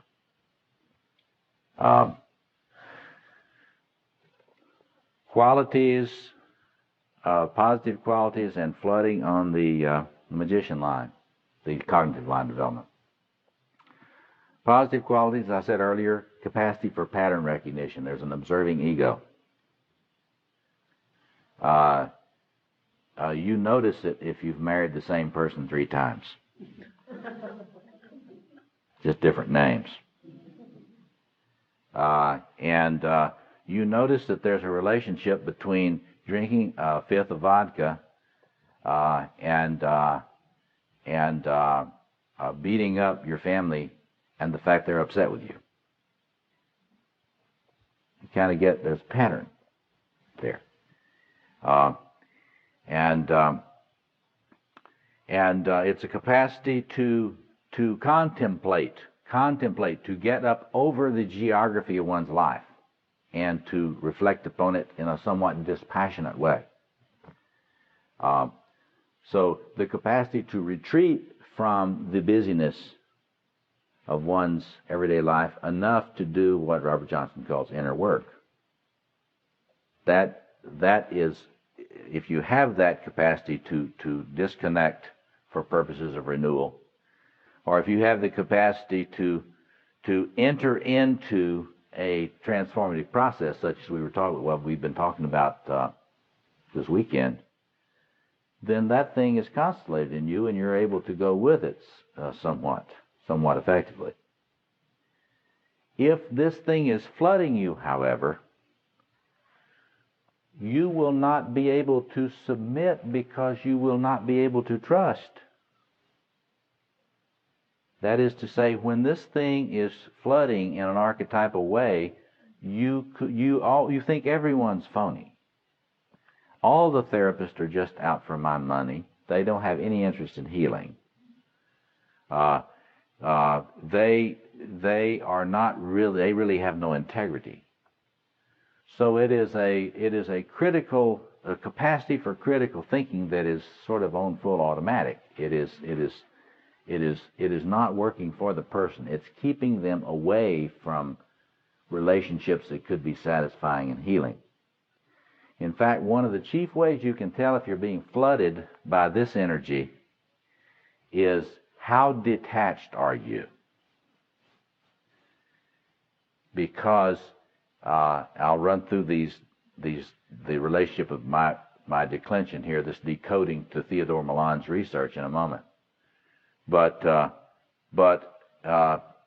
if this is flooding in you, you will tend to have thought disorders,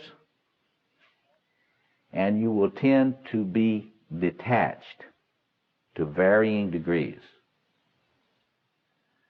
So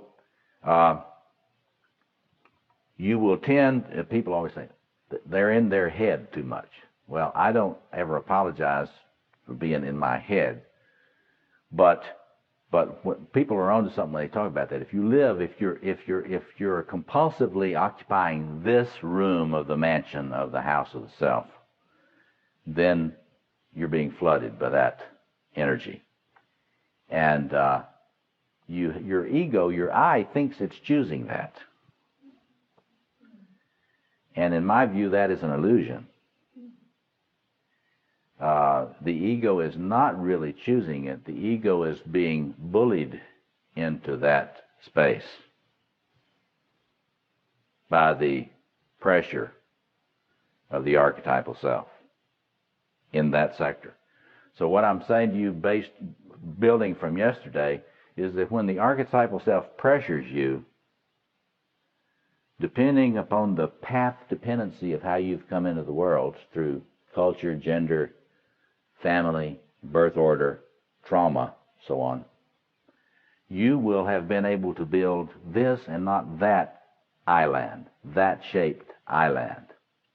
And depending on what part of the island you've been able to consolidate, the archetypal self will pressure you in differentiated forms. It won't be one pressure. It will, the energies manifest differently in different sectors of this. So what can you do? Let me just finish this and then we'll open it for the discussion. What can you do if you have some of the lover sector of your house of the self, the less self-built? Well, you can play. You get play. You can play. You don't have to always be working. You don't have to take your briefcase to the Bahamas. You know, you can turn off your cell phone. You can it's possible for you actually to relate to your body, and even begin to be sensitive to the pain of your body. You know, if you're not very connected to this, you don't even notice when your body is feeling a lot of pain. But if you're related to this, you can feel your body. You're much more aware of your body. And you are more capable of experiencing pleasure in your body. And your sexuality is capable of being expressed beyond shame. You do not have as many shame issues if this has received some building attention. If that part has been made open, it's the garden sector of the psyche. So it understands play, it understands embodiment, it understands polyerotic sexuality. It understands joy. It is that sector from which you will experience joy. And you can ask yourself, how am I doing on this? When do I know joy? And if you don't know any joy, I don't mean all the time, but I mean if you don't have joyful experiences from time to time, then this has got to have some attention.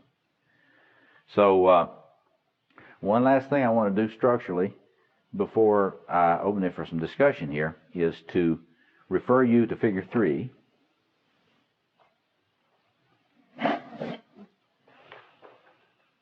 And there's a lot of material on this. There are a set of my lectures entitled The Collective Unconscious and Psychopathology, which are available through the Institute, in which I take Theodore Milan's system. Milan, I think, is the most outstanding scientific researcher of psychopathology that we have today. And it's very interesting. He has, based on his empirical research, he's not really a clinician, but based on his empirical research, he has concluded that there are really 4 fundamental types of psychopathology. Independent pathologies, detached pathologies, dependent pathologies, and ambivalent pathologies. Why ambivalent? Because if you get assertive enough, you will run up against your abandonment fear.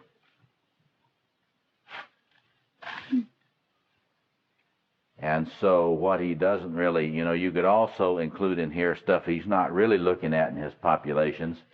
If we gave Milans to the prison population, we could flesh this out. And it needs to be done. But when you get people who are violent and get in trouble with the law, is you get people that are flooded with aggression that's not structuralized, regulated. And you also get people who are rules unto themselves, antisocial personalities. So antisocial personalities you locate right in here. So there are a number of other bodies of data that correspond. You see, when a scientific theory relates to empirical data, that's why I say that Hillman and archetypal psychology is not really a psychology, because you cannot relate to empirical data based on it. My work is a theory. And the task of a theoretician, as opposed to someone simply doing scientific research, is to provide a model which orders empirical data. And if you're a Jungian, you have to order empirical data not just from the natural sciences. And another thing I don't have time to go into, if you'll look in this, there's a set of lectures on, I was not too long ago in a book review. Someone sort of accused me of plagiarizing George's Dumézil.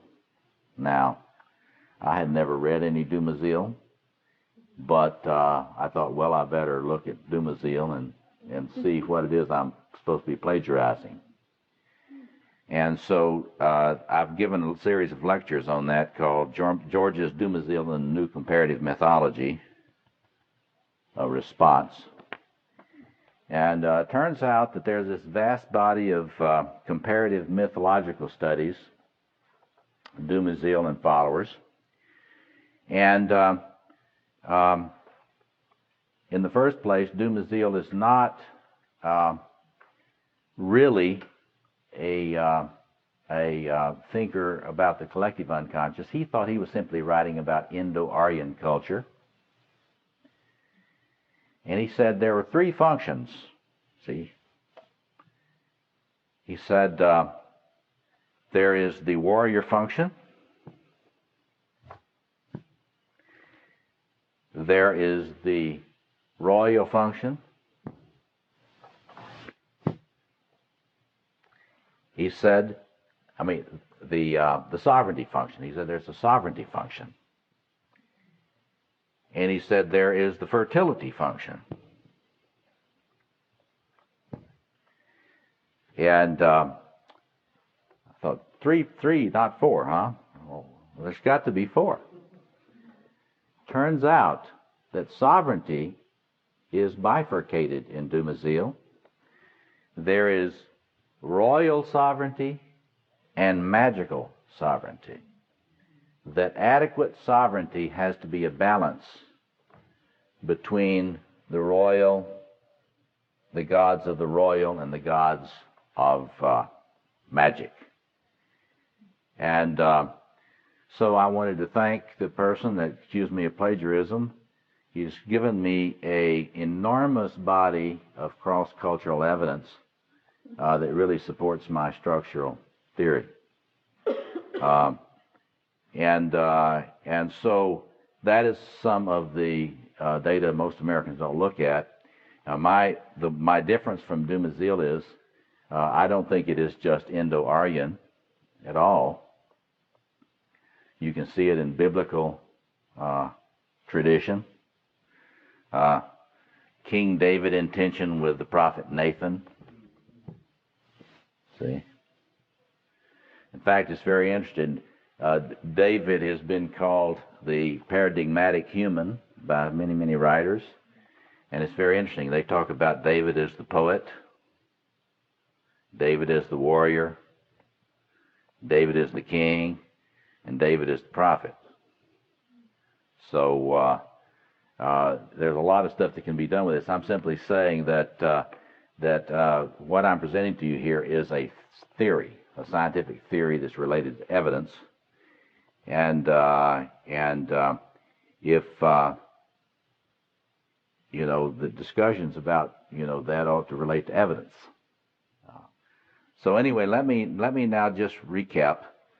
There's this code, and in my view, you've got this code here again. It's where I follow Jung. Jung believed that there was a contrasexual in the unconscious, deeper in the unconscious. Where I differ from Jung on the nature of the anima and the animus is that he lived in a Victorian context. Victorians tend to equate lover with female and warrior with male. And what I think is accurate more in the tradition of Tony Wolff is that males have all of these energies as potentials. Females have all these energies as potentials. There is a complete feminine in the contrasexual in the unconscious of the male, and a complete masculine in the unconscious of the female. And that's not Victorian. It's not a Victorian assumption. It does not require the oppression of women like Victorian models do. So this is a neo-Jungian, but it really does follow Jung's basic structural assertions. Now, so this is what, again, let me recap again. The initiatory process is becoming human. That's the initial. Later on this afternoon, I'll talk about a little bit after lunch. I mean, after the lunchtime. We won't break for lunch, but about noon we'll talk about how this relates to spirituality. But this is the creation of the human vessel. And initiation, at its most fundamental levels, is about becoming human. And becoming human is not to become archetypal. In fact, you've got to get over becoming compulsively archetypal in order to be initiated. So our task, today is to understand 4 tasks of initiation, maturing on these 4 lines. And the diagnostic question in our own development is, where is, in our personality, where is an energy-laden hologram pretending to be structure in our personality? So let me just open it up for some questions and discussion now. We'll dialogue a little bit and then we'll take a break. There's a lovely book, and I have a book about written, which is talking about becoming human and the fact that you have to recognize the disease of the archetype. And, it's the first person that I have read, and I can't think what it is, I wish I could, that actually suggested the archetypes are mentally ill. And I thought it was marvelous. It's interesting. Well, they're forces of nature. These archetypal energies are forces of nature, and they're impersonal. They are not demonic in themselves whatsoever. But if one relates to them without respect and in an unknowing, then demonic things come forward. Demonic things happen. So let me just let you dialogue with me for a question of clarification about the model here, and then we will take a break. Yes? Okay. What I'm suggesting is that a adequately integrated, the model of change that I'm suggesting to you is in this tradition of Kohut, Jungian Kohut, that the theory of change is adequate integration, structural integration. The Kohutians, the self-psychologists, call it structuralization. And they have this thing that this word is, I don't like the word, but it describes what I'm talking about. And they say that you've got to raise the question about, has there been pacification in this area of the self? Pacification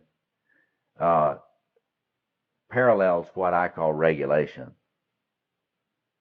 See, so if you have got energies that are running roughshod over you in your psyche, you could say with them, that's not been pacified. That's not safe in there.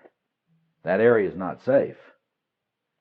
And so anywhere in the psyche, in its development toward integration, if you have not given adequate attention to claiming your sovereignty from your parents and from others, then there's going to be an archetypal transference, probably, to some other person where you're giving your sovereignty away in some sort of royal projection, idealizing projection. And so you have work to do on trying to get that sovereignty inside. You've got to get that in here. So you can be, those dreams where you're not in the driver's seat, the car's going, but you're in the back seat? That's a sovereignty issue. It's like the unconscious is giving you feedback that you've got work on that sovereignty line. And if you tend to fly into rages, if you lose your temper, or if you don't push back appropriately in your relationships, you don't have structure you don't have human, little less structure in that line for aggression. And what's happening is that somewhere there is an archetypal projection and someone else is carrying that archetypal energy some of the time, and then once in a while, when you lose your temper, it comes in and possesses you. And you think you did something when you lost your temper. You think you did that. But what is important is a disidentification with that energy. You've got to say, I got invaded because I have not faced up to this construction task. I have not faced up to the work I need to do to get my boundaries formed and get to turn this archetypal energy into structure. It is, if you look at the violence epidemic we're having, people's little islands are really very fragile on this sector. And you see, if you don't form an adequate boundary, you're going to have a rage in your unconscious, in your personal unconscious. It's going to generate rage. But it's only that line, the development of that line, that aversive capacity that Wolff talks about, which is in this warrior sector. It's only by developing that the person can even be aware how much danger they're in. Because if you don't have that developed, you don't know there are really enemies. You know, there are people that say, you know, if you think they're enemies, you're just projecting. Well, that's a crock. There really are enemies. There really are enemies of the ecosphere, and there really are enemies of you sometimes.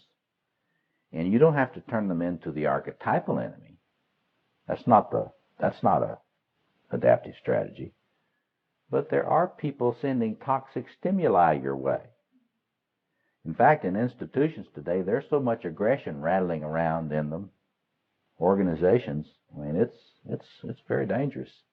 And if you don't have your own SWAT team body armor on in a lot of places, you're getting lacerated a lot, unnecessarily.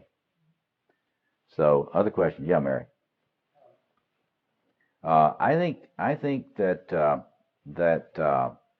the personal unconscious, you've got to look at the way in which those. Now, Jungians will typically say at the core of a complex is an archetypal core, and then they don't say anything else about that.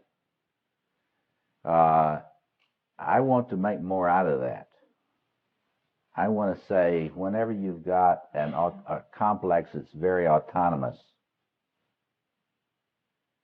that there really is an archetypal core to that, and you've got clinically to give more attention to what is the archetypal core. Because if you have an understanding of this, you can be much more specific about what is the unregulated, unpacified archetypal energy that is compulsively forcing that autonomous complex into the precincts of the better functioning aspects of the ego. So I just want to have, when Jungians say there's an archetypal core, the thing that I think is really bad about the way Jungians operate clinically about this, see, having a complex theory doesn't make you a Jungian. I mean, Freud had a complex theory, object relations theorists have a complex theory, Adler had a complex theory.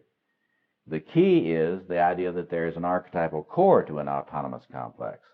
But where Jungians, most of them, don't really deal with this adequately is, what is it? And so what? And so what do we know about that archetypal energy? How is it compulsive? All archetypal energies, when they come in the form of autonomous complexes, are compulsive. All psychopathology is compulsive in some way. It's not just compulsive disorders. All of it is compulsive. And so the task of the theoretician that's trying to help clinicians is to say, okay, let's be much more specific about what is the specific, what does this biogram, as Anthony Stevens says, what does this thing do? What can it do and what can it not do? And when I see in an autonomous complex a person being frozen into that type of behavior, This is related to neurophysiology. There really are biograms, neurobiological schemas that relate to these agendas. And Anthony Stevens in his work I could take Anthony Stevens and plot him up here too. So the personal complex, as you say, of a Jungian, it's an archetypal core, but what is the archetype? They're not all the same. They don't look the same. They don't behave the same. Now remember, I'm talking about, if you look at that discussion of the different types of illness in volume, I think it's volume 8, I've given lectures on spirit complexes. I'm not talking about spirit complexes here. They're a whole different type of archetypal phenomena. I'm talking about archetypal energies that are a part of a resources for building a human self. And when those split off aspects of those resources that should be being metabolized so that they can be used to form an adequate little s self, when they are not adequately metabolized or regulated or pacified, you get an autonomous complex, but that complex has in it materials, archetypal materials that are supposed to be used as building blocks. So it's not ego alien, really. That material is not, in principle, ego alien. The spirit complex, on the other hand, is an archetypal entity which is not supposed to be used in the building of the self. And it has to be banished.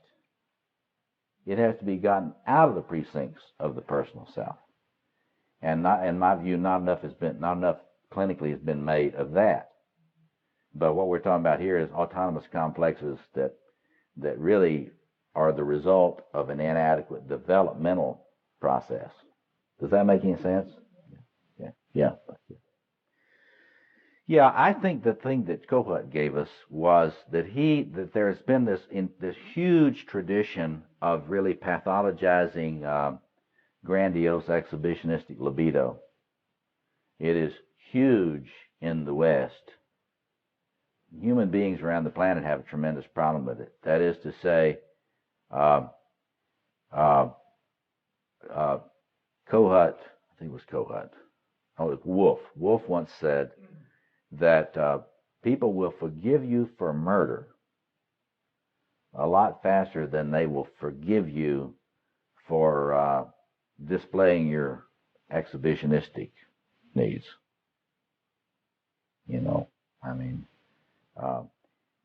Envy and hate. Envy and hate gets directed at people that let themselves shine. And so, one of the greatest contributions I think Kohut made was to really look at this need, what I call a need for being blessed, a need for blessing. And it takes a royal energy to bless, because not just anybody can bless you. It's got to be somebody that you perceive as capable of founding energies, creation energies. I look at my lectures on the creation myths and the search for a centered self. So Kohut, really, it's an attitudinal thing that I think that he did that was the best thing, in that he identified these narcissistic needs and put them on a line of development, saying that it's appropriate for you to want to be celebrated. And the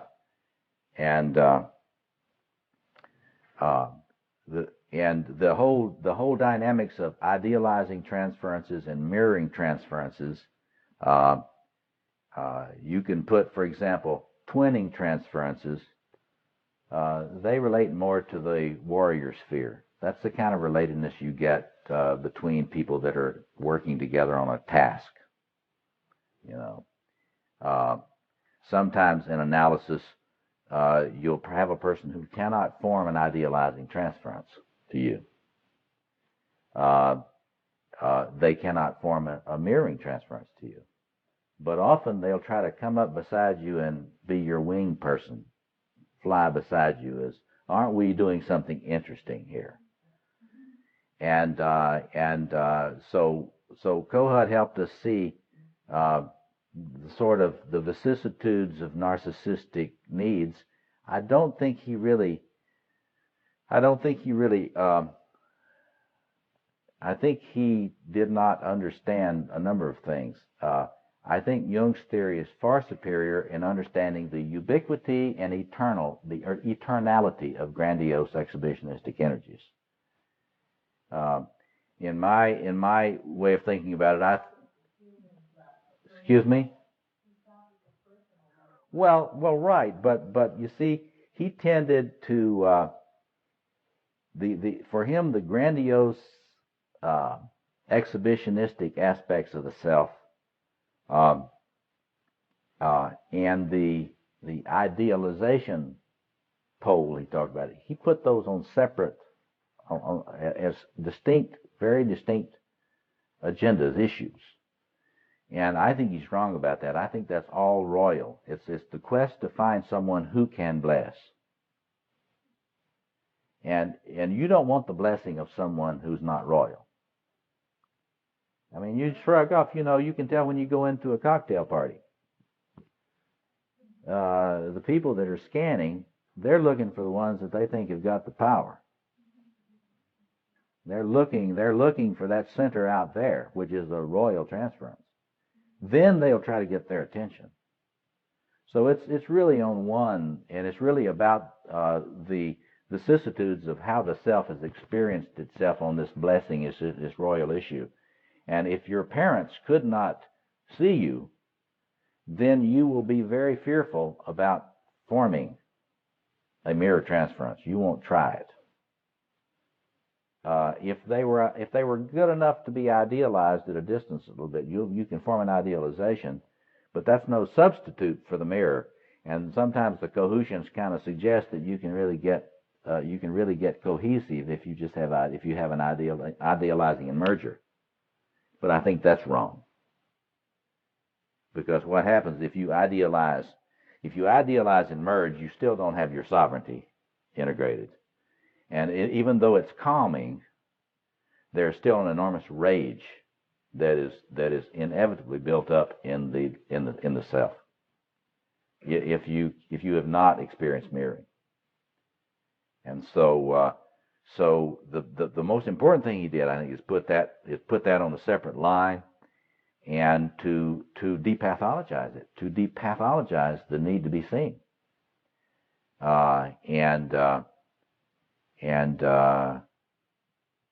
even Jungian, see, that word inflation is so toxic. I mean, it is pathologizing. If we see if they come into therapy, to analysis, and they start to trust you, and if they start to trust you, as Kohut says, they will remobilize their self-object longing on that line.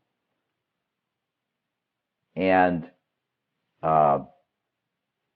if you really haven't worked with this very much, that demand to be, that display, that exhibitionistic, grandiose exhibitionistic display will manifest, and then the analyst will hate it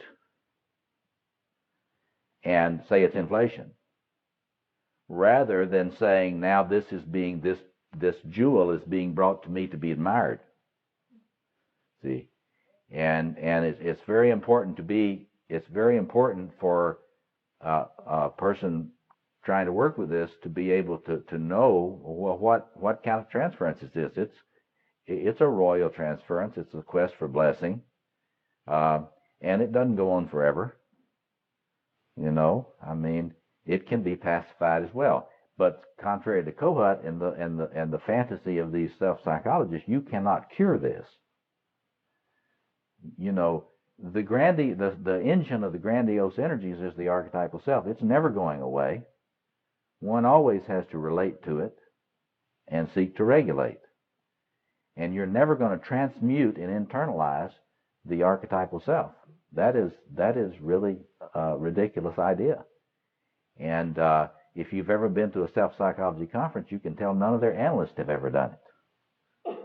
You know, because I mean, you say, well, if you transmuted and internalized your grandiosity into structure, there would be some humility, and that's kind of funny. I get a kick out of that because I mean, you wouldn't say that there's an epidemic of humility at self-psychology conferences. That's not commenting on our own conferences, Jungian, but yeah, go ahead. Now he's asking about life cycle issues. Now let me say, right after I published this 5-book series, one of my mentors, Murray Stein knows him, was Don Browning down in Hyde Park, and right before I did it, Don said to me, you know, there's this research you should look at because it's about some of the stuff you're interested in. And you know how you do your mentors. You say, I've gotten independent now. I don't need my mentor. So I didn't look at it. And later on, I looked at it, and it was this research by David Gutman in the book Reclaimed Powers. And this is a cross-cultural study of men and women through the life cycle. And one of the things that I haven't talked about yet is there is in this deep structural template, there is an asymmetry between masculinity and femininity. That is, how are men and women alike? Well, it's very straightforward. Men and women are alike in that they have the task of bringing these two dialectical tensions into a creative integration. It's the same four energies. It's the same challenge. And it's not really easier for males or females. We are all witness to that. It's very hard to do. You know, we tend to fragment. How are we different? Now, ideologically speaking, folks like to say there are no differences between males and females. And if you believe there are any differences structurally between males and females, you're a Nazi. Well, if you pay attention to scientific evidence, you have enormous and growing evidence that there are differences between males and females, very substantial differences. And the Gutman study, I have always hypothesized based on this structure that if you ask where energy is flooded for males and females, at adolescence, males are flooded with testosterone. They get a dose of aggression that females do not get in adolescence. Females are much more vulnerable. I'm not saying they could not be less vulnerable. I recommend that people have their daughters study martial arts at a young age so that when they go away to college, they don't have to worry about date rape. So I'm not saying we couldn't do better. There are things we can do with cultural software to mitigate these differences. But Gutman's research supports this. At midlife, I think both men and women, boys and girls, learn things, learn about limits. If you've tried to be open to everybody uncritically and naive, in dreaming innocence, as Tillich would say, you have enough bad experiences that you say, well, what's going on here? And you try to get insight. If you try to pick a fight with everyone as a young male, you're going to meet somebody that can beat you up. It's, you're going to get beat up. And so you start to try, this is if the magician comes online at all, you start to notice patterns. If I insult someone, they hit me. There's a pattern there. You know, or if I get drunk with a boy, a young male, I can't be sure he's going to treat me respectfully. See? And you learn these things. At midlife, however, it's very interesting. There is a reversal. This is the divine joke. You know, Jung kind of thought God had a bad sense of humor sometimes. So just as males are beginning to have the capacity at midlife, they're sort of flooded with erotic energies. They feel their pain, and they want to be closer. They want to be more intimate. And about the time that they feel their pain, they want to be more intimate. They don't want to work all the time. Their wife has decided, oh my goodness, her testosterone levels are now up. And she's a lot more assertive. and clear and disciplined. And she begins to be very critical of how sloppy he's gotten at midlife. So Gutman in his research documents this and hypothesizes that this asymmetry between males and females in the life cycle is responsible for a great deal of divorce. And so I should have listened to my mentor. That's where my grandiosity got me, because I could have referred to the Gutman research in there. And but would that be why both women at that time are attracted to younger men who are into warriors? Yes. And they're attracted men to women who are into their love of younger. The projective patterns are related to that, and it does change the life cycle. There are males that have been Green Berets in young adulthood that by the time they get to midlife, they have absolutely no connection with their efficacy circuits at all. So in other words, a split will occur at midlife, and one of the things that you got to work with on people is to remember that the task is to keep these things in creative engagement. And you can't forget at midlife what you knew in the first half of life. And so there's a lot of developmental implications here. And I personally think that the epidemic of medicating boys that is eating up our culture right now, giving all boys Ritalin, masculinity is a pathology, see? These boys are all sick, give them Ritalin. When in fact, it's this energy that is coming to the fore in boys. They want to do stuff. They don't want to sit and talk. You know, they want to get that hockey stick out. But if the people that are assessing boys are judging them based on a female code, yeah, there's something wrong with those boys. They're not manifesting the right energy here. So there's a lot about life cycle, but you see, as Gutman points out in his work, he thinks very much like I do. He says there are some ways in which we humans are all alike. These are deep structural issues. We are all alike in that we have these developmental lines. We are all alike in that it's a real pain to try to balance those at all, much less through the life cycle. He says there are some ways in which different groups begin to then differentiate. And so men and women are not alike in it's not symmetrical in this task. It's not symmetrical.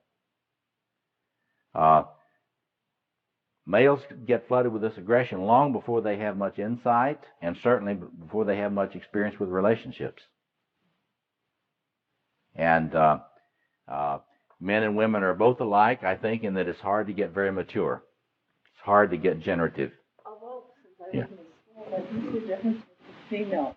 They're becoming much more warrior, warrior princesses in adolescence. Yeah, there's a lot more, people say, that when you try to get them to face up to the evidence on violence, they'll say, well, girls are getting more violent. Well, that's right. They're getting more violent. They're moving up a percentage point, That's right.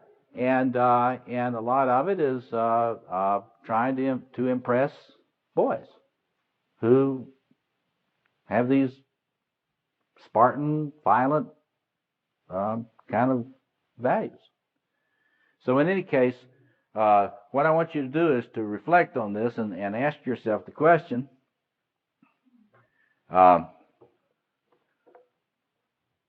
based on where you have strengths and based on where you struggle, what I like to do with people is I like to give them a sheet of paper with sort of a blank diagram like this, and I say, let's sort of fill it in. Let's fill in your developmental pattern. Let's see how you think you're structured in terms of the fundamental shaping. And if you're a therapist, you probably got you know, you probably got a lot of this magician stuff.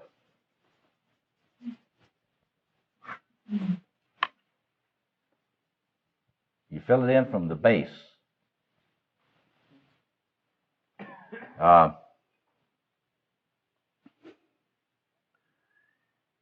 And if you have the capacity to really care how anybody is, rather than understanding, like, you know, Freud said, I'm not worried about curing people. I just want to understand it.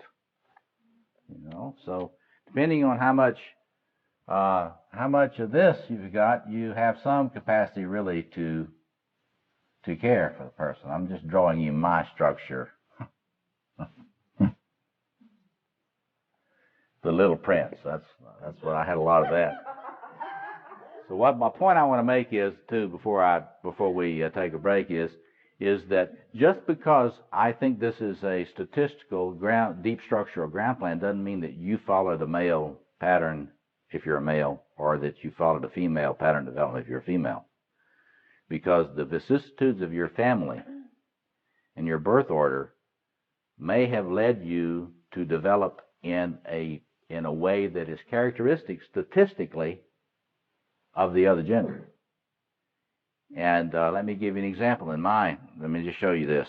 In my family, my older brother was very powerful, very aggressive, and got into a lot of trouble with my parents. And I'm coming along, and I looked at that, and I said, "Boy, I don't want my father chasing me around the corner with a electric cord. He can have that." So I didn't develop much warrior. That's about it, you know. A little bit of warrior, just enough to work to please mom, you know. And there was a very lot of piety in my family. So if you hugged my mother, she would go like this, you know. So I didn't have a lot of lover development. I had even less lover development, So what I like to have people do is let's figure out where your shadow is. Let's figure out where the flickering of the hologram is. So when I was about 40, there I am. Shadow, I became a Jungian because my shadow was Freudian. See that? And of course, I will carry a lot of rage, but I won't know it because I've got enough warrior to be compulsive and have enough compulsive defenses, so I won't know about my rage. And of course, you know what I do with my lover. I carry a lot of excess weight. You will know when I have worked on maturing my lover line when I weigh about 170 pounds. So you can come up and congratulate me. At the eschaton, the apocalypse will come, and you'll see me at 170 pounds. Okay, let's take a short break now and come back in about 10 minutes, and then we'll have you think about your own structure and what it means for your initiatory task. All right, let's regather here.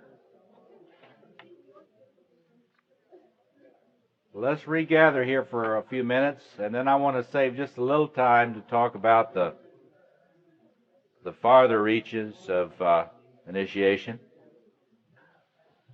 Okay, let me again ask you that same question that I asked you yesterday. Did anything surprise you?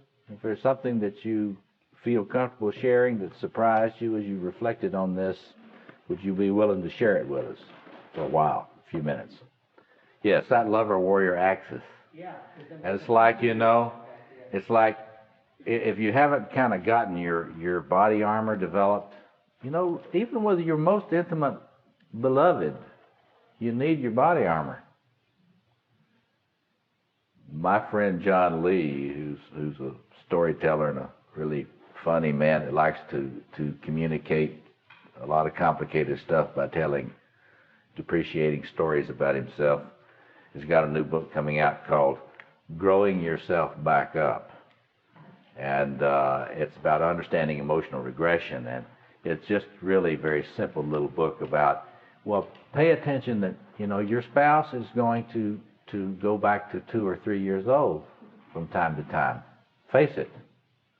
And you are too. Face it. And you need to learn to recognize when you're going back to 2 or 3 years old. And you need to know that you're not going to be able to function as an adult in a relationship when you do that. So one of the things that's important to, I recommend you look at that. It's got a lot of humor, but there's a lot of truth in it. Trying to get you to catch yourself when you're about this high because of something your beloved said to you. She may have meant it. She may not have meant it, you know, but it shrank you down to this high.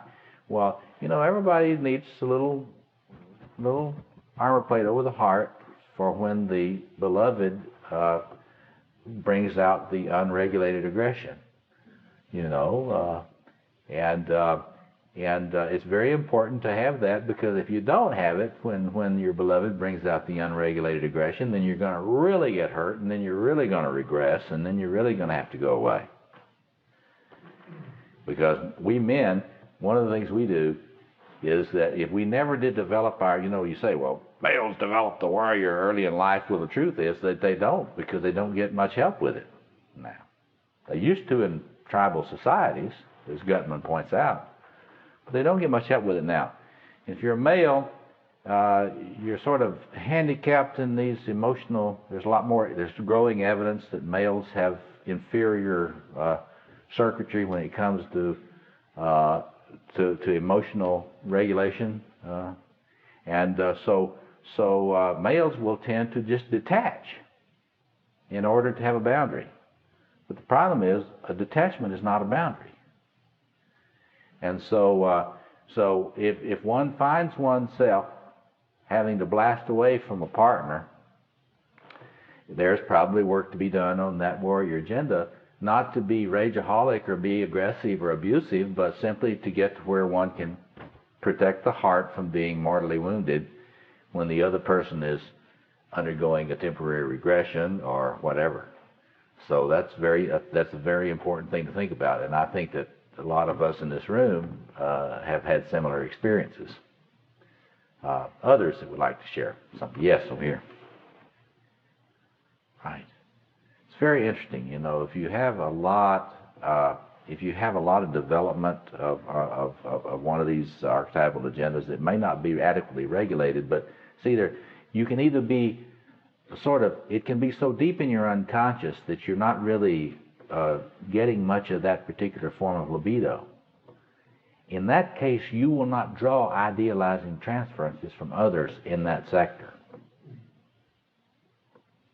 But if you have if that archetypal energy is accessible enough to your self-system, little s self-system, your ego systems,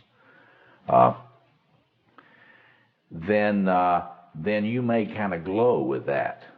In fact, if you're a little bit inflated because you've got so much of that energy in your self-system, you will tend to draw idealizing projections from people who are less connected with it than you are. And of course, as you know, idealization always includes an envy and hate underneath it. And so that's one of the things to look at. What do people tend to compliment you on? And then, of course, you may have a shame reaction which says, no. But a lot of the time, if they're seeing something and relating to it, they're seeing a sort of a beaming down on one of these archetypal capacities.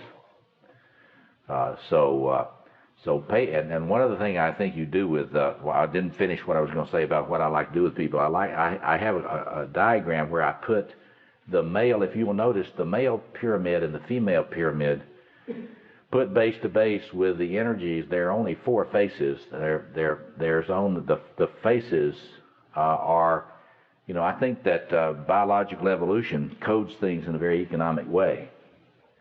And I think this thing got coded that way. And there are 4 faces. If you look at it, I've got some octahedrons that are color-coded with red for aggression, green for lover, deep blue for magician, and purple for royal energies. You put them base to base like that, there are only 4 faces. But I have a diagram where I've got the female on the back, male in the front, and so forth. Exactly the same except flipped. And I'll often ask people to try to fill in their own structural development where they feel they are, and then if they are heterosexual, I have them fill in their partner on the back, and this can be done, you know, with a with any relationship. You can try to look and see where the intimate relationship is an attempt to complete the self, and it's very interesting. One of my unfinished projects is trying to work on elaborating these 16 dyads that come out of this, 16 formative dyads, and in these tapes, the 4 couples within. I do a little introduction to helping couples think about how their dyad formed. Because if you do that, it's very interesting. There are only 16 possible fundamental dyads, and if you look at it, you will be able to tell something about the structural insecurities of that couple. That is, where is the shadow of the couple relationship? And so that's something that's interesting to look into too. So you can think about how your intimate self-object relationships may be attempts by you to reconnect with some parts that are still somewhat inaccessible. Others that have something that surprised you or you thought of. Anybody else? Well, I say this that statistically, and in terms of the pressures that we know that the young males have in terms of their hormonal flooding, they tend to be flooded with testosterone in adolescence, and I think it's you even see that in the so-called hyperactivity of boys. I mean, I think that is just very a male manifestation. Yes. It's very interesting to think about the different cultures in terms of these energies. It certainly is, and we can all recognize that the French have a more comfortable relationship to the lover archetype than the rest of us.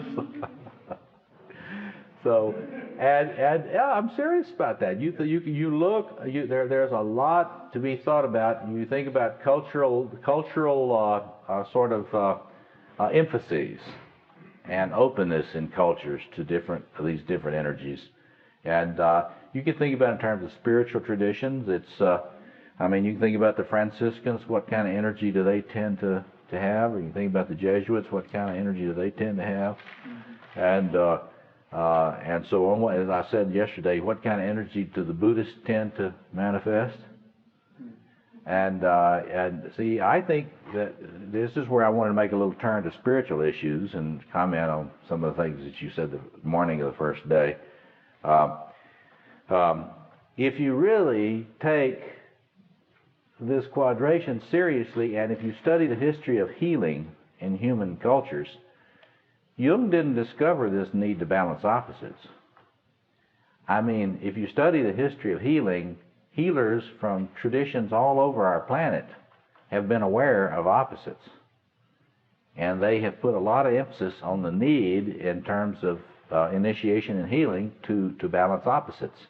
Take a look at that book, Healing and Restoring, by Lawrence Sullivan of Harvard's Center for World Religions. He talks about that balancing of opposites and healing in that book. So the holistic spirituality has got to help us be a little bit more aware of our tendency to camp out in one room in the mansion of the psyche or the soul. And so I think it's interesting to try to get folks who are carrying a torch for one archetypal energy to recognize that that may not be spiritual enlightenment. If you're sort of fixated, to use Freud's term, in one archetypal energy, it's not necessarily so that you're spiritually superior because you have fixated in that energy. A couple of other things I wanted to comment on and just say a little bit about. Those of you who've done a lot of study of spiritual traditions realize that there are a lot of aspects of initiatory experience, many of them discussed by Eliade, that I've not been talking about. I've been talking about fundamental, basic creation of a human little s self, which can then be a vessel for carrying great energies. And here again, when you connect with spiritual power in any form, it will tend to fragment the human self. That is, especially if the little s human self has not been made strong. And so one could think about it this way: that the thing we've been emphasizing these 2 days is to talk about creating a vessel, and that this is not the end of initiatory process, but more like the mystics and the spiritual illumined ones of our species. This really is a stepping stone, a place where then great energies can be present and not create psychosis. Again, let me just say that I've said to some of you that I think that the philosophy of Paul Tillich is a very, very sophisticated, dynamic understanding of we got a phone going on there, a very sophisticated, dynamic grasp of many of these issues. So if you want to look at some philosophical reflection on a lot of these dynamics and think about the need for ecstasy, spiritual ecstasy, and the possibilities of that, but the need to maintain cohesiveness in order not to let spirituality become demonic, that's a good place to look. Yes. Well, the best place there with Tillich systematically is in the 3rd volume of the Systematic Theology book. And Paul Tillich, in there he talks about the dynamics of the self. He talks about the spiritual presence, and there's a great deal of stuff in Tillich which is a philosophical and theological understanding of selfhood. And so the other book, though, that's more accessible first to get a sense for some of this stuff is the book The Courage to Be. And he analyzes the different forms of anxiety and the different forms of the courage you need in order to maintain a centered self that relates to the power of being. And that's one very sophisticated philosophical way of talking about these powerful energies of life, which these archetypal energies are powerful energies of life. But Tillich's philosophy helps you think in a very sophisticated, not just psychological manner about the task of relating to this power without having it make you crazy, and of your longing for ecstasy not being pathological. Your longing for ecstasy is your birthright. And what we're really talking about this weekend is not the farther reaches of ecstasy, spiritual illumination, and spiritual knowledge. There's much to be studied and said about this, and many traditions have a great deal to teach about these realms of illumination. Jung's interest in the Gnostic traditions is related to his interest in those kinds of higher states. But the key thing is that vessel, creating that chalice of a human self that can be hospitable to higher levels of development. A couple other things I wanted to respond to from yesterday morning. Somebody said, where would you put Hermes? Well, it's interesting. When you study gods and goddesses, their personalities, they are not, in order to be a personality, you're not going to have just one archetypal energy. But it's interesting, if you study gods and goddesses, often some of them do carry much more of one type of energy than the others, and so you can associate them, as Gene Bolin and others have done, with these different energies. Hermes is clearly in the magician sector in the psyche. It is a god of the boundaries and one who's a messenger and has a kind of a magical wand. When Hermes touches things, there's revelation. Something opens up. There's an epiphany. Again, I've told you that you can think about where some others, what gods and goddesses would go in here from Greek tradition. To the extent that presence is present and active and invoked consciously, and not just acting out. See, it becomes a trickster energy if it's just compulsive. But it's very interesting in all that literature about Indo-Aryan cultures. Dumézil did all this thing with cultures from the India to the Hittites up through Rome and over into Celtic traditions, and has continued to do. And Dumézil finds that there are gods and altars for these different functions. The gods and goddesses tend to be associated with the different functions. And so while a god or goddess, to the extent that it has a developed personality, it will manifest more than one of these energies usually. Sometimes a goddess is much more associated with fertility. And sometimes they're much more associated with, for example, with Athena, Athena's a warrior goddess. Has some wisdom, but really has a lot of warrior virtues. We have a Freemason with us, and of course, if you think about some of the Masonic symbolism, there's Masonic symbolism that corresponds to some of this quadration. And it's very interesting in Masonry. They really are very clear that the task is construction, not just that the task is building the temple. It's not just discovering something. So let me open it up now for any comments and questions. We've got about 25 minutes for me to respond and to discuss. Yes, back here, Mary. I believe that this theory has a place for what postmodernist criticism does, and it's here.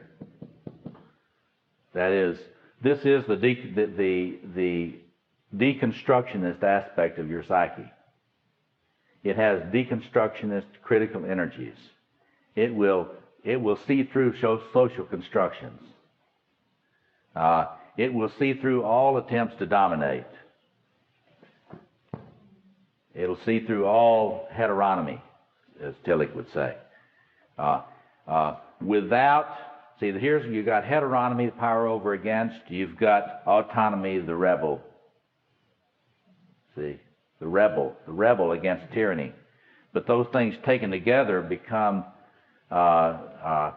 according to Tillich, you create a what he calls a theonomy, which is really a powerful more advanced form of autonomy. It's not rebellious. It doesn't have to rebel, but it's not submitting either. It's not submitting. It's not rebelling. That is, the integration that you seek is one in which to do the right thing is the clearest expression of self. And it's a good and evil. Yeah, it's really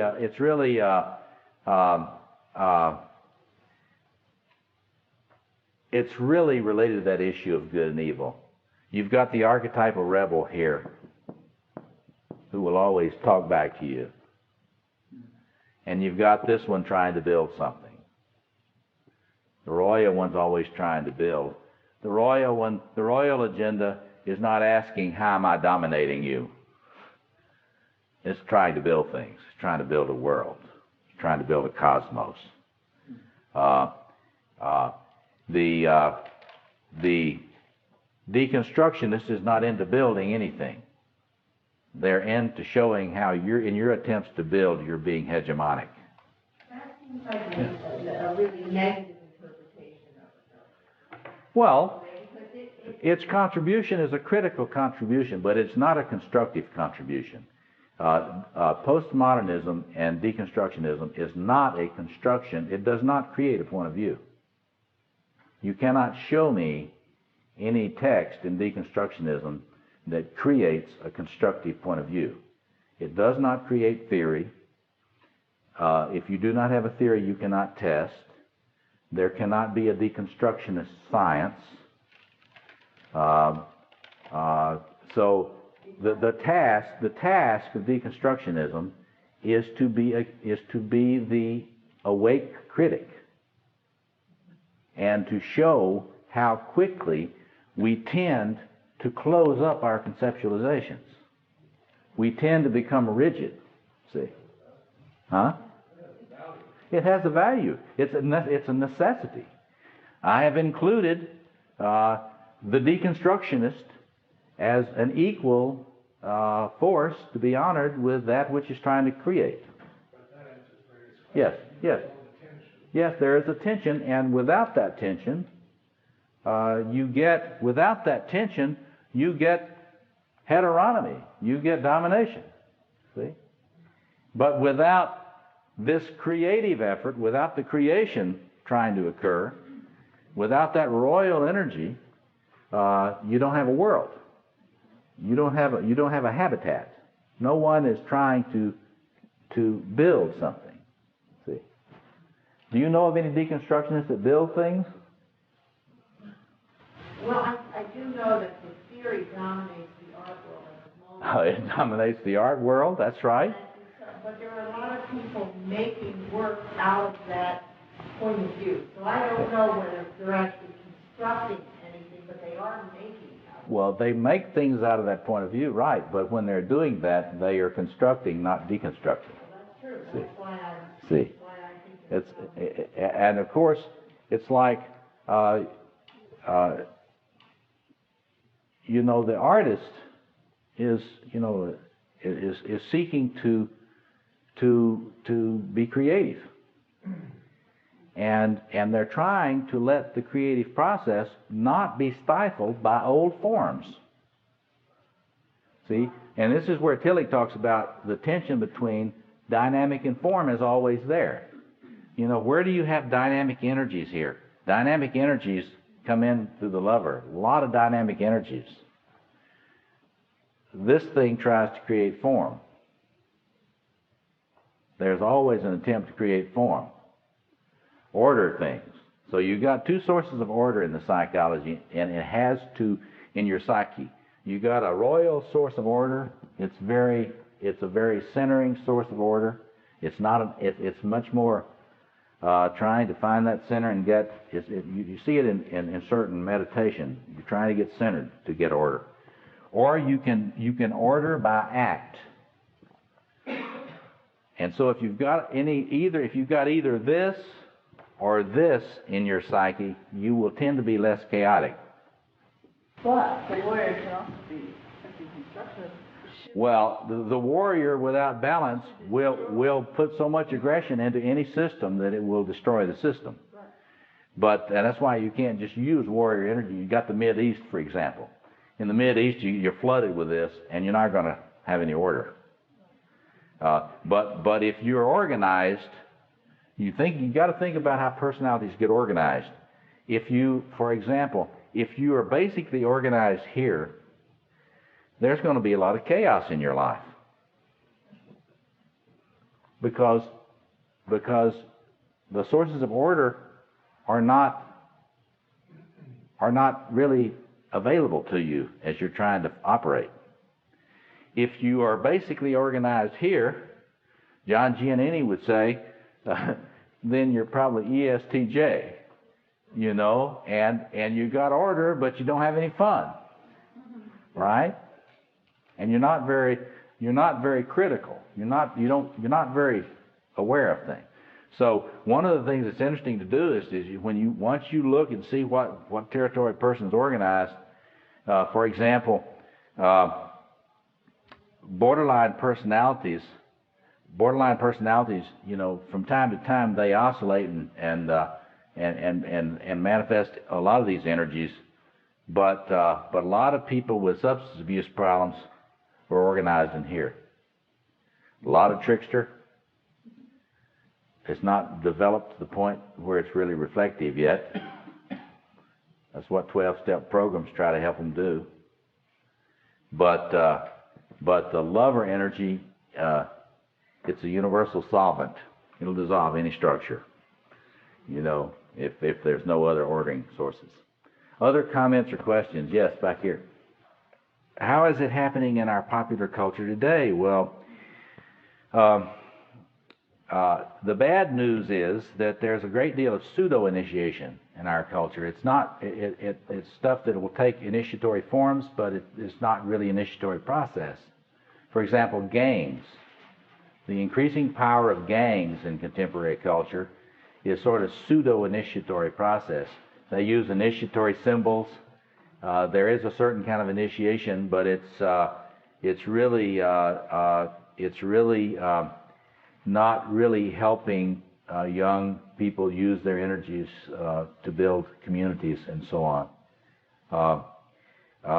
Popular culture, you know, the mass media, Madison Avenue is putting a lot of money into studying all this stuff.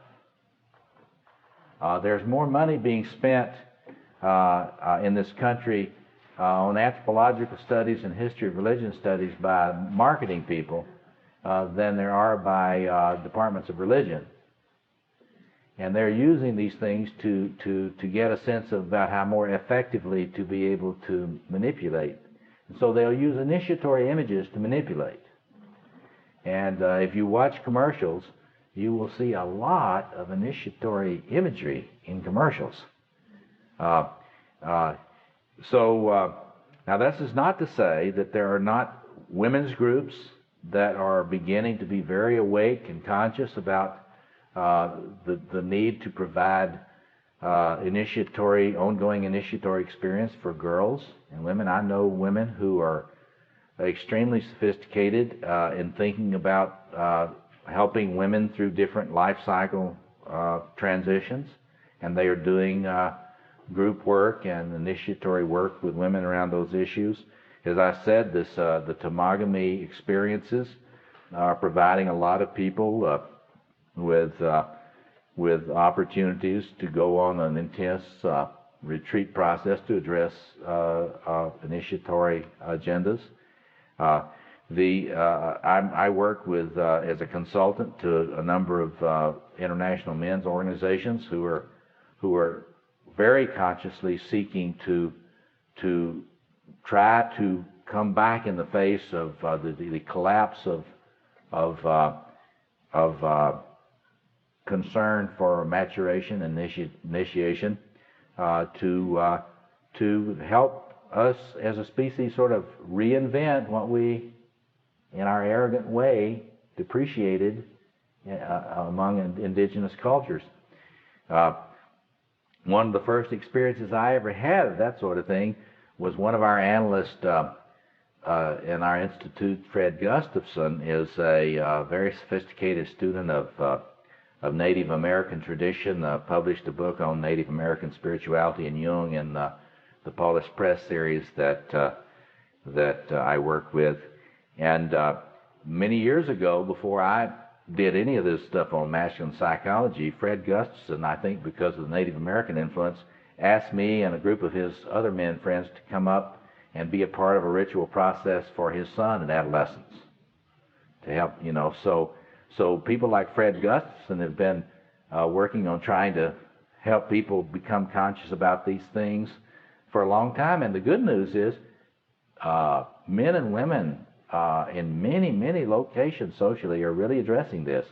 Many African American groups or that I know of and consult with sometimes are doing a lot to try to recapture initiatory process with what they deem to be traditional African values that are more community oriented and so on. So it's not all a bleak picture. Sometimes I sound like I'm pessimistic, but I'm really not pessimistic. I'm not an optimist. I'm hopeful about things, but I'm also aware of a lot of data about this deculturalization trend in the planet. That is the deterioration of institutions, which are trying to support civilization, and it's going to take a lot more men and women who have gotten their generativity going to nurture these new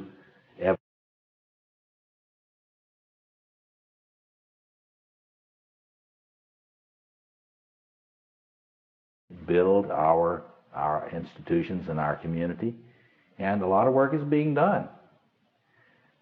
Right here in our midst, we have Murray Stein, who has done incredible work internationally, trying to build the international Jungian community and movement institutionally. So people are making an effort, but there's plenty of room for you to provide leadership in all of this. Other comments or questions? We got about 10 minutes. Yes. Well, popular culture is pushing us a lot toward unregulated appetites. Unregulated appetites. It's popular culture. Marketing wants you to be a compulsive consumer, and a compulsive consumer is really incapacity to relate. This is what traditionally they call it concupiscence. That is the desire to take the world into yourself. Just, eat the world. And marketing is trying to get us to have no rein on our appetites for anything.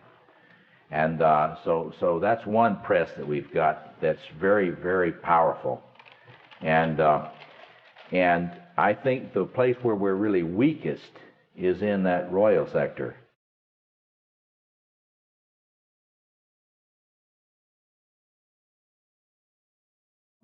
In institutions all over our country, and increasingly all over the world, it's hard to find people who are board of trustee members.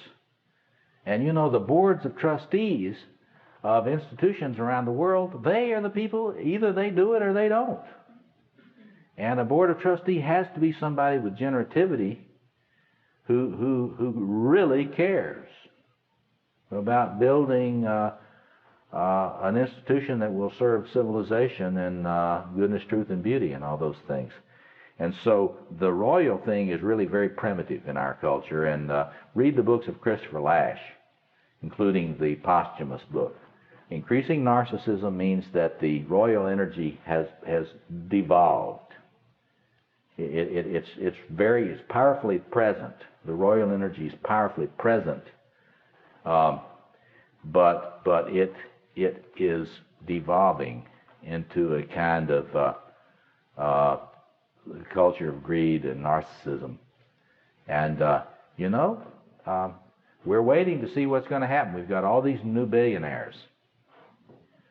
Now, some of these billionaires really try to be generative.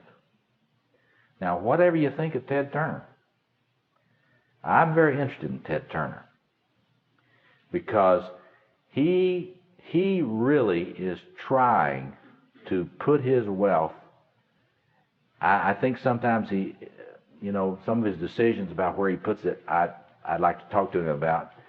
But he's trying to put that massive wealth toward a human future.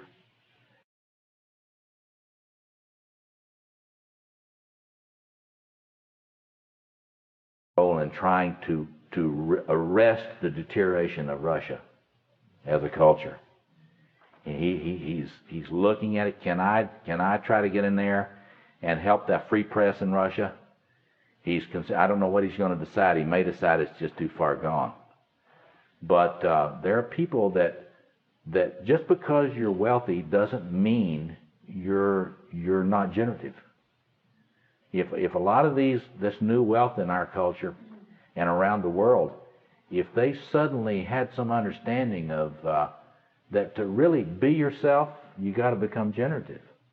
That is, you're not less yourself if you're generative. You're more yourself if you're generative. And so there's great possibilities. I think that the violence level in our culture is rising. And it's because of lack of attention to helping people regulate their aggression. And if you're kind of a nice person, liberal, you'd think people just ought not have aggression. People used to say, Robert, you shouldn't have used that word warrior.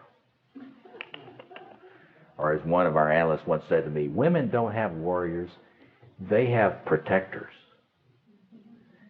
And that's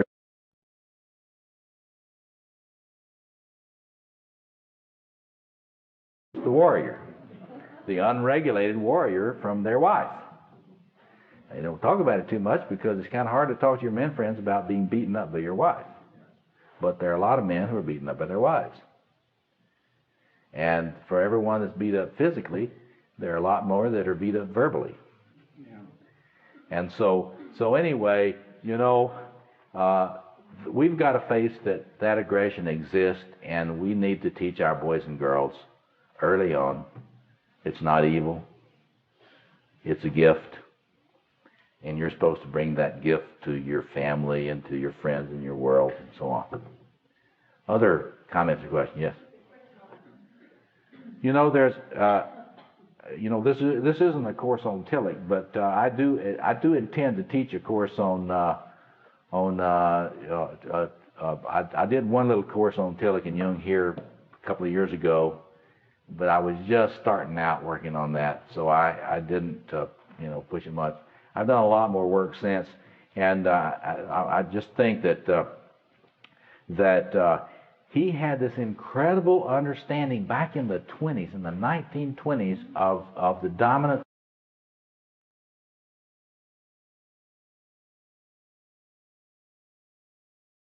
And you look at what's happening with us now. He talked about the way in which this technology, and he was anticipating mass media through those European intellectuals who understood about mass culture, mass human beings. He said this stuff makes you into things. He said there is this enormous pressure, this enormous force now in our contemporary culture that's making people into things. And as I studied what he wrote about that, it is uncanny. It is as if he were writing today, and the media is using all these wonderful archetypal resources, but we're kind of commodities, and we're supposed to be cogs. It's Kafka all over again. But there again, see, they are serving that magician function, but it's very shadowy, as you're pointing out. It's not really a very mature function in our culture. Right. Think about the attractiveness of the World Wrestling Federation. Yeah. And think about, do you have any friends? No confession time here now. We're not going to have any confession, but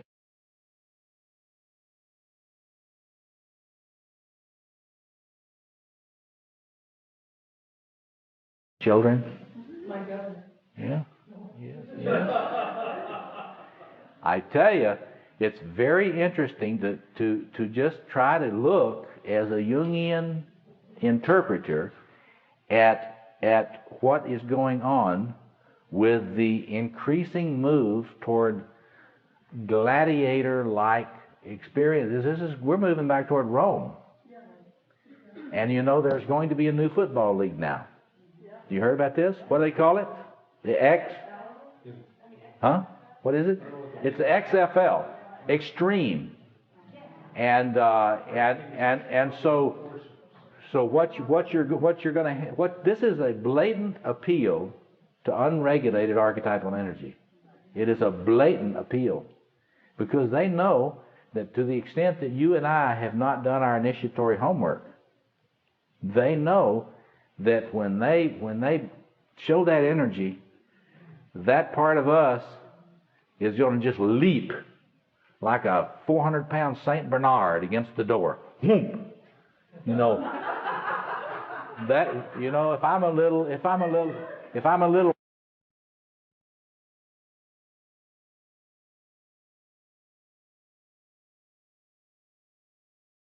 tall, 350 pounds, when I see him on the screen, that's just going to try to jump up in me, see? But I can't face any of that in my consciousness, so I'm going to see it on the screen. So this is, folks, I don't want to be alarmist, but that's a little disturbing. That's a little disturbing, yeah. Okay, let me comment on that tribalism. Yeah, you know, there's a lot of evidence that in our hardwiring we've got the fight, flight, immobilize, fight, flight, freeze circuits. And I always say about the warrior part of the psyche, it's real brave, but it's not too smart. And so it doesn't make subtle distinctions. So it's either on or off. It's your friend or foe. You know, your friend or foe. And this difficulty in trying to relate to the other without it becoming foe is huge in our species history. And so the tendency to make a tribal move, the bad news, what we got to face is that structural integration in the psyche is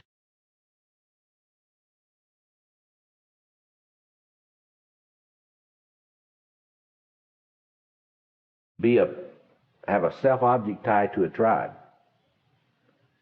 In other words, whatever I lack in integration as an individual, I will make up for by uncritical participation in a group. That's one of the Jung saw that. That's why he feared the collective. And so I'm working on a manuscript now where I'm talking about the relationship between these grandiose energies and the tendency to split into tribal organizations. And the other thing about the way that works is that to the extent that I have not, to the extent that I cannot regulate my narcissism, my grandiosity, and really enjoy it, when I can't really enjoy how wonderful I am, I will have to split and displace that specialness onto the group. And I can feel humble. But the group I'm a part of, whether it's Baptist or Jungians or Freudians or Buddhists or Jews or whatever, we're special. So my grandiosity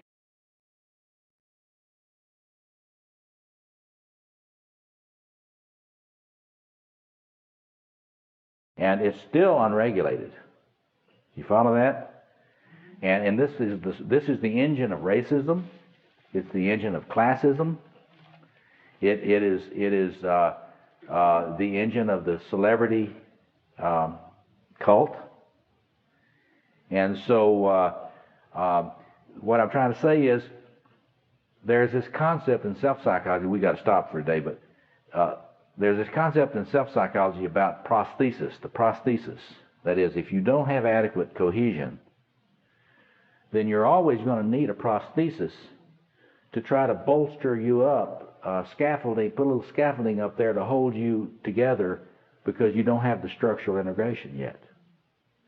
And we use groups and tribal identifications as that scaffolding. And the problem is, you know, you got to do some of that. You have to do some of that. You can't just suddenly be integrated, you know. You're not just suddenly integrated. You got to build the integration. And our big challenge on this planet now, you know, Erik Erikson talked about the dangers of pseudo-speciation, which is seeing others as not part of the same species as you are. And that's the same process.